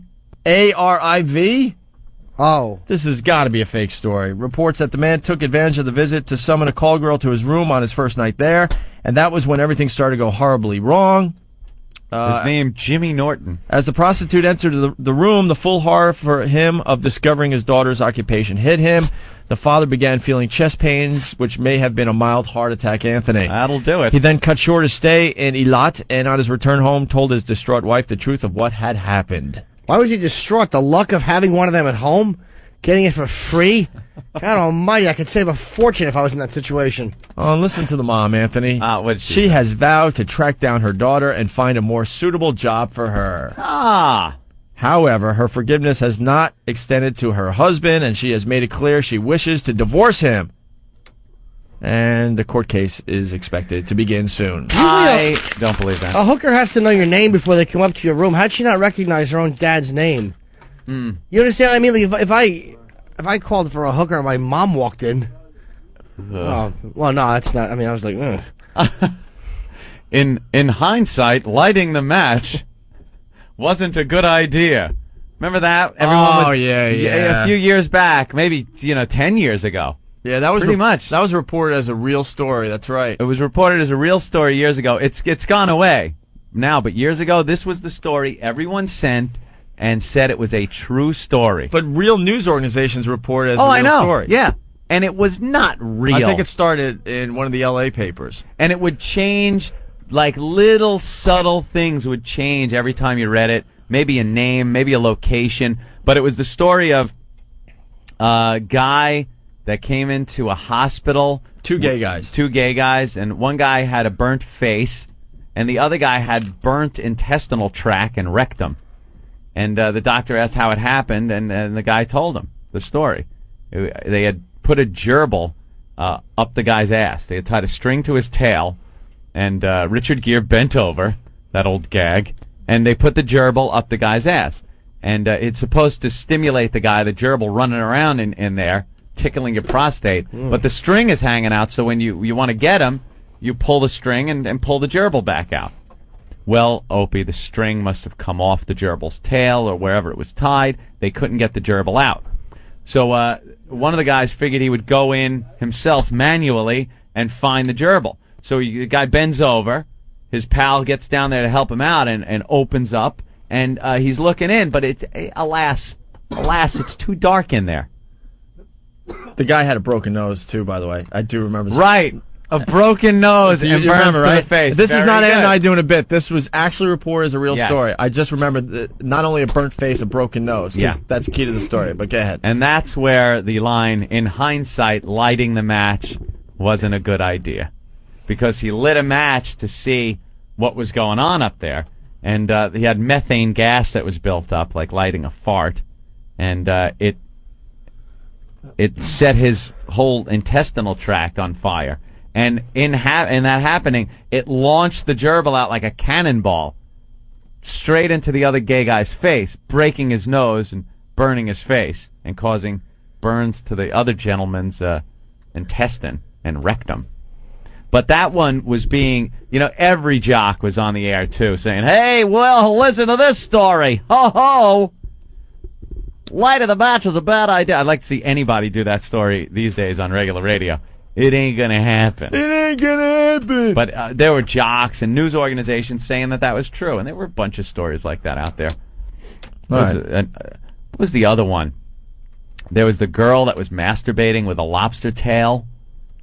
And well, that's more the urban legend story. Oh no, that one was being reported as news. Yeah, you're right. What happened? And then the eggs hatched in her vag. A few days later, or weeks later, whatever the hell. The timeline's never right. She had abdominal pains, went to the hospital. They put her in the stirrups and opened her up, and all of a sudden these baby lobsters just start pouring out of her snatch. It's cruel. Because as she was masturbating with it, it laid eggs. Right. And the other one is the woman that... hold on, let's think about this. It gives me the heebie-jeebies. What? She had a boil on her tongue, Uh-huh. and they went. She went to the doctor, and they lanced it, and all of a sudden maggots started pouring out of her tongue, and they couldn't believe where it came from. They didn't know where it came from, and they tracked it down to her licking an envelope and getting a paper cut from the envelope. And the envelope was so old, sitting on the shelf, that flies had laid their eggs on the glue. Stop. And when she did that, it cut her and put a fly egg in her tongue. Those are all stories, though, that people talk about like they're true. They're not so much like the urban legends of the wedding where they turn over the plate and there's a picture of the bride having sex with the best man. Because these are supposed to be news stories. Right. I'll tell you a true one. This did happen. No, it didn't. Shut up. Absolutely. I'm just saying This that. is all about parasites and stuff. And this one guy was somewhere in the woods, and he fell, and he got these weird parasites in his skin, and they burrow under your skin, and they like all the way up his arm and his chest. And they're like little maggots, but you could actually see them move under the skin. Stop it. And he itched. He couldn't sleep for 7 months. I mean, he slept, but it was on and off. Captain Kirk, they put creatures in our bodies. Creatures in your body? Where'd they put them, Checo? And they'd crawl around. That was true, yeah. That was just the same. There was the whole story. But they really were little parasites. All right, in honor of Gerbil Guy, why don't we play Stephen Lynch Gerbil? We'll come back without taking a break, and we'll finish the show with what did I learn and let's see what all kind that of stuff. education Have a you meeting. people got today. Yeah, why not? Hit that. I bought a gerbil at the petting zoo. If Richard Gere can do it, I can too. I get undressed, I start to lube.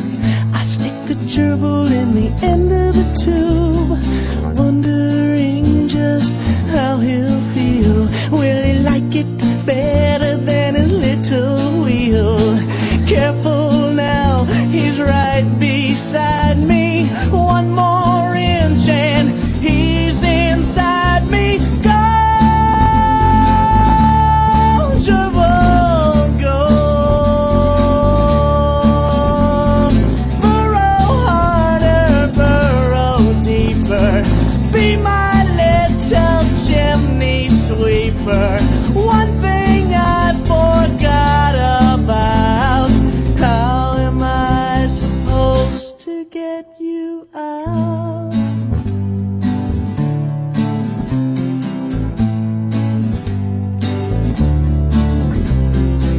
So now my gerbil's on easy street. It's warm and cozy and there's plenty to eat. The situation is beyond my control. Gotta find a way to get him out of his hole. I try crowbars, I try wires. I almost had him with a pair of pliers. I tried cheese, but he's not biting. I wish this wasn't so exciting. Go, gerbil, go. Jesus, I am such a sucker. Please get out, you furry fucker. I think I am getting ill. Suddenly, he's very, very still.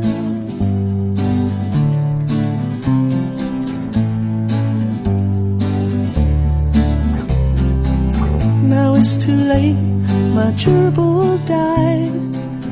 I guess I have committed germicide. Here's some advice, it's very clear cut. If you love your gerbil, don't stick him up your butt. Don't stick him up your butt. Little furry gerbil in your booty hole. Don't stick him and you put him in your chest and I won't come out and I'm on a fucking day and I put a paper down and I still him up a do up a do up a day and a young dash and him ding ding. Yeah. Stephen Lynch, the Gerbil song on the Opie and Anthony Show. as we limp to the finish line here. Any more Stephen Lynch songs we could play that make sense? That one was topical. Yes, of course, because I'm smart. I'm smart. JP from Long Island, what's up, buddy? Sitting in that chair all hunched down. I'm smart. Yeah, what a waste. Not dumb like everyone says. Come out in the boat and shoot him. Jim, you falling asleep over there? Not at all, Ope. Just stretched out, thinking and listening. He's relaxing. Doesn't for help the the mood of the show here. We're all tired, and you're looking real tired. Dude, I'm tired. which I've isn't been up helping. since yesterday afternoon. I have a little cyst on my back, which I've had for 3 years. You do? Yeah, it's nothing. It's fatty. Where? Right by where my back meets my. Your ass crack? Yeah. Like your tailbone? Might be an extra nipple. That's nothing. I had a That's doctor. common thing. People get that, but it hurts really bad. No, mine's not bad. It's just if I'm just sitting on it with my belt digging into it. Ugh. Little fat knuckle in my back. Let's Does see it what JP. smell when you rub it? No. Let's see what JP has. JP. What's up, fellas? Hey. Yeah, I wanted to bust on Ant, man. Why? He moved from, Huntington. He moves up to Great Neck. I went from this times. I went from Huntington to Brooklyn to Great Neck, my friend. That's right. You might as well stay in Brooklyn with the Jews, because that is the crankiest area ever, bro. Oh, I agree wholeheartedly. I love my cranky new neighborhood. I don't talk to anybody. I just have to. The only thing I really have to deal with is old Jewish ladies trying to make sure they don't lose out 5 cents at cash registers. The one good thing, dude, you gotta admit, before they get old, you got some hot Jewish moms up there. I don't know. I haven't seen any. I just see old Jewish people. Dude, look around. They're up there. You know what though? There's Indians too. Not woo woo woo Indians. There's the the high end dot head Indians, the ones that become doctors and stuff. Mercedes-Benz style. Yeah. So it's God, who farted? Holy Jimmy. crap! No dude. one did. Holy Jesus! Jesus, no, dude, no, that's a the bad worst one. ever. Holy shit! I can't breathe. Steve, spray it right on him. That's what we do now. What are you doing? It's nothing on me. I didn't do anything. You're lying. You're a lying fuck. Dude, why do you have to fart every morning? Oh my God! It smells like a dog took a dump on the rug. My whole stomach is percolating because I'm trying to hold him in. All right, I'm trying to be out. nice Jimmy, about it. Thank you, sir. I like my cranky neighborhood. Chris from Jersey, what's up, Chris? I got an early. What did you learn, guys? Oh, good. Let's get moving here. I learned that the CNC TV is combustible. Oh, very good. Hey, Jimmy. Sir, please.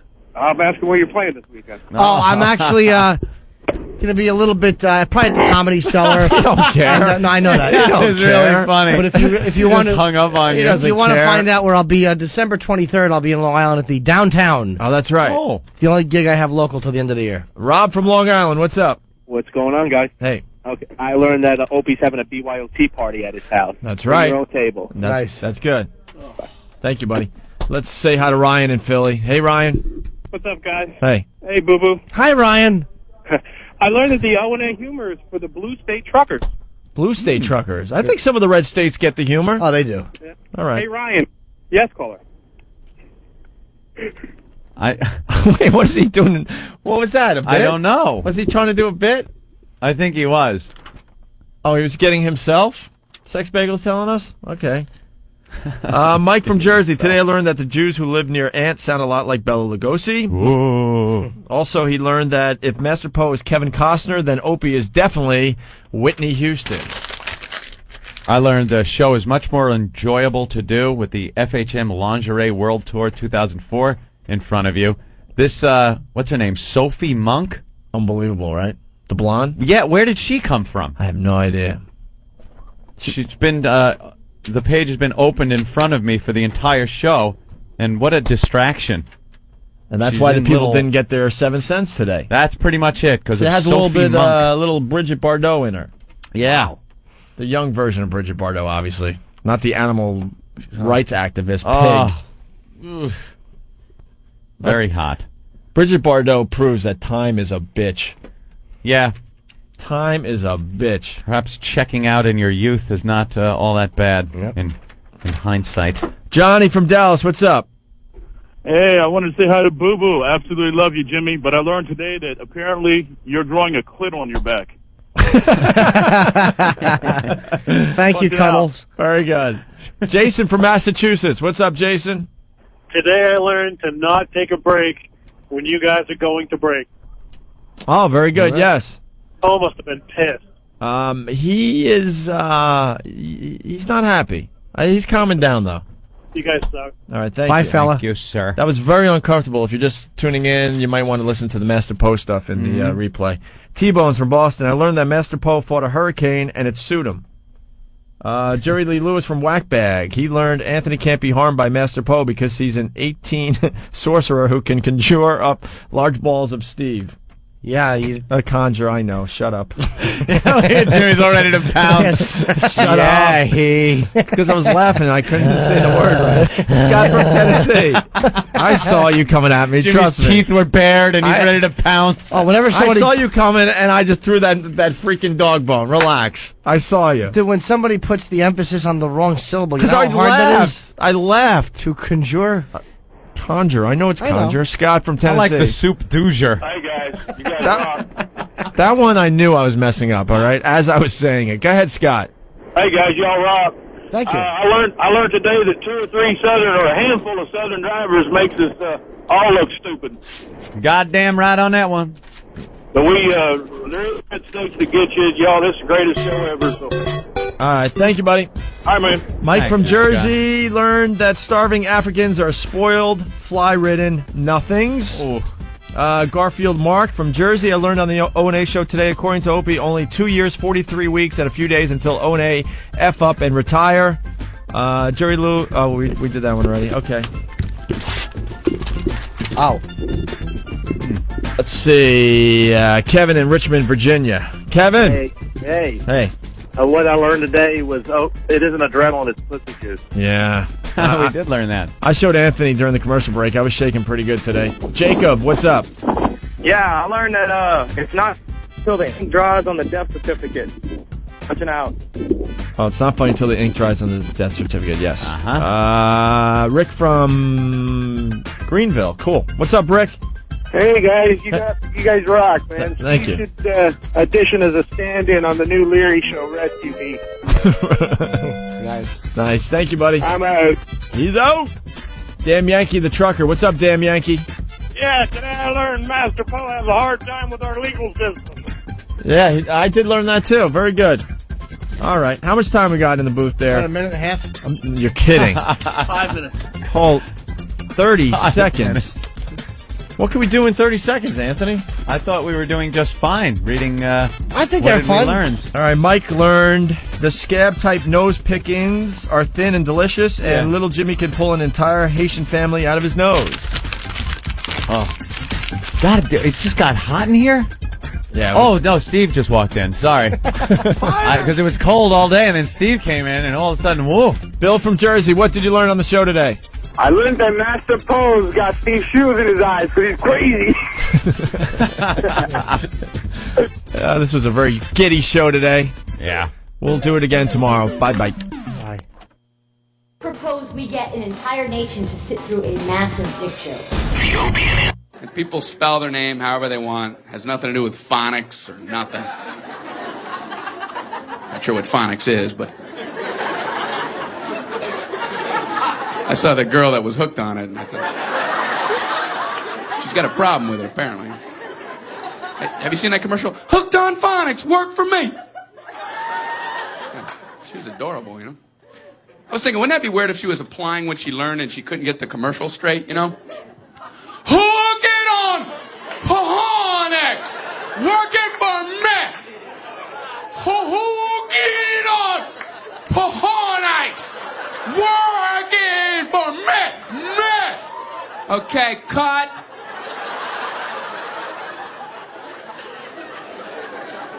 You talk to her, man. We ain't gonna move a lot of tapes this way. I'm telling you right now. Anyway, I met this woman. Her name was Amy, you know. So I go, oh, A-M-Y? She goes, no, A-Y-M-I-E. Oh. I have to take a nap. I'm Brian, B-R-I-V-O-L-B, and the number 7, the letter Q. Look at my name tag. It's big.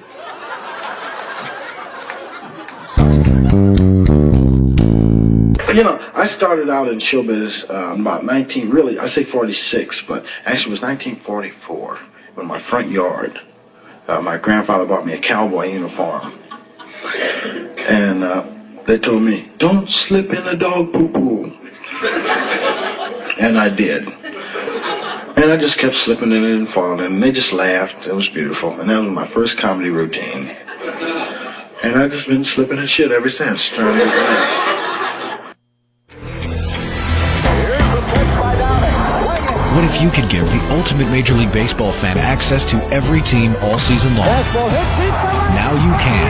The game that grew up on the radio joins the next generation of radio. XM is the official satellite radio network of Major League Baseball. Here's the windup. Every team all season long on XM. Coming in 2005. It's the perfect holiday gift for the Major League Baseball fanatic. To check out and buy the latest XM radios, go to xmradio.com. Unleash the power of XM performance in your home. Coming this holiday season, you can enjoy the best radio experience in your home from a component-style tuner that delivers XM's highest quality sound. Introducing the Polk XRT12 XM Reference Tuner, the world's first component XM tuner. Discover the full sonic potential of XM satellite radio in your home. Plus, add it to your family plan. You can add up to 4 additional XM radios for only $6.99 a month per radio. Go to xmradio.com for more details. 100 channels of crystal clear digital audio. XM satellite radio. Radio to the power of X. M202. The Opie and Anthony Show.